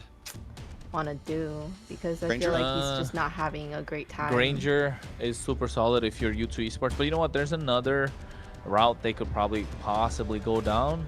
Beatrix, Granger. I'm thinking Obsidia is another decent choice. Decent, but only because they've been throwing us off so much, right? Your team is picking. Go for the roam instead, and Jawhead is a decent answer. It's aggressive. This lineup is... It's very aggressive. Jawhead, yes, but... Farza, and Abasha. We're talking it takes about 2 seconds to get to the top lane and find a gank. You got Wings by Wings, you've got Ejector, and then you've got Abasha rolling around. This is a fast-moving mid-trio right here that is going to cause pressure. 100%. Super fast, single target. They'll be getting neutral objectives. They'll get a lot of ground covered on the map with that Feather Airstrike too. So Leon needs to find a way to hold their own, get more aggressive if they can. Kalea's a solid choice. Hilda's one of the other options, but I don't think Hilda walking up. Wait. Wait a second. This is a Kimmy goal lane. Goal lane Kimmy? Why not just go for the Granger or something? Like, why? It's not bad. Goal lane Kimmy is not bad. It works. I've seen it work before. But you know you want to put it in the mid lane because that's where you get more utility, more value out of that pick. And now you can't pick Kimmy in the games to come in the mid lane just because you burned it in the goal lane and you have a Valier on your side. Leon clearly won extended team fights, right? That's the idea. Yeah. The Uranus, the Leomord, the Valier being there, the Hilda as well as the Kimmy. You have a lot of DPS. You want extended team fights. But you two don't mind the extended team fights with the Phoveus. And a Clint being picked up. Look at the range they have and the high ground. God damn. With the front line that they can move with U2 Esports. If they siege at Leon, there's no way Leon can stop that from coming. Yeah, I just feel like with this final draft, the pickoff is gonna be scary. With the Jawhead and the Farsa, there is gonna be no team fight if they pick off the most important one. How are they gonna last a team fight without a Kimmy? It's going to be tough. U2 Esports, perfect pocket formation. Accuracy and NK just stay in a safe little spot as the rest of the team covers for them and they can just unload. They have the burst damage, and then on top of that, you have the wild card of Ziggy on this Phoveus that can also be a crazy... can output damage in early game comparative to others. Like, can actually get kills in early to mid game. So Leon definitely have their work cut out for them.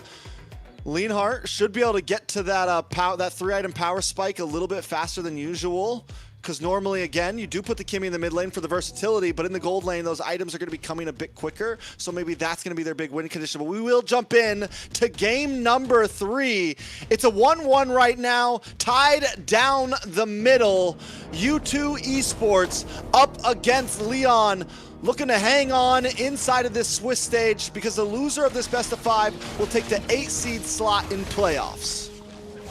And you do not want to be there. You got to play an extra round to make it back up and then catch up with the rest of the team. And not just that, you play extra games. You show more of your heroes. You show more of your cards. So it's more difficult to climb up the ladder, get up the pack.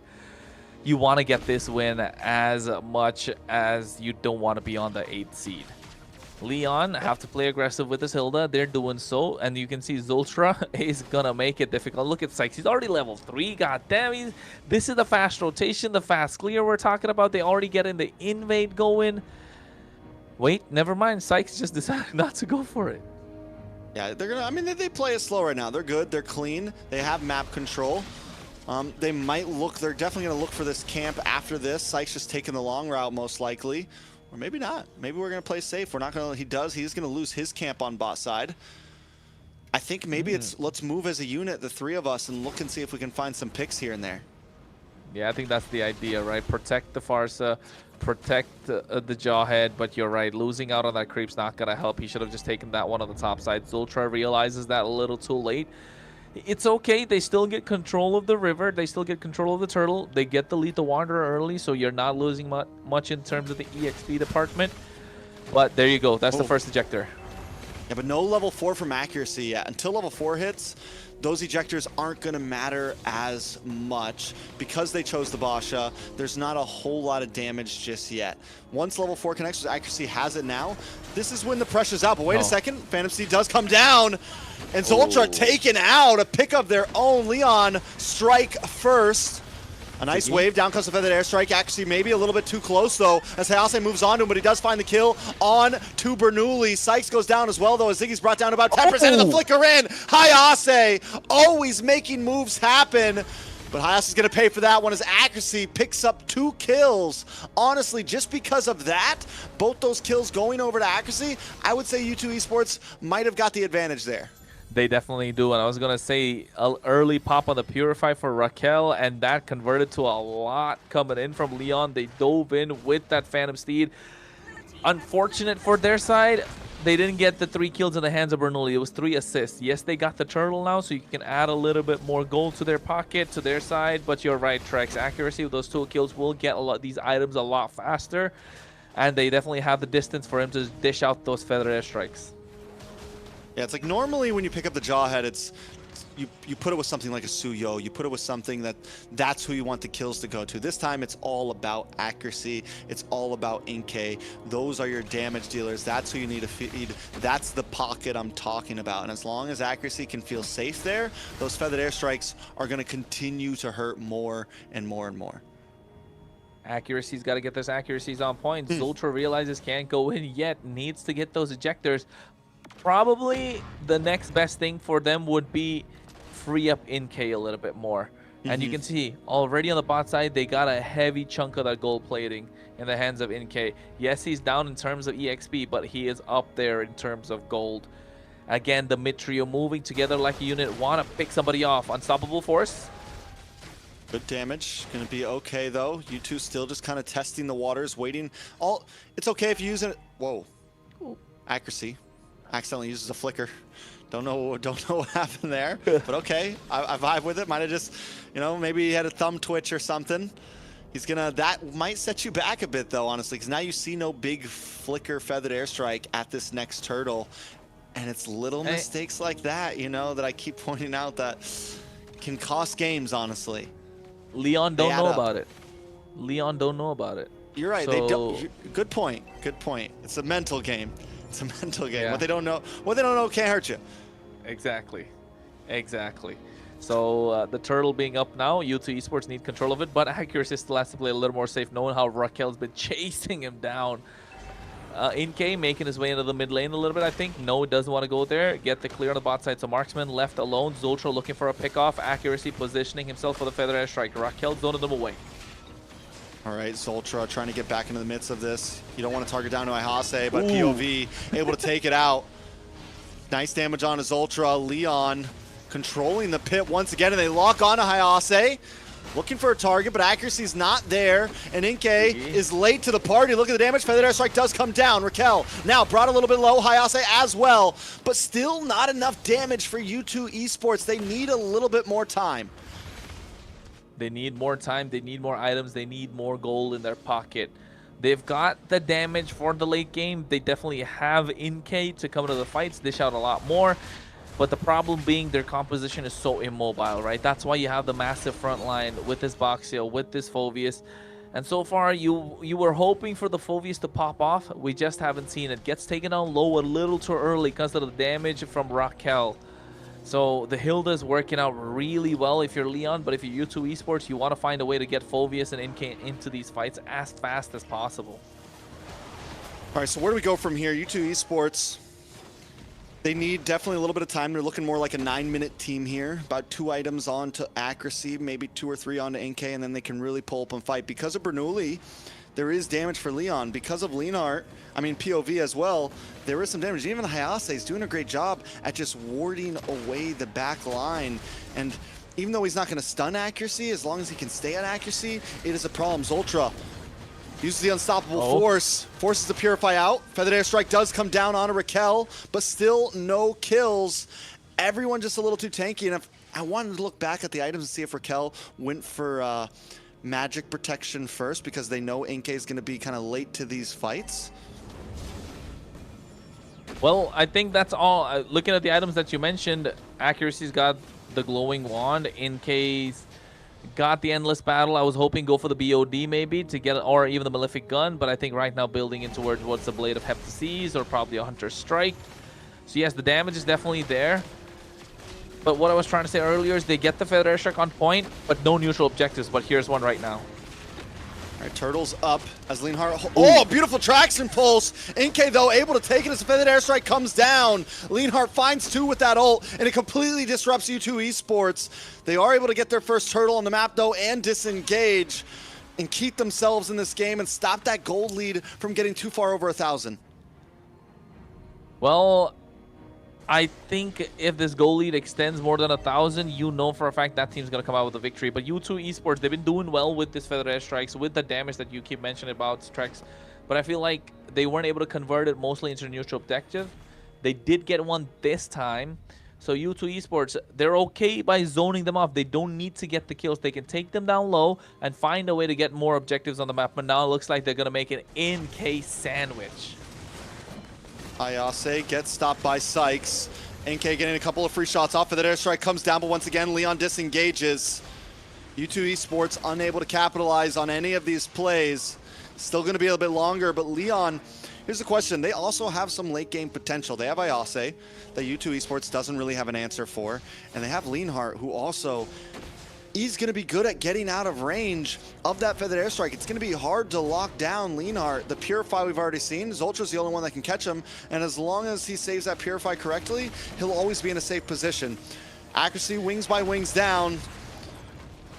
Nice traction pulse. Feathered Airstrike comes down, but still, once again, it's just to zone Leon away. And not just that, right? The more we look into Leon's composition, if they want to siege, they can, because they've got this Valier. Those Searing Torrents have been a difference maker, not allowing Zoltra or anyone to get up personal. Boom. That's what we've been waiting to see. Something Inkay up, finally able to get a kill down, but Zoltra is going to pay for it.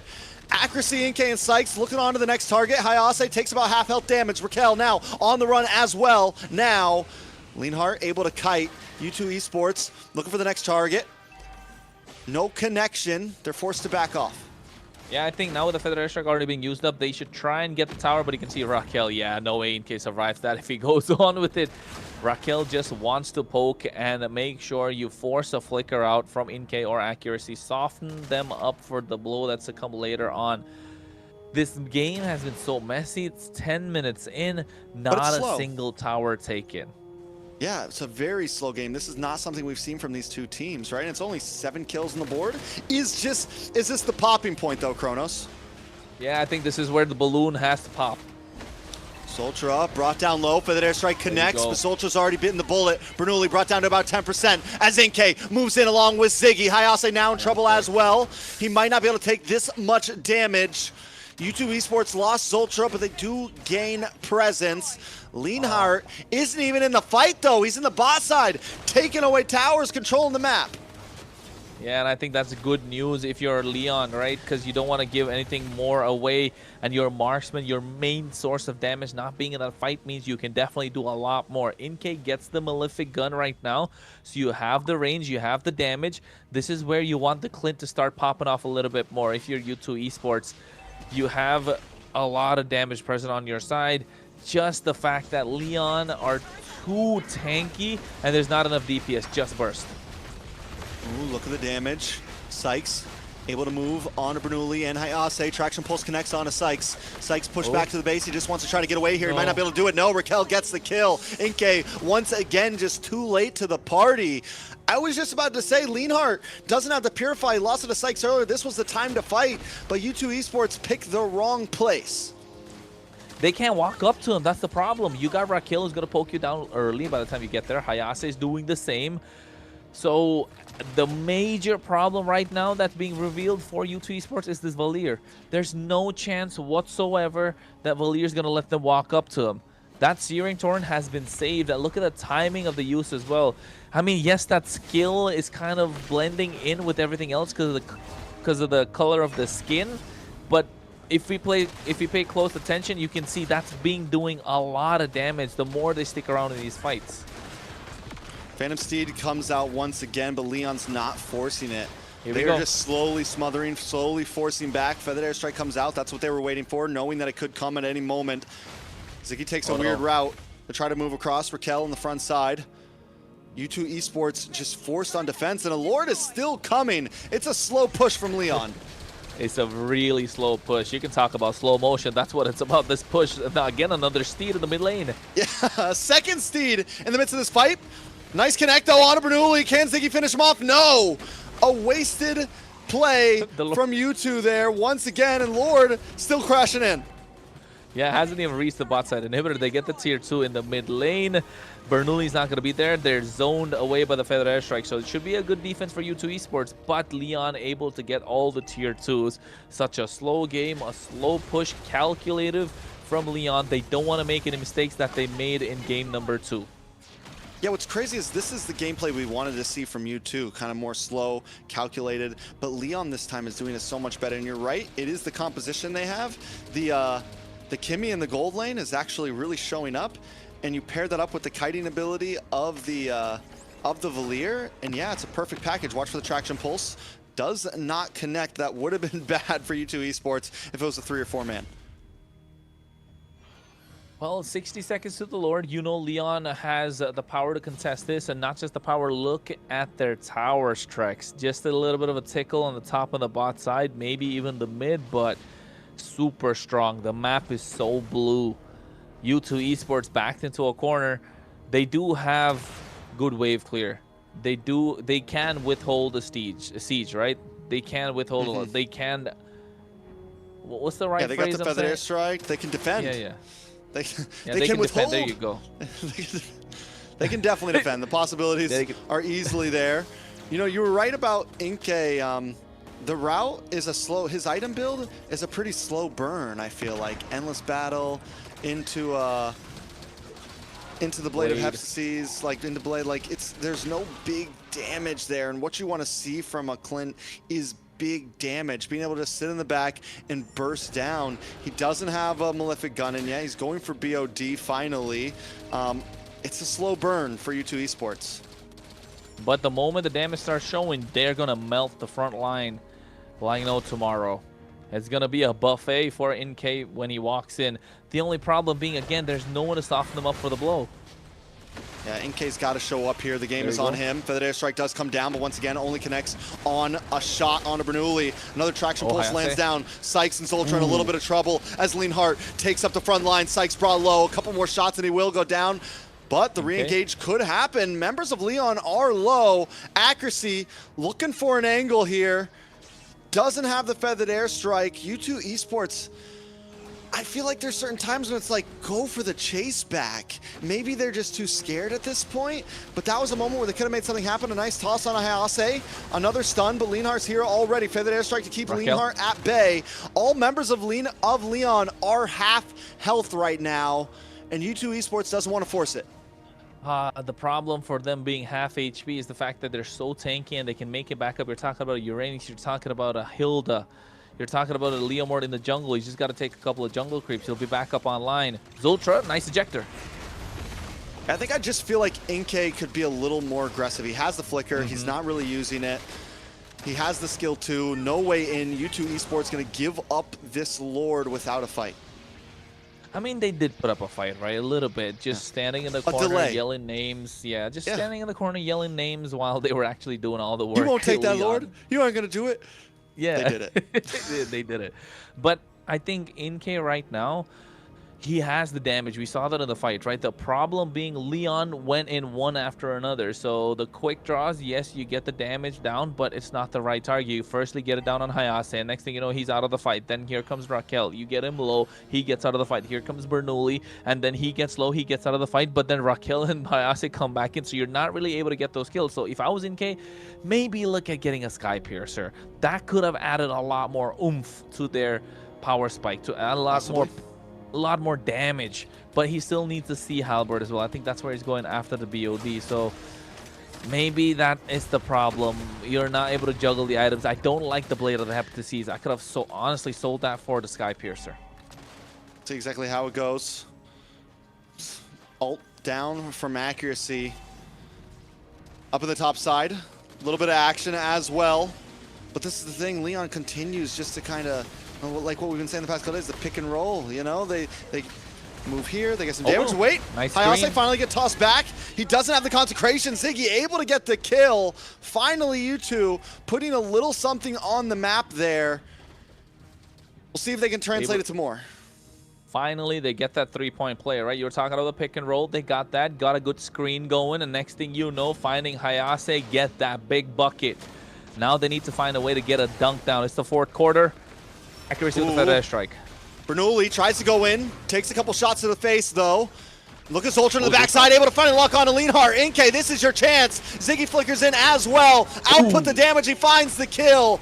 U2 Esports have to keep pushing forward to turn this into something more. Find some towers, get aggressive. I think that's what they're doing. Finally able to pop that tier 1 in the mid lane, and this is where the Clint starts showing. He even got the purple buffs, so no mana problems. But here comes the flying clouds, and they gotta get on top of them. Oh! POV just drops the bomb onto accuracy. The airborne strike lands, and down goes Inke next. Both damage dealers for U2 Esports, and now Leon are looking to strike back. And I think Leon might as well take this all the way, because Zoltra, Ziggy, and Sykes, they might just not be able to defend this. We'll see exactly what happens. You're right, 0 damage, 0 wave clear. Bernoulli gonna bring him out. Zoltra just trying to help at this point. A nice toss back onto Bernoulli. The pursuit comes in, but it's still not enough. Down goes Sykes. Ziggy might just be next to the chopping block. He's fighting all he can. He's able to get the kill on a paw, but will it be enough? It's nothing but Zoltra standing, and a wave is coming soon. The Lord is up even more. That's the most important thing, that you don't have a retribution on your side. You don't have the front line that you've been relying on. The Phoveus, and Leonhardt's already getting that started. Accuracy makes his way in. Feather Airstrike just to get a kill, but here comes Bernoulli. Ooh. Accuracy gone. Accuracy just flew into his own death. Wings by wings. Wings by wings. Wings by wings, baby. Accuracy now on a 40-second death counter. Lord about to go into the hands of Leon. It's still a 4.5k gold lead. Hayase just got an immortality, making him even more immortal than he already was at this point. He's going to be hard one. Leonhardt picks up an immortality. Now we're going to start seeing some item juggling come in. 58k gold on the entirety of side Leon. This is going to be a big push. U2 Esports, we mentioned that they have the ability to defend sieges. Can they defend this one?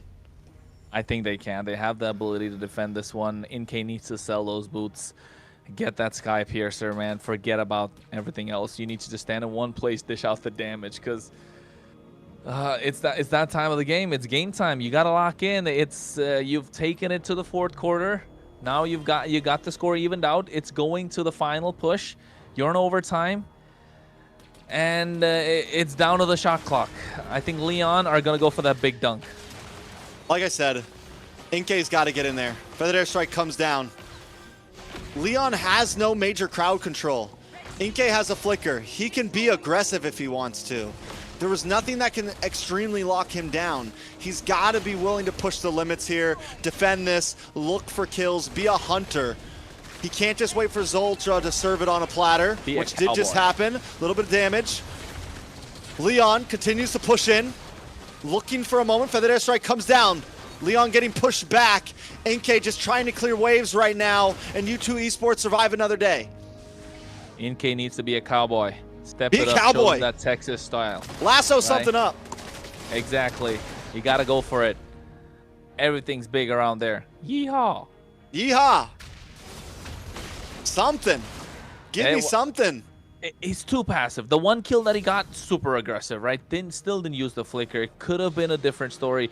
Needs to get that quick draw locked onto one hero, one target, and then you can see the full damage output come through. Hayase here walks onto Ziggy. All right, nice damage on Hayase. Hayase, hey, does go down. Immortality pops though, so he will still be on, but that's a big utility gone. Raquel though, and here comes the Phantom Steed on his Ziggy and Zoltra. Hayase is low, actually forced to use the flicker, doesn't have a wings by wings, will go down as Raquel gets it, and the minions on the base. Leon just want to try to keep them from getting back as Inkay gets some free shots off, but someone's got to go back to the base. At least one, they send all 4.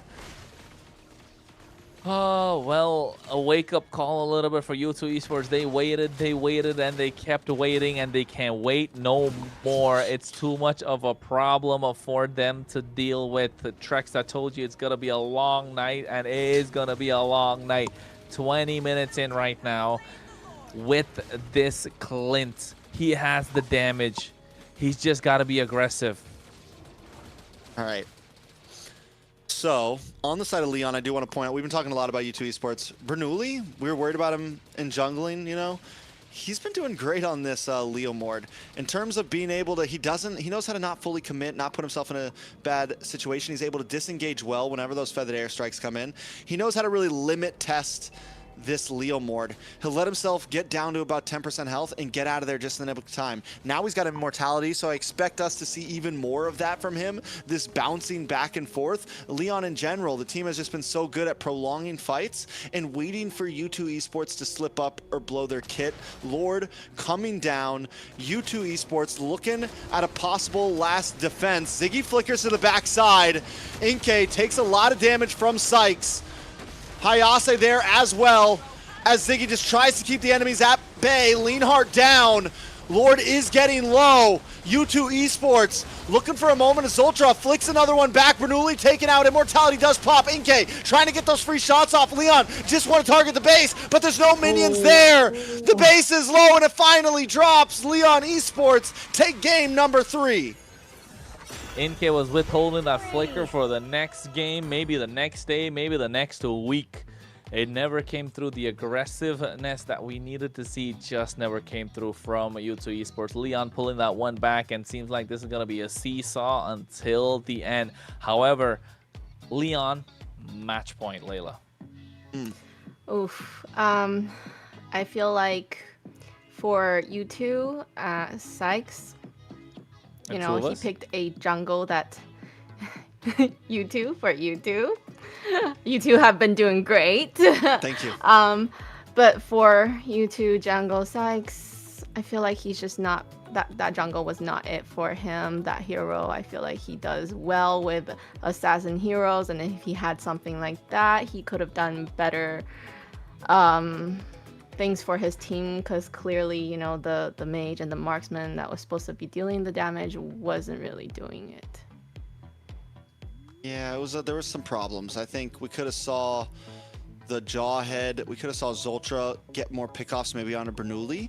I feel like he was really hunting for the back line when it would have been totally fine to just get Bernoulli, get Hayase early on. It became almost impossible to kill Hayase in the end there. But it's okay to get a pickoff and feed your damage dealers kills. By the end though, when Inkay did finally come online along with the Farza, it was just too late, right? It was just too late? Very. Yeah. I think not just that, even with the Farsa, you don't have the additional kill pressure, right, on the side of U2 Esports. It was just the Farsa. By the time Inkay made it to the fights, like, first up, he's super slow. It's a cowboy without a horse. We're talking, like, he's got no ride. His lasso is just not working at this point. He's got nothing to latch on, so his boots are too heavy.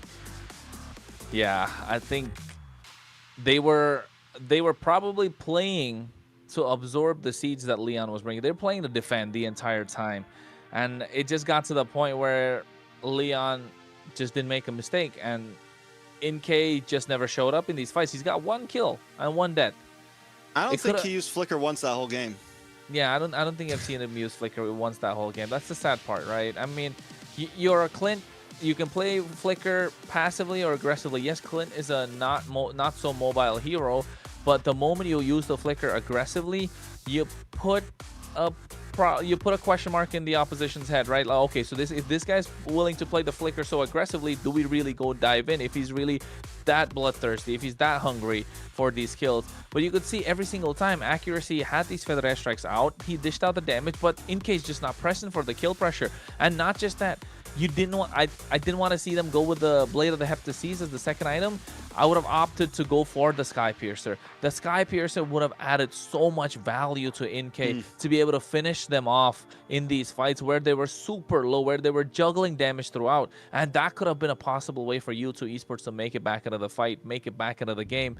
Unfortunate that it just never happened. Like here, this is the moment. Look at the damage that NK is dishing out, right? Along with Accuracy. They're taking everyone down low. They're juggling. Hayase gets low, goes out. And then now you got Raquel. He gets low, goes out. Pav gets in. It's just being juggled in and out. And there's no way for them to get a kill. That's the forward flicker moment that should have happened Yeah. right there. You know, like when True. they're running away with about 30% health, flicker forward, go for it. The fact that you never had to use your flicker to get away means that they don't have pressure on you, right? They don't have an ability. They don't have a jawhead that's going to throw you back to the team. They don't have a high-low that's going to stun you. They don't have anything like that. Get aggressive. And that's what I'm hoping we do see from NK in the games to come, if there are more than one game to come. But speaking of VIPs, Raquel, MVP, 4-0-9, was able to constantly put pressure, and I think he's one of the reasons why Zultra wasn't able to have that good of a game. Zultra was never really able to find a way to the targets he wanted. He was the reason they won game number 1. He's the reason they win game number 3. So I think the plan is clear. Give something aggressive to Raquel. Give something to Raquel that he can be super annoying and be in the face of the oppositions. Don't allow Zultra to play the game, and you can see U2 Esports starting to collapse slowly.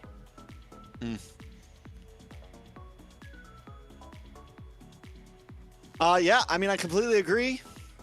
U2 Esports, they're in a bad spot now. And Leon, surprisingly, has seemed like the better team. Even in the games where U2 Esports won, Leon still showed something in those games. To whereas the games that U2 Esports has lost, they've just been losing bad. So right now, it's no longer a 50-50 for me. It's no longer a 50-50. Leon is heavily in favor. And Layla, you said it was going to be a few games until you kind of had some input on who had the advantage here. Any thoughts now? I still think if U2, a jungler, can go back to his comfortable heroes, I think that they can still come back. I like it. I think it's a fair statement. You know, I think it's definitely possible. We've seen U2 Esports do some great things. They've faced against some strong teams and have been able to hold their own. They just need to, get back to their roots. You know, keep it simple. But the problem is that's going to get harder and harder as we move into this global ban, right? Keeping it simple is no longer exactly an idea you can stick on to because those simple picks aren't there anymore. Back to basics. That's what it's all about. If you're U2 Esports, Leon already have match point in this best of 5. Trex, you said earlier it could be a 3-1. I call it a 5-game series. With the way it's been going, man, it's a seesaw. It's a seesaw the entire time. It's up and down, up and down. It's about who can throw the most. But then again, Leon able to win that one a little more better than they did game number 1. Yeah. Right? But U2 Esports did have a dominating game number 2, though. So the draft, again, we can keep talking about it. We're predicting the route they can go down with certain heroes, but seems like these teams have a completely different plan. They're adding that Mexican flavor in there, right? I like it. Yeah, the picks are definitely not what we're really used to. And then I feel like U2 might win the next one. I mean, Syke still has a lot of heroes that he uses that he hasn't picked yet. There's Joy, there's YSS. There's Joy, there's YSS. We haven't been seeing much YSS. Have we seen any YSS jungle? No, we saw not YSS really. Gold. Yeah. We did one time, I think, from Dez. And it lost but they ended from up Dez. losing. Yeah, it was a loss. Yeah, so I think it's still, it's just a risky pick in current meta. Things like the Phoveus, things like the Glue, things like Uranus. Kalea, Uranus. Like, there's Yeah. definitely so much pressure for a squishy jungler right now out there. I mean, even the fighter junglers get bullied by some of those picks, let alone a YSS who does have to dash in, is still kind of a fighter jungler, fighter/marksman, doesn't have crazy range, but is about way squishier than something like a Leo Mord or something like that, or a Suyo. Yeah, very true. Very true. And on that note, draft for game number 4 underway. Expanding rivers. So this could be something good for Leon in the hands of Bernoulli. They could go for that Fredrin. So I'm looking for a Fredrin ban come through at some point if you are U2 Esports. But clearly they do not want to give away the Guinevere. I'm assuming a Grok's going to go away at some point as well. But if you're U2 Esports, you know what? Do we stop predicting? Okay, I was going to say Freya. So yeah. I'm like activating my shotgun, trying to look at all these freaking blacked out pictures right now. Like, who can they even pick right now? I have to keep my eyes on 30 heroes plus the 5 bans about to pop up and calculate that into what's left. So it's, we're having fun. Absolutely. So what do you think they're gonna pick first? What role do you think they would want to go? That's a I'm good question. Like which role, right? This is a meme right here, folks. Somebody clip it, send it to MLBB Esports. They do all the numbers in the back. Yeah. There's like a meme like you can send your memes to the MLBB Esports, and then they kind of upload it on the channel, saying that it's a community meme or a community reel. So yeah, that could be a moment. Like Trax and myself, just like full question marks and all that. Question marks. All right, so Basha, nope, Basha's not open. Basha's still open. Nope, Basha's not open for anybody. That's gone. So they don't have to ban it out. Harley is still open to Leon. Can still be a solid first pick if U2 Esports does not decide to ban out. But again, Bernoulli can't play the big Bernoulli Harley, factor. It seems. Grok here, right? Crazy. Grok ban? Grok banned out? I know, I think Grok should be go here. Grok goes here on the other side to take out the Jushin. Jushin's already been picked up by U2. It hasn't been picked up by Leon yet. So Grok Jushin? I'm assuming so. Grok ban from Leon? Yes, because you don't want to give it to Zultra. No. Never mind, Zetian. they've been going the Zetian route the entire time. Which means you got to ban the Jushin from U2. Even though it didn't work great last game, we could see Lilia's already been picked up from Leon. We could honestly see a Farza from Leon this game. Even though it didn't look great on U2, there's not many options left for Leon. They don't have a Kimmy. They don't have a Lilia. They don't have a Zetian. They don't have a Yves. No, Yves still open. Yves open for Leon, yes. Valentina's still open for both, and clearly both of them don't want to play Valentina for some reason. I think now is going to pop up at some point. Khalid, Jushin, come on. No, what do they just leave open? What do they just leave open? Yeah, Jushin's open. Jushin, and Valentina. Then U2 gets the Yves?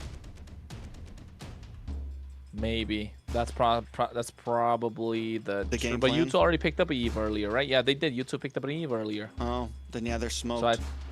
So I think Jushin here. And then you get the Valentina for U2. Actually, you don't even have to go for the Jushin because they can't pick it up on the other side. Yeah, so something that they picked third up. Pick it. Tsuyo, but Tsuyo's already picked the other side. Rome, maybe. What Gold options lane? are left in the Rome Claude. position? You just first pick Claude here. But they can't pick the Claude there anyway, so doesn't really make much of a difference. All the first pick possibilities are you take the Go Jushin. Because honestly, yeah, you're not going to pick something completely off-brand just because they can already pick it. You got to pick one of these 3 heroes. So take the Jushin now. You can still take the Claude later if you want. You can still take the... what was the other one? They can't play Harley, so... It's just gone over. Yuzhong, okay. Yuzhong They can't Eve, pick it on the right? other side anyway. Or no, it's Yuzhong fine. Valentina. Grok. Yuzhong Grok? No, they don't even need to prio Grok. Go No, something in the Yuzhong jungle. Valentina. Or jungle. No, I don't think Valentina. No, but they want to. You need to save. You need to save your jungle though. Sorry, Layla. We're not even letting you speak. That's okay. I'm just listening and just trying. I'll Ooh, see there what you else go. You guys are on fire now. Okay, so Leon on the other hand. Kaja? No. Claude. Yeah, I think Right? you just pick up the Claude. You don't let And it maybe slip a through again Fredrin. this time. Claude Fredrin. Yeah, Claude Fredrin is solid. I like Claude Fredrin here. Like, Except you because gotta it's worry about the expanding river Guinevere, too. Jushin's there. Yeah, Claude Fredrin, so good. Glue was available. Will it grant immortality? Okay. Glue Alice is honestly also solid. I've much completely dive. put Glue off the field because it's been so long, but you have a great front line. You have crazy crowd control right now. It doesn't matter what you pick as these last two picks, you have play potential. This is the one that you always get to guess, Layla. The third pick on Reds. Because I saved my nation from falling apart. There you go. YSS! I don't know. Is he gonna jungle with YSS? No way. No way. I mean, this it's a is flex. jungle wise It's a flex. It's a Yeah. flex. See Anything could value in happen. me? There goes the Fredrin ban now. Good ban. Good ban. Very good ban. I think you're probably taking out roam options right here because you already got the glue. What other roam options are left? Maybe take out the Badang, probably. Grok. Kalea. Kalea, Grok. They don't think this is a jungle YSS either. I don't think it's a jungle YSS either, just because like you have a glue and an Alice, no way, and a Jushin, no way this YSS is gonna be able to walk up to any neutral objective, even with the Yuzhong person on their side. So yeah. I'm thinking we see a. So do you think we see a Sykes Guinevere here? Gwen's already banned out. First ban on blue side. Yeah. Give me a target. Joy? Leslie ban. But Claude is like, why Reaching ban deep. the Leslie? And Claude is open Reaching for deep. Leon. Upon the edge of the void. Okay. Is Ultra pick. Guess Leslie Grok, does right? well against the YSS. Yeah, Grok. I mean, gets the poke. Grok pick, Grok, save your right? jungle for last. Come on, this is a Grok pick, right? Unless they. There you go. Finally.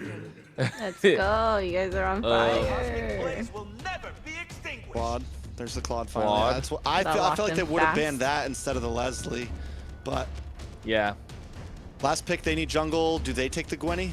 I'm sure it's something Bernoulli Gwen's can already play. banned. Oh yeah, they banned the Gwenny. I keep saying that. No. What is left? Joy? Don't forget, it's we're talking about Leon, Bernoulli.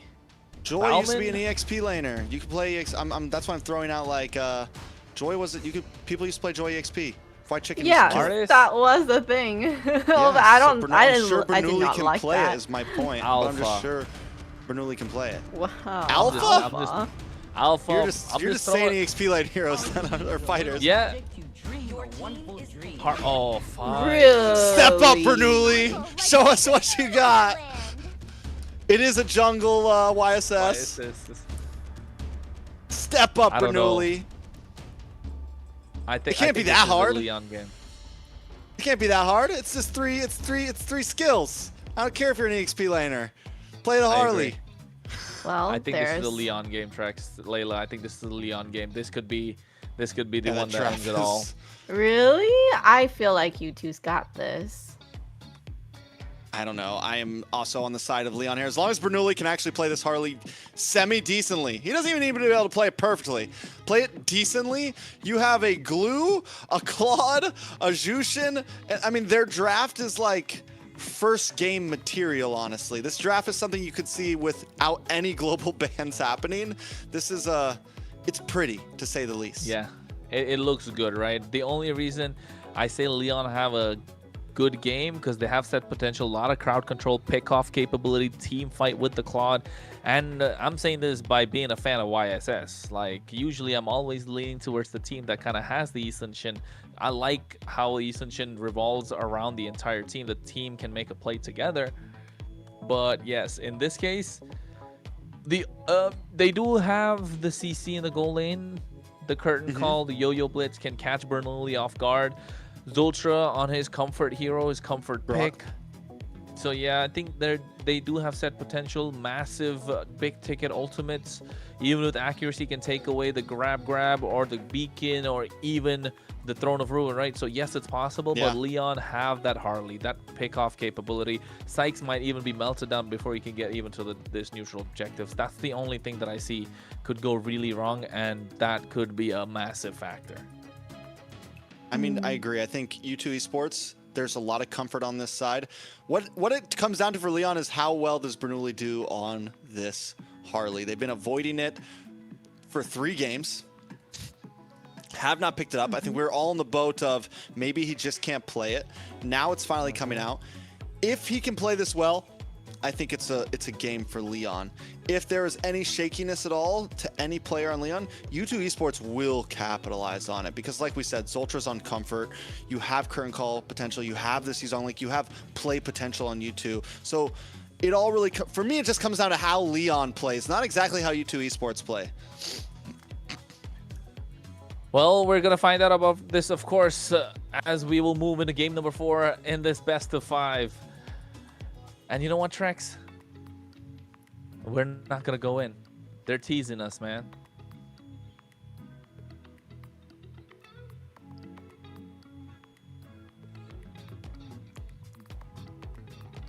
And we're back.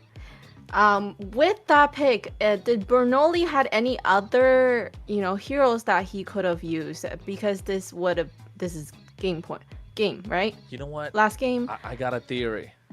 Theory. I think Leon were waiting for match point for them to pick up this Harley. Is that Maybe a surprise? He doesn't have a lot left, man. Maybe he doesn't have a lot left in the jungle. Or he knows how to play this and he wants to make sure that the last game or the game point is going to win. And he pulls that out to surprise everybody. Exactly. We can't hear you, Trex. Yeah. Sorry, I had to cough, so I muted and I forgot to unmute it. He's been in our heads this whole time. He's been in their heads. It would have been better if I said it while she was talking. It was, No, but I think that's the game plan, right? I mean, after this, you're probably looking to go Fredrin. To be honest, there's not a lot of heroes left in the jungle. If there is an after this, that's true. That's what U2 Esports want. And who knew going into this game would see Leon get to match point, right? Not me. With the performance they had. Not you. We might be hearing them raw. Like, maybe a couple viewers out there. You did say game 5. You're right. You said game 5. It looked like a very with the performances that we have from Leon as well as U2 Esports, they look very scrappy. It looked something where they were looking to take it slow. They were looking for the opposition to make a mistake, which has happened a lot, and they're still not able to capitalize. So, but then again, this time Leon have a much more solid draft, but on the other side, they're not going to shy away. A lot of damage still present, a lot of crowd control still active. All right, let's jump in. The time is here. Leon holding match point. Trying to keep themselves inside of the Switch stage. U2 just trying to even the playing field. We've gone back and forth tonight. Will it end here, or will we have one more match ahead of us in this best of 5? Well, Eason Shin, farming machine. That's what we want to see from him. Farm, get to that point where he's got a 2-level lead, get to that win condition of the YSS that we like to see. Sykes needs to be a machine at this point, looking to go to get an invade. If they get this successfully, it could be a problem, but Bernoulli could get a kill as well at the same time. They still want to contest this lava golem. Oh, not able to get that. Ooh, Bernoulli looking for the possible re-engage, decides not to do it. Raquel and Pav, I mean, that's a mean mid duo right there. A Glue, that is like, it's hard to break past a Glue and a Jushin right now. This is Patrick. Exactly. On the top side, Alice Yu Zhang, another possible stalemate, I'd say. Just comes down to the skill matchup. Zultra forced to flicker. Lily decided not to use his deadly magic. He's chilling. They're chilling. They're taking their time. U2 Esports is going to have to go back to base, but still, it might be another slow game. Last game we had 7 kills in like 10 minutes. No deaths on the board yet. If time will tell, we might see something Sykes is similar. But watch for Sykes. Bernoulli here. Sykes. Yeah, Sykes. There you Ooh, go. Deadly Magic comes in. Oh, he connects onto the camp. He didn't and he use the still Deadly Magic. doesn't use the Deadly Magic. Hey, man. He's just going for camps, not kills. There you go. There's the Deadly Magic. On his Ultra, though. Might not be enough, but wait a second. Isbra Lowe's Ultra is going to go down, and Bernoulli with the first blood on the first new hero. Harley on the map, taking gains. And I think he wanted to get only Zultra because he knew he didn't have a flicker, but here's the Black Dragon. Oh. Ziggy trying to create space. Oh. Ooh, Bernoulli with the fadeaway there, but will go down. Actually picks up the kill. Turtle does go to the side of Leon, but they lose their jungle, and in comes Leonhard with the Blazing Duet. The damage just not enough to secure. But overall, it's a Turtle for Bernoulli, plus Raquel. U2 Esports winning out in that one. Yeah, I think U2 Esports getting the better of them at this point. Hey, we saw Bernoulli. He can play the Harley. Yeah, he can play the Harley. Hat-trick fadeaway. I know, right? All of a sudden, and he was able to get a three-pointer shot as well.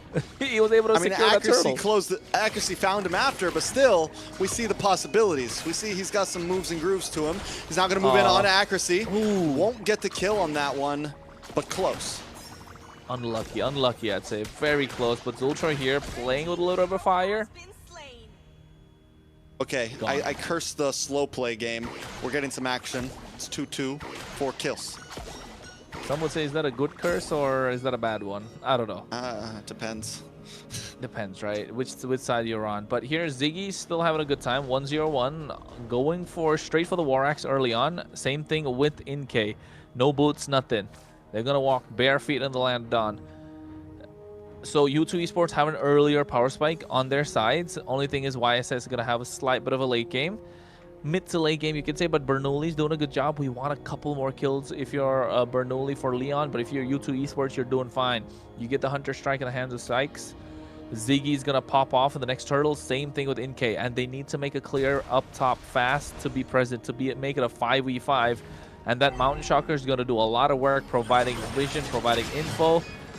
Oh, Bernoulli. No. Almost gets cut off there. Sykes is on the chase. Mountain Shocker comes down, but Bernoulli's able to get away. Raquel and POV. Now looking for the possible re-engage. A nice gold crab goes into the hands of Bernoulli. Leon stepping back. Turtle is up, and with Bernoulli so low on health, they might not be able to fight for this. Yeah, he's looking to get his HP back up as well, right? Using this creep, but here comes the Black Dragon. Throne of Ruin. Ooh, Black Dragon. Oh, Bernoulli! The fadeaway again! Walks in, takes it, steals it away, grabs the ball and runs with it. The grab it to the backside. Raquel gonna move back, and Ziggy goes down. Hayase picking up the kills. Ultra might just be next. Bernoulli is hungry for more. Might go down, able to still get away with 10%. Bernoulli's on fire. Oh man, on fire. He is the fire at this point. He's been walking around everywhere, getting those retributions on point, walking into the enemy jungle, escaping with slightest bit of HP. How is he able to do this? Why has he been withholding this the entire time? This was first game, second game material. Throwing U2 Esports a Save doozy. it for the last. Save it for match point. Save it for match point. That's what she said, and I'm glad they did, because, you know, it's getting late. Hey, man, the 9th inning, it threw a curveball, and all of a sudden, you're getting a strike coming out on the other side. Leon have found their groove. Their sides are going to start getting activated. 1-0-0 on Lionheart. Hayase is on a 1-0-1. They're looking to pick off InK at any point. They just need to bait out these kills, these vengeances, these flickers, and then they're softened up for the blow. Bernoulli is cooking. We're getting to see some barbacoa, maybe some carnitas. Oh, I like carnitas. Little avocado on top, maybe. Oh, cilantro lime cream? Coriander? Hell yeah. Hell yeah. Banana bread at work, bro? No, Anyways, come on. Leon, 1.6k gold lead. Taking a look at the items. DHS is locked in for Leonhart. We got the magic wand for Bernoulli. He's going to be outputting more and more. U2 Esports playing catch-up at this point. Playing catch-up. With some fries? With some fries. Ketchup mustard. I think so. But, I mean, look at POV, though. Going a little too deep. But Tech Charge could come out at any point. But they do have Purifies, right? Double Purifies on their side. So Zultra has a lot of work cut out for him. Ziggy needs to be the first one to get into these fights. InK's not able to hold a 1v1 against Leonhard. This is not looking good if you U2 Esports. top NK's side. Definitely been a little slow here. Black Dragon comes out again.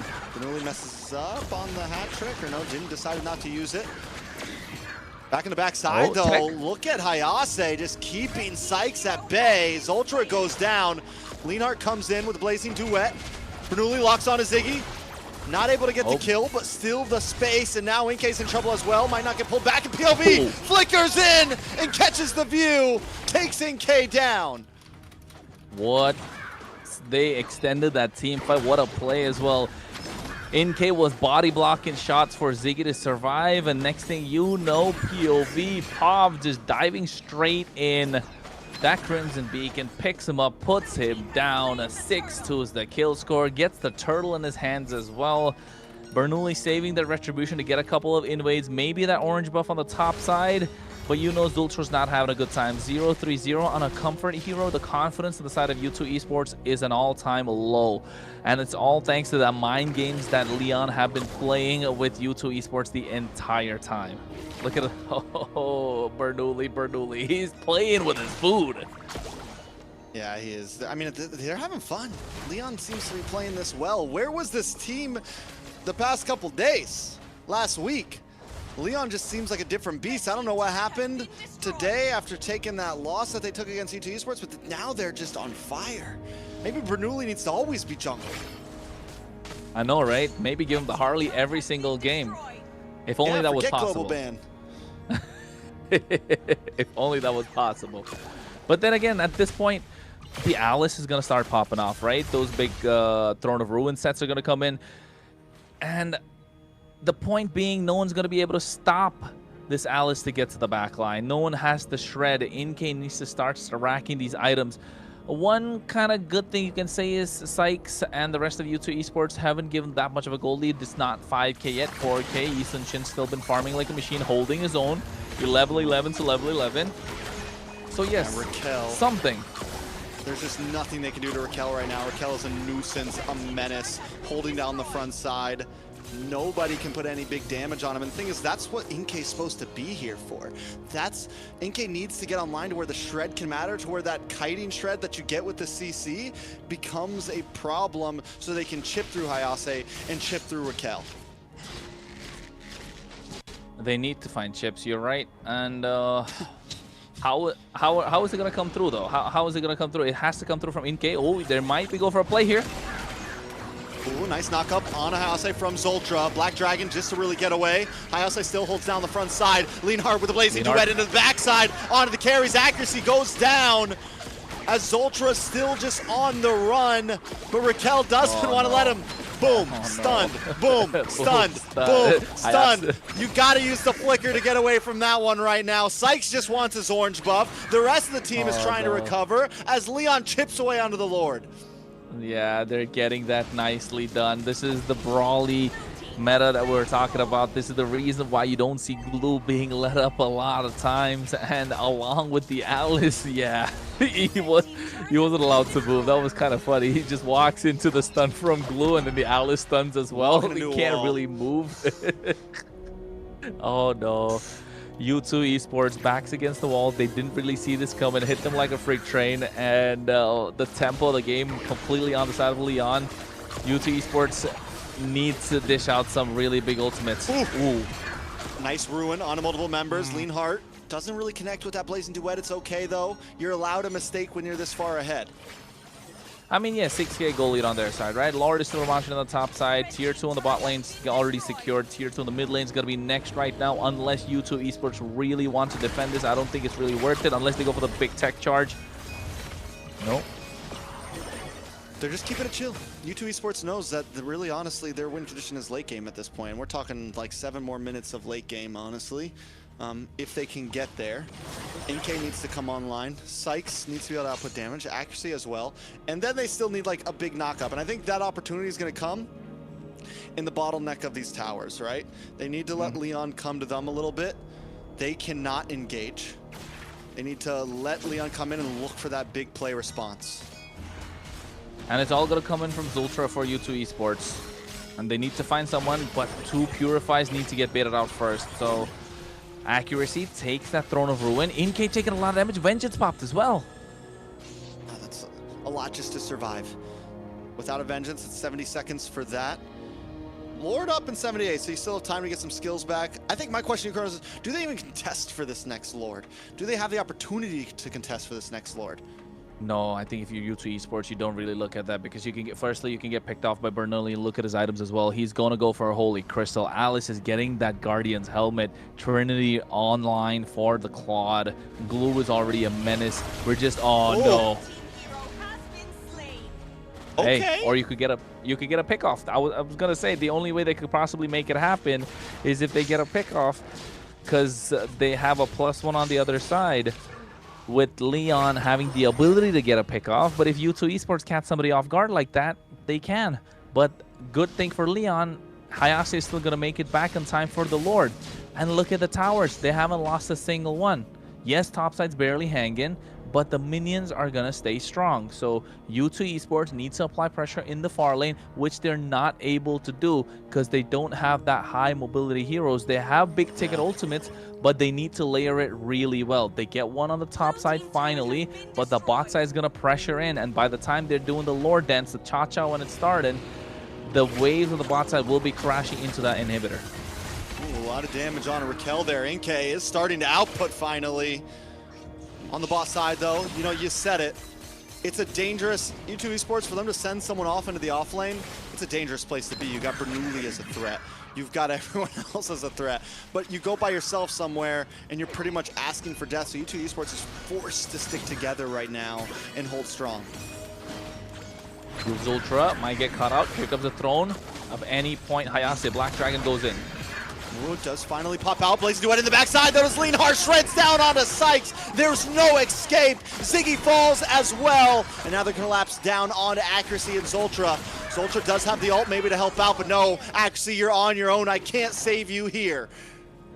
And it came all from that play on the bot side, right? It all came from that push on the bot side, which was started by Leonhardt early. They saw Inke go down to defend and instantly popped that balloon, pulled that trigger, and now look at it go and march down the mid lane and possibly get an end as the Lord is coming down the top side. If they're able to pop the inhibitors early, it's going to be difficult for you two. Oh no, Zultra. He's on. Oh, he was one step away. He was one butchered. step away. He, that's rough. That's rough. Oh, That's no. what happens. Oh no, they find another. But this is match point. And Leon don't want to stay up late tonight. They're looking to end it, and they do. Leon, the underdogs here, up against veterans like Zultra and Ziggy, prove that they can take the dub in 3-1.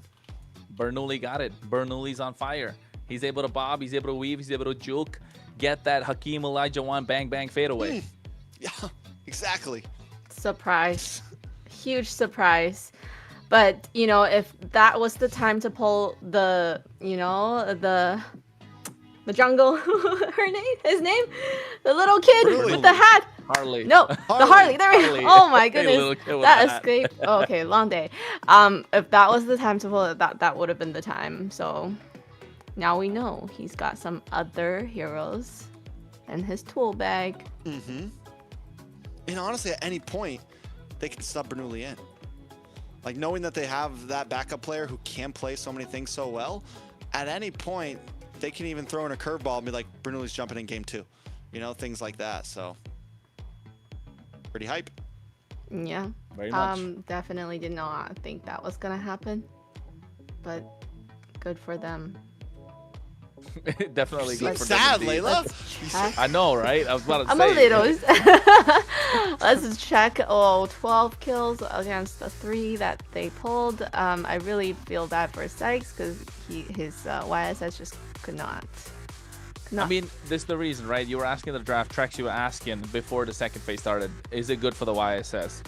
No, it wasn't. I think we can see clearly why, because they picked up an Alice, a Glue, and a Jushin early on. You're looking for trouble, my guy. I mean, I love the YSS. I always want to root for the YSS, but not against a Glue, an Alice, and a Jushin. I might as well just press surrender and probably close my phone and leave the game, because you have no way to walk up into the opposition, and it is going to be a problem. Looking at the highlights as well, Zultra Bernoulli in the early game really waited, right? He waited so much to pull the trigger on the Deadly Magic. Why? He was looking for Zultra because he knew you give Zultra some trouble, you take away U2 Esports playmaking ability. And this is what we were talking about. Goes in, goes out, able to secure the turtle.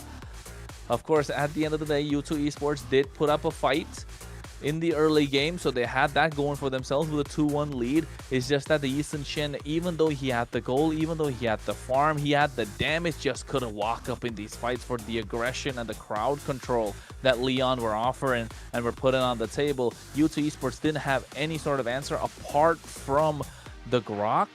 And when the Grok is just melted down like a minion, a cannon minion, just doesn't help. And definitely agree. And I think at this point, ooh, sorry, Bob juicing. Oh, let's go. Ding ding Jushin. ding ding ding ding. We got to see how many Jushins today? 2, 3, 4. 4? 2 in the last Maybe. series and 2 in this Yeah, series. I think so.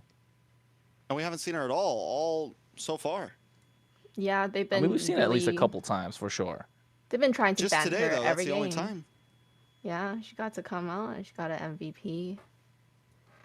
Jushin. Well, 307 KD8, 36.4k total damage. You can see a lot of the items that's built. Clock of Destiny being there as well. A Purify picked up, and you can see why.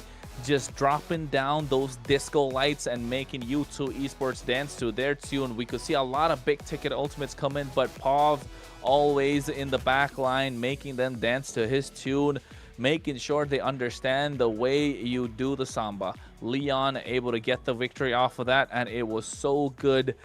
The aggression, exactly wanted to see, exactly what we wanted to see.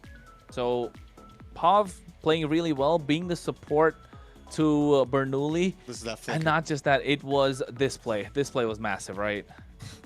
Yeah, it was cool. It was fun. Bob was able to really, I think everyone on Leon was just in their zone today. We saw so many great, like, one-off plays like that, right? We saw some great plays from Hayase all day. We saw Pav with a beautiful flicker play like that. We saw Bernoulli with the fadeaway. We saw Leon. I mean, like, everyone had some highlight reel moments today, and that's something we haven't got to see from Leon yet. Mm-hmm. Well, what an amazing matches today. What we're gonna say about that is, I just want to know, so is U2 gonna be seed 8 now? Mm-hmm. Yes, Oh. you two will be seed 8. Luckily, they will have a break, though. That's a nice thing about being first to seed 8. You can kind of watch the other teams play. You can get yourselves together, take some time to, you know, get the dust off, and figure out what went wrong, right? The pressure of this is at least gone for now. It's not like they're out, you know? They still go to playoffs. They're just in a very tough spot in playoffs. And what do you think they're gonna go home and try to improve on? Are they the one that's also have a coach? They're actually, they're the ones that are all boot camped up. Yeah, Oh. Bear, Right? Coach Which is, Bear. that's why it's surprising that sometimes their comms just seem off. Like, some of the plays just seem off because they are all together. At least we had the one time that it looked like they were all together on camera. I think for U2 Esports, Zultra's probably got to step up a little bit more, right? He was taking a little too many hits, and knowing that he's kind of the linchpin of the team, if you pull the rug underneath them, they just kind of trip and fall. And Zultra's the one that's holding them together, and they knew it. Bernoulli knew it. That's why he didn't put the Deadly Magic early onto Sykes as well on the Eastern Chin. He was an easy target. Yes, he had the traceless, but to be honest, he could have chased him down and still got the kill, but didn't go for it. Opted to wait and wait and wait for Zultra to show himself just before the turtle, because he knew he was going to show up to try and contest it. Knew he was going to come there and at least get some space for a jungler. The moment he showed, boom, pop the Deadly Magic, get the kill, and all of a sudden, you're looking at a Zultra. If you're Zultra, you've been looking at the half of the previous game on a gray screen and half of this game on a gray screen. It's not looking good. So maybe mentally stronger if you are U2 Esports, and look to find a way to make those meta picks work when they're on your side. And I like it. I agree. I think overall it was super strong. Did you have a question or something, Layla? No. Go ahead, continue. No, I'm honestly at You're the point good? where I just feel like, yeah, U2, I mean, U2, there's a lot of things that need to get looked at because it feels like, to whereas Leon, I feel like they've gotten better every day. U2 seems to be getting shakier and shakier. I don't know if it's the pressure. Ziggy is one of the veterans. So is Zoltra. These are the guys that should be really leading the paths. And I couldn't have said it better than Kronos. Yeah, Zoltra needs to be the one on point. He's been doing this a long time. He's played with some of the greatest players in North America, let alone South America. I want to see more from him. And that's going to be what matters. You know, earlier today, Layla, you asked us what some of the most important roles are, and Roam is a hard role, an important role. It is the one who sets the pace for your team. So if your Roam is not performing, your team is not going to perform. She knows all about the Roam position, don't you, Layla? You know for a fact that Roam is the most important role. Well, I wouldn't say that, but it's very important that you're able to zone and you're able to provide vision, which is something that I don't do because I do not play the tanky roams. I play the supports, the healer. The Angelas, the KS Angelas? Nuh-uh, bro. No, I'm not that kind. Raphael. You hate those, I know that. Yes, actually, one of my highest matches for a hero is actually Matilda. Oh, nice. Okay. Good call. All my Venus inspirations, eh? Mm-hmm. Yeah, definitely. But my very first hero was Rafaela. What about you guys? Zask, bro. The first hero I played is Zask. First hero I played was Clint way back. Really? Cowboy? Way back. Yeah, come on, man. I'm a Florida boy. Florida man. I know. The You American. look kind of like Clint, I feel like. Thank you. I'll take that as a compliment. Mm-hmm. Thanks, lady.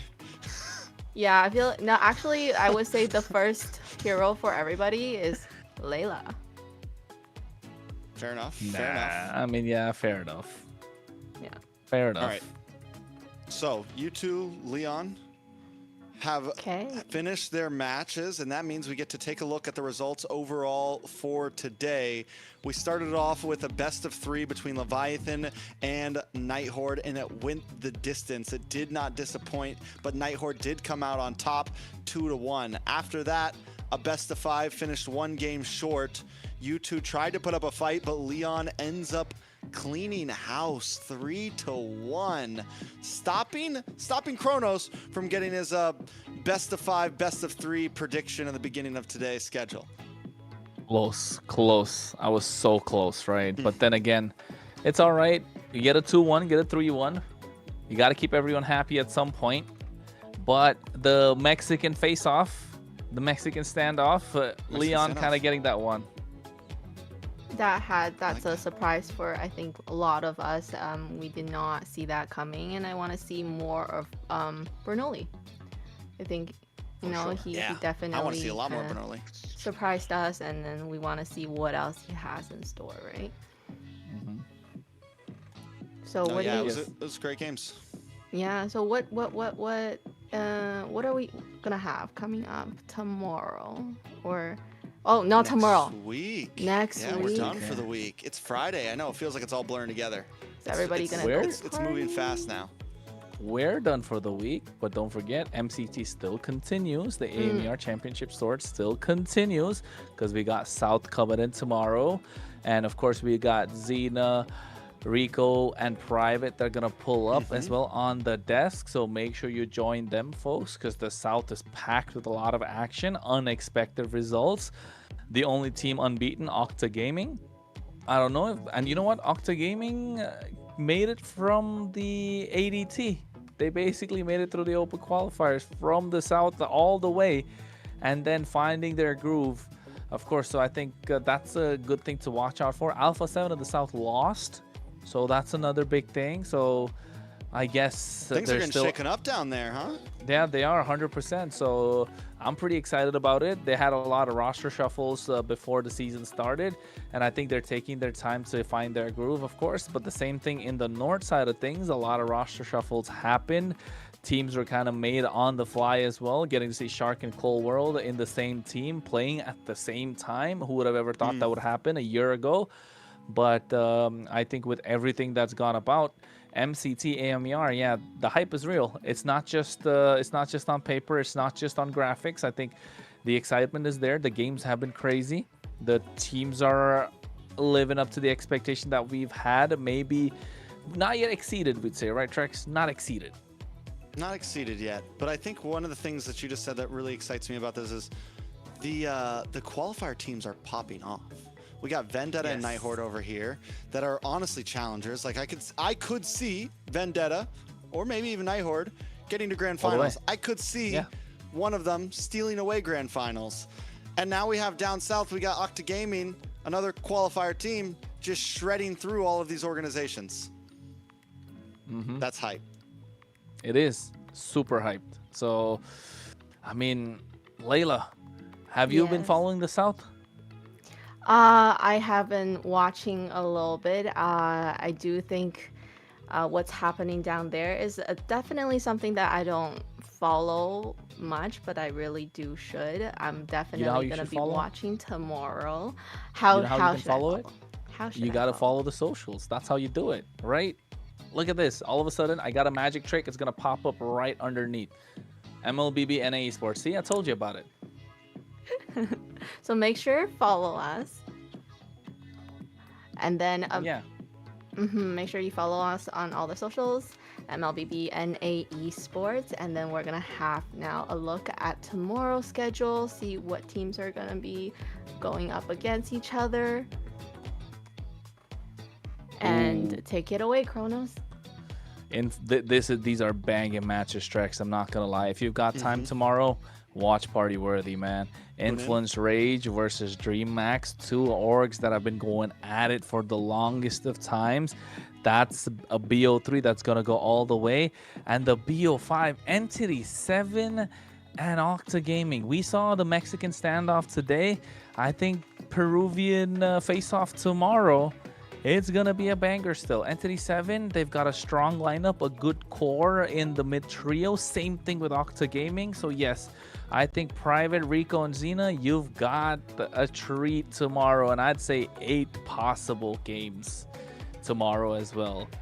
Yeah, the Entity 7 and Octa should be exciting. Both teams are 2-0 right now. This is for a big slot for whoever's going to make it to that qualifier seed first. So very important games tomorrow. Who knows? Maybe we will watch Party. Maybe we'll tune in. I will definitely be watching, and then I will be in the chat, chatting with everybody, interacting with all of you guys. So I want to see you guys there. If you have any questions, you can ask me there as well. I'll probably do a watch party as well. Okay, I hear you. That's nice. Yeah, gotta support Private and Xena and Rico. Yeah, I agree. And then not just that, like I think with everything that's happened, Layla, don't forget, we got to thank people. And the biggest people we got to thank is, of course, Rune Stone. Take it away. Take it away? Well, this game could not have been or possible without runestone.gg, our sponsors. So make sure you go and check them out. You know, all the great plays that we get to see, all the stats that we're getting, all these updates on is made possible by them. So make sure you go check them out. Yeah, and if you want to level up your gaming experience, that's the best way to do it. Best place to track stats, improve your gameplay, stay ahead of the competition. And that's what we do here. We stay ahead of the competition. We do better every single day. Yeah. Play smarter, not harder. Exactly. Yes, and I definitely feel like I want to go look at that. I wanna improve my gameplay too. Let me check out my stats. Yeah, stop playing support roams and you'll be able to do that. I know, right? Matilda, in this meta, in this economy? I've been forced to play mages already, okay? And the only mage that I know how to play is Wu Zetian, so that's why I'm so excited seeing her in a lot of these fights. Okay. Makes sense. And that brings us to the end of today's broadcast.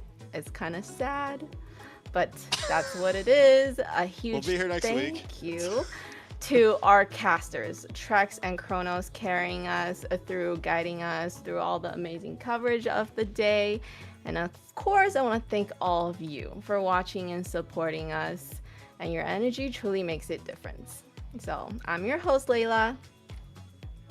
Over here we have. I'm Trex. And We're we'll outta here. see you We're out of here. next week. We'll work on that. We're gonna have a good sign out.